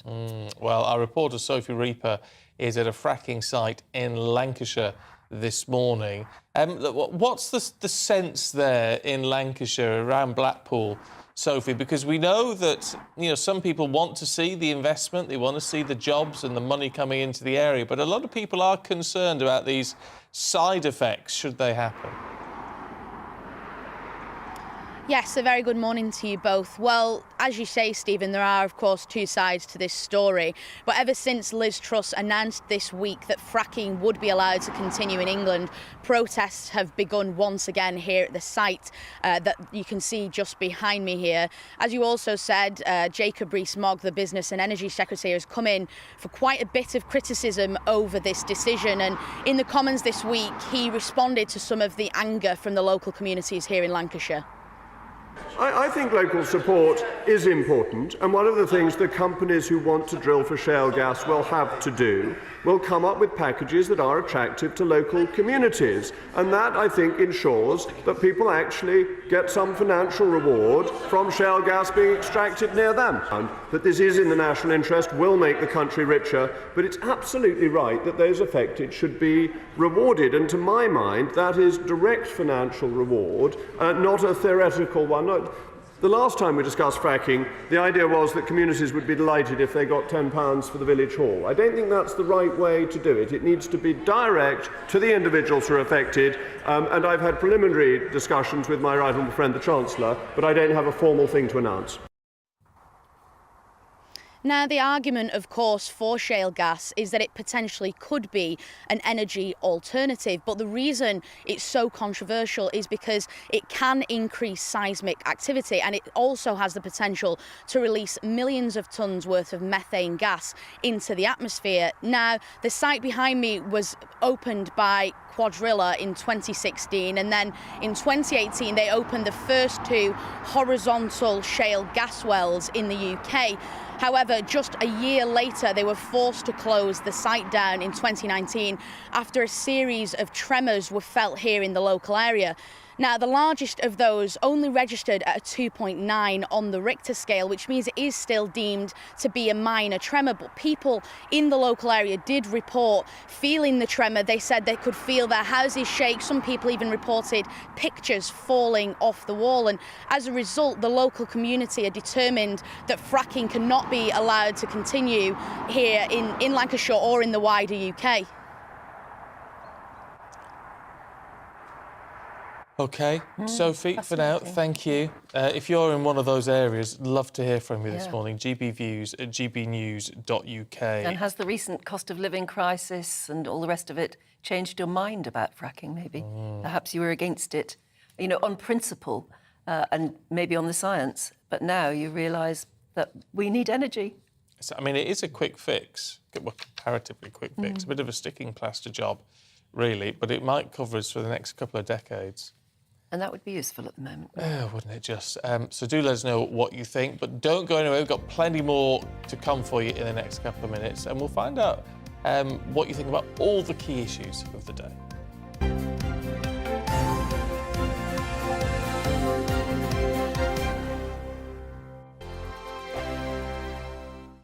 We are GB News. And we'd like to say thank you To each and every one of you. For helping our great nation. Find its voice. We're absolutely everywhere. Across England, Scotland, Wales and Northern Ireland. On TV. on radio and online. We're proud to be The People's Channel, Britain's news channel. On the Mark Steyn Show, we cover the stories a lot of people are scared even to mention. The stuff that really matters with some of the world's biggest thinkers. Now is his opportunity to kind of take the steering wheel of history. Break away from the flock at 8 o'clock on GB News with the Mark Steyn Show.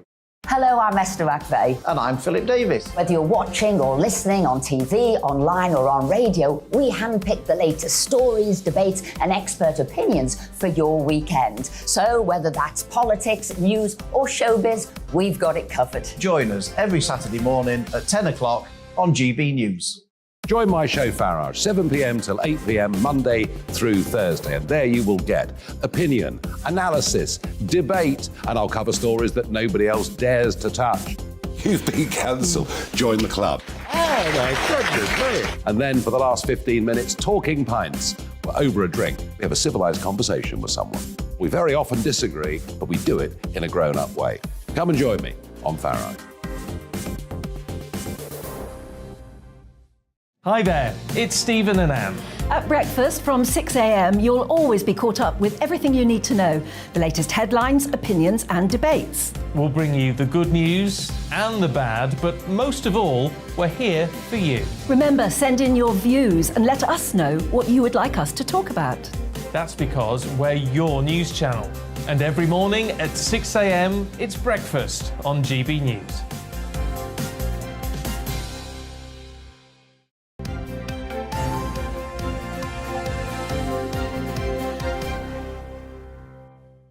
Morning to you, it's 9:35. I just wanted to say a very special hello to Sally this morning. Thank you for getting in touch, Sally. She says, just over a year ago, I was diagnosed with cancer. Currently on my second bout of chemotherapy, and it has been a very hard 12 months. I bet it has. She says, but on a Friday, Saturday and Sunday, I put you two on in the morning, and watching you both makes all seem well with the world. So I wanted to say thank you. Oh. Honestly, that's so It's funny kind. you say all seems well with the world when there's so much bad news that we're having to disseminate. But when you've just been diagnosed with cancer, probably puts it in an entirely different perspective, doesn't it, Sally? Bet it Anyway, does. yeah, thanks for watching, and I'm glad we're with you, actually. Yeah. Yeah. Gemma says, I'm loving the air fryer discussion this morning. Stephen looking online for an air fryer live on television whilst looking confused is brilliant. It's very confusing because I'm now looking at an online retailer, you know the one. Yeah. And there's about 700 of them on it, and you just think, for various prices... Where do you start? Well, how do you know which one's good and which one's bad? You go on the ratings. Oh. Has it got a 5-star rating? That's what you want to know. Oh, right. It's like if you can get one for £200 or get one for £80, I just don't know. And then Anne in Swansea's been in touch. You see, this is what terrifies me. She said, I've had my air fryer for 3 years now. They are brilliant, but if you warm up pies, turn them upside down so the flaky pastry is on the bottom, as my air fryer caught fire when the flames were sucked into the element. Oh. Other than that, they are brilliant. Instructions. Oh. There you go. God. There you go. I'm torn. Do you know, we were talking earlier as well, weren't we, about learning a trade. Oh, yes. And maybe even learning a trade at school so that you go out into the job market. Even if you go into something completely different, go to college, university, whatever, you've got a marketable skill. Terry says, as a female living in an area where there are flints in all the fields, I have built flint walls. Slower than bricklaying, as you have to choose each stone really carefully, but you can think beautiful thoughts while you're doing it. You see, That's a marketable skill. Oh, a flint, what a proper flint wall. Are they like Will they be dry stone? dry stone walls? Yeah. I don't know if you dry stone or what. The wind with them. blows through them, but it doesn't blow them down. It's always, the science of it is very clever. I love a dry stone wall. Pat in Worcestershire says, my granddaughter Lauren has got a master's degree in civil engineering and has just started working for a very well-known company. She's going on a bricklaying course as part of her training for a week, and she can't wait. Her partner's doing an architectural degree, so they'll make an ideal couple. Gosh, they really will. They will set up business They'll together. build their way out of a recession, won't they? You see, I do sort of think with all... these should be trades for anyone, all this sort of thing. And then we go to fracking, and Pamela says, what a surprise, the anti-fracking mob are out again.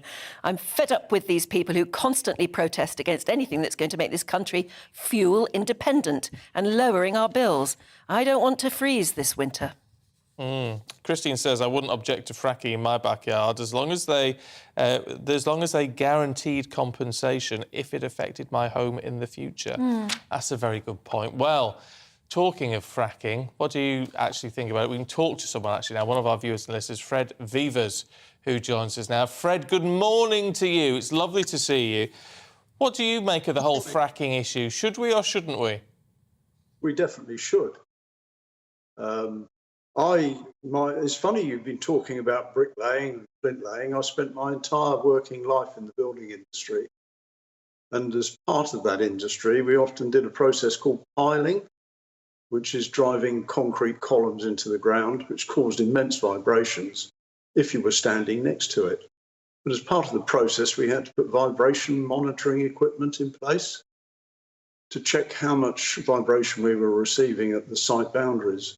And never, ever did we exceed that sort of vibration level that was being experienced by heavy lorries. That's interesting. It sort of puts things in perspective a bit. But fracking apparently causes much larger tremors than that, over a much wider area. Or don't you agree?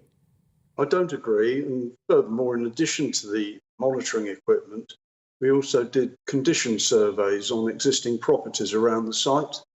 So we knew what they looked like before we began, and then we would do a check-off afterwards to see what they were like when we'd finished. What about the NIMBY issue? Because I don't think where you are, Fred, I don't think there are any proposed sites, are there? I mean, would you have a different perspective if one was being planned 10 miles down the road? Stephen, if there was gas in my garden, they could come and get it out tomorrow. in return for free energy. I don't, the NIMBYism issue should not be allowed to dictate what a national resource is allowed to do or not do. But there is still real confusion amongst the scientists on this, isn't there? Some say it is very dangerous, some say it causes tremors, mini earthquakes, if you like, and some say not. Who are we meant to believe, and how will there ever be consensus? Well, what in life do we ever get consensus on? There's inevitably two sides to every story. But I prefer to believe the people like the boss of Quadrilla, who says he can get gas out of the ground in 6 months and knows his business inside out. The people standing outside the gates of the site you've just been showing, what do they know about fracking? What do they know about geology? It's a valid point, but of course everyone's entitled to their view. Look, can I ask you what you make of this the mini budget yesterday? Because obviously that's partly why we're looking at fracking and the fact that we need energy security and all the rest of it. Do you think the Kwasi Kwarteng pursued the right avenues here? Because he's taken a bit of a gamble, hasn't he? Well, to an extent, yes, he has. What do I think of the mini budget? It's very good as far as it goes, particularly the removal of the corporation tax hike. Anything that gets this country moving has got to be a good thing. Part of the budget, especially for the first-time buyers and that type of thing, anything that helps the youngsters of today is good. I'm all in favour of it. But it didn't go far enough, in my opinion, but perhaps we're going to get some more later in the week. It was a mini budget. It means they can certainly add bits to it and I guess tweak it in the future. Thank you so much for joining us. It's great to talk to another GB News viewer. Thank you. Thank you very much. Oh, the pleasure's all ours, Fred. Chris in Leicestershire says, here's my answer to the NIMBY question. Oh, yeah. I'd happily have fracking close to me, but then I've actually read some facts about it. Oh. And Christine says, I wouldn't object to fracking in my backyard as long as they guaranteed compensation. If anything went wrong, I think you've already read that one. Yeah, but it's a fair point. I mean, I know there are you're bound to be a bit concerned when you look at actually how the process works. You think, ooh, is that? But, we've got to do something, haven't we? I've got to say thank you to Anne Jarvis, Connie Nelson, Andrew Hones... Are these air fryer and people? Jackie Noon, they've all been forwarded to... They've all sent in suggestions for which air fryer to buy. Oh, brilliant. So I have to tell you, you've all sent in 4 different suggestions. Oh. So there you go. Doesn't help much, does it? But he is such a gadget freak. I'm surprised you're not already on this. But it's funny finding you so divided as to what, confused as to which one you should go for. Yes, but it's also spending money, because like anyone else, you sort of think, well, if it's going to save me money, fine, but you've got to fork out the money in the first place to do it, and that I don't like doing. No. Right, OK. I don't like it's not doing. as if you could try it and then wrap it up and give it back. No. Not a fryer, not something that's been cooking stuff. Yeah. On the welfare system, and again, it's a fair point. Alex says, why do you persist in the nonsense regarding the dole? Shaming people, calling them lazy, etc. These views are not acceptable. If you want them to work for their benefits, pay them the laughable minimum wage. I don't think we're shaming anyone. We are just reflecting people's views as we reflect yours. But, I think it is easy to shame people on benefits. Don't get me wrong, I think that does happen. And I think we do have to be you've got to be very guarded. You can't say that everyone on benefits is work shy, because that absolutely is not the case. True. Of course not. But there are some who are, presumably. Diane says, I'm an HR manager. The amount of times candidates say they cannot work hours on offer, as working more than 16 hours a week would affect their benefits. It's unbelievable. We even had some people apply for jobs, and when we invite them for interview, they say, sorry, I don't really want the job, but I've got limited... Yeah. Oh, no. Oh, no, that's the wrong one. That's the wrong one, isn't it? But basically... Yeah, oh, hang on. Yes, it's still stapled. There you go. Oh, yeah. Sorry, there you go. Thank you. Sorry, I don't really want a job, but I have to apply to evidence to the job centre. It's a nightmare, and you wonder why at times HR does not reapply to all applicants. Yeah. In fact, keeping it all in perspective, Malcolm says, I've got little money for food and enough jumpers and hats to ensure the cost of living and energy crisis won't bother me. Today, people expect too much, whilst most of the world would jump into the position our very poorest are in. Well, yes, we're better off than some countries. Yeah. I think we are living in the 21st century. Yeah. But I know what you're saying, Malcolm, with that. I do. I think we do have to be careful, really. We are very privileged, actually. Anyway, look, we've got 10 minutes or so left, so let's talk through the main sport and showbiz with Stephanie Tetchy and Aidan McGee, who are both with us. Good morning. Good morning. Aidan, have you got an air fryer, Aidan? No, my friend has got one, and he's always going on about it. He said it's changed. Yeah, my friend has one. I haven't got one either. Yeah, you make soup, though, Aidan. You can't do that in an air fryer. No, you can't. I did make some soup this week, actually. So I wasn't any left to bring in. I do apologise. Obsessed with making soup. Yeah. I We're made still waiting. leek and potato soup, which was actually my favourite for when you're cold, right? And then a friend of mine gave me some of her apples. She's got these absolutely enormous... They're just hanging with beautiful-looking apples. Wow. And she said, they're cookers. So I don't know what you're going to do with them. She gave me a load. I put them in the soup. Yeah. Did that work? Yeah. Apple, leek and potato soup, and it was gorgeous. Yeah. I tried pear and celeriac about 6 months ago. So fruit that works quite well. Yeah. Well, tomato's no different, I guess, is it? Yeah, that is a fruit. Absolutely. Yeah. Yes. But I will be trying different recipes in the between now and Christmas. Could you do a soup in an air fryer? No, I don't. You don't fry soup, do you? No, you don't. But it's. But it's a convection oven. The key thing about the soup is the blending, isn't it? I don't think it does that for you, unless I don't really know how an air fryer would help. But my friend did say that he cooks things like casseroles and things like that. It makes a big. It baffles me. It really does. The food quality still taste the same with the air fryer? Well, apparently even better. Apparently the chips are fabulous. I think we're going to have to do a test, aren't we? Yeah. In the studio. On a Sunday, yeah. Help chop us some chips. And we'll see how we do with the roast potatoes. We're going to come back to you in just a moment because a guest who we thought actually had disappeared is back up again now, which is very good news for us. And it's all about the Chancellor and the mini-budget, of course. Let's talk to the Chief Secretary to the Treasury, Chris Philp, who can join us now. A very good morning to you. Thanks for joining us. There's an awful lot of criticism, it has to be said, about what this budget will achieve and the gamble it is taking with the public finances. Well, I don't agree with that. I think the real gamble would be maintaining levels of tax that are inappropriately high, which risk deterring investment, which risk disincentivising hard work, and which risk driving individuals and companies out of the United Kingdom. By having competitive tax rates, we're encouraging people to work, encouraging them to invest, and encouraging people and businesses to locate here in the UK. It's a plan for growth that will get our economy moving, that will lift people's wages, create the jobs of the future, create more investment, and ultimately generate the tax revenues that will sustainably fund our public services like health, education and the police. Isn't it fair to say that, certainly following on from the leadership campaign, that a lot of people were expecting this budget to be extremely bold, but to provide more immediate help for those people who are so desperately in need at the moment, and that isn't there? Well, I again respectfully disagree. So let's start with what we've already done. The national minimum wage for people on low earnings went up by 7% in April.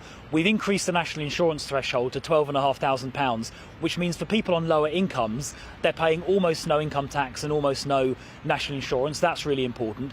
With the energy crisis, we've put in place already this year a £37 billion package. And for the people on the 1/3 of lower incomes, that's about 8,000 families, we're providing £1,200 worth of help. And then in addition to that, the new government, just a week or so ago, or a week and a half ago, introduced the energy guarantee, so the average household won't pay more than £2,500 this year. There were obviously concerns it would go way higher. So a huge range of measures designed to help people on lower incomes. But yesterday's growth plan cut taxes, cut personal taxes, as well as holding down company taxes for everybody, for rich and poor alike. And when this growth plan delivers higher growth, that will help everybody, rich and poor. It'll help the entire economy, and that's why growth is so important. Kindest critics in today's newspapers, for instance, are saying it's a massive risk. And, it's not long, really, until the next general election. How soon will we really feel that we are seeing benefits from yesterday's mini-budget? Well, the real risk is having tax rates that are uncompetitive and growth that is too low. That is the real risk. So the growth plan set out yesterday really is a necessity. It's not a choice, it's not a gamble, it is a necessity. We have no choice but to increase our level of national growth to improve the standards of living and the incomes of citizens in the United Kingdom and to build a better future. I think some of these measures will start having an effect straight away. The objective is to increase our annual growth rate by 1% per year into the medium term. And that's not just about tax, it's about energy. So we're too dependent, frankly, on energy that comes from overseas. Putin's illegal invasion of Ukraine has showed that. That's why we're going to be speeding up Sizewell, Hinkley Point, small modular reactors. We're going to be drilling more in the North Sea for oil and gas, as well as investing in renewable energy. We're going to be speeding up infrastructure projects, road and rail. It's crazy that it can take 5 to 7 years to get a new road project off the ground. We're getting all that sped up, and we're going to set up investment zones the length and breadth of the country. And my colleague, the Deluxe Secretary, Simon Clarke, has been on the phone to, I think, 38 different local authorities up and down the country, talking about getting those sites set up as quickly as possible. So this is an urgent plan, it's an immediate plan, it's also a necessary plan to make sure this country has a bright and prosperous future. And that's why we've done it after 2.5 weeks. Right, the first thing we did, the new government, was the energy guarantee, and the second thing is the growth plan. You can understand the criticism, though, can you? I mean, you're a reasonable man, Chris Philps. You can understand why a lot of people watching and listening may say, well, look, if you earn £150,000, £200,000, you're going to see a substantial benefit by April next year, and the rest of us aren't. I mean, there does seem to be greater benefits for the already well-off. Well, hang on a sec. I mean, these tax cuts are for everybody. Everyone is getting a national insurance tax cut. Everyone is getting an income tax cut. Everyone across in the whole country who's working are getting those tax cuts, right? So that's a very important point to mention. Secondly, the removal of the 45p additional rate tax band, the cost of that is only about 1/20th, it's 5%, of the fiscal value of the measures announced yesterday. So I don't accept that it's unreasonably skewed. These are tax cuts for everybody. They'll get the whole economy moving, and that will benefit everyone. And by the way, don't forget that people on higher incomes are already paying very high levels of tax. The top 1% of earners pay approximately 28% of all income tax.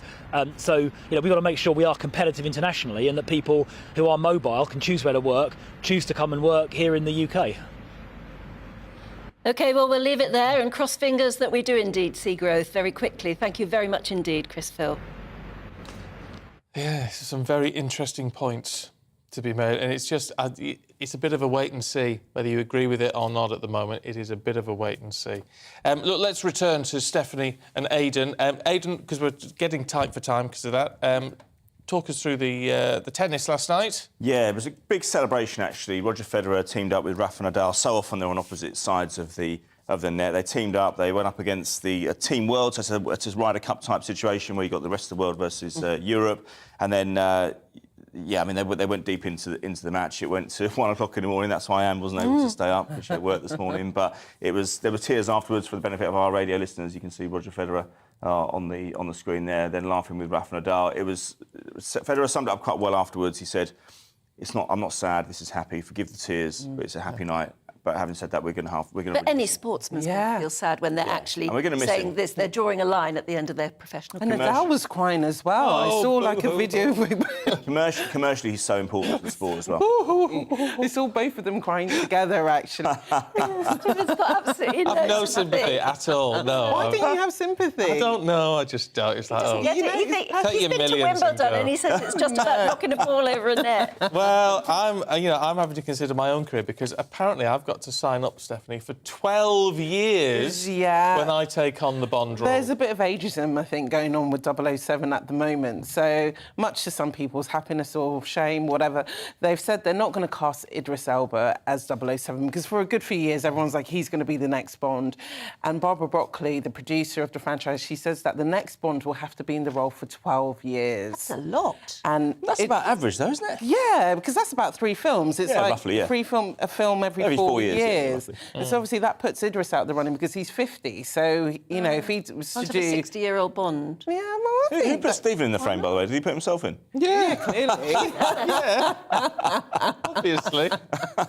Yeah, so Idris is It also out of the depends running. whether it's an exclusive contract. It wouldn't stop them doing other movies, would it? No. Pierce Brosnan did a few other movies, I think it was. I didn't see Daniel Craig doing much of the films, No. though, only towards the end. Yeah, he did a few in the towards last, the end. Yeah, towards the end, so probably But look those at first... Henry Cavill. Yep. He's 39. He'd be very good. He's quite hunky. Yeah, I think He he was would be a good Superman. one. Yeah, and Tom Oh, yeah. Hardy. Oh, and he's The another one. Witcher. I love The Witcher. Yeah. That's a great show. But surely you can't go for another sort of tall white male, can you? Well, you know You've got what? to do something a bit different. And there's been talks that even having a female Bond. Oh, you can't. So I think that's a bit I don't want us to be extreme. Bond. Oh, come on. What would you call Didn't her? work for Jane Doctor Bond. Jane Bond.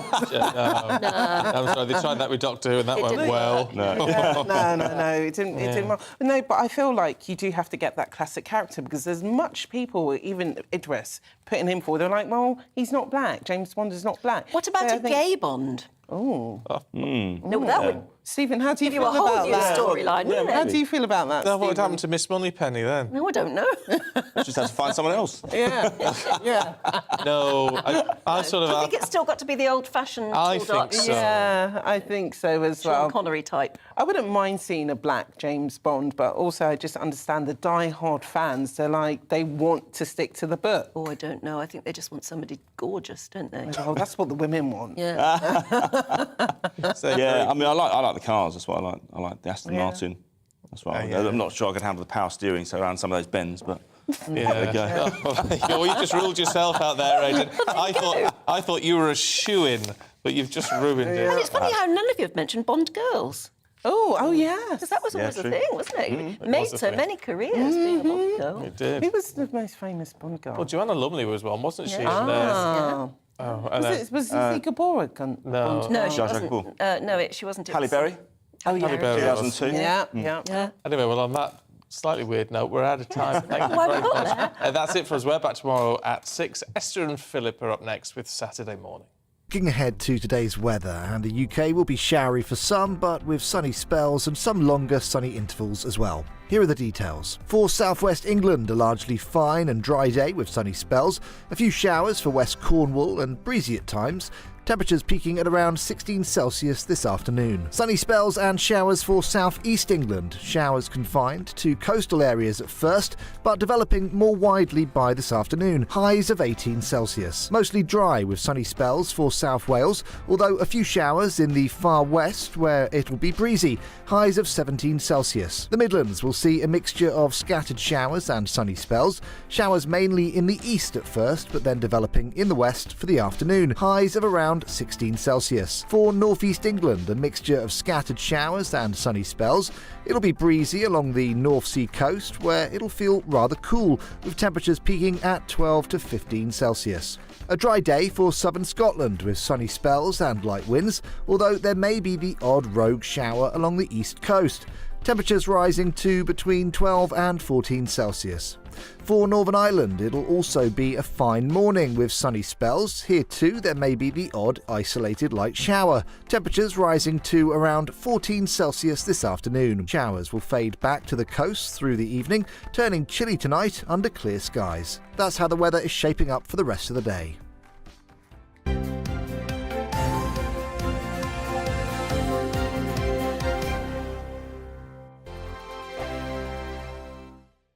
We are GB News. And we'd like to say thank you. To each and every one of you. For helping our great nation. Find its voice. We're absolutely everywhere. Across England, Scotland, Wales, and Northern Ireland. On TV, on radio, and online. We're proud to be The People's Channel, Britain's news channel.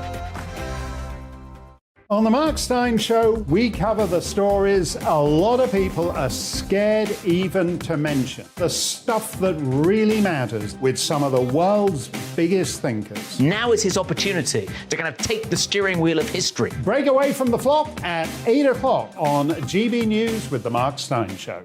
Hello, I'm Esther McVeigh. And I'm Philip Davis. Whether you're watching or listening on TV, online or on radio, we handpick the latest stories, debates and expert opinions for your weekend. So whether that's politics, news or showbiz, we've got it covered. Join us.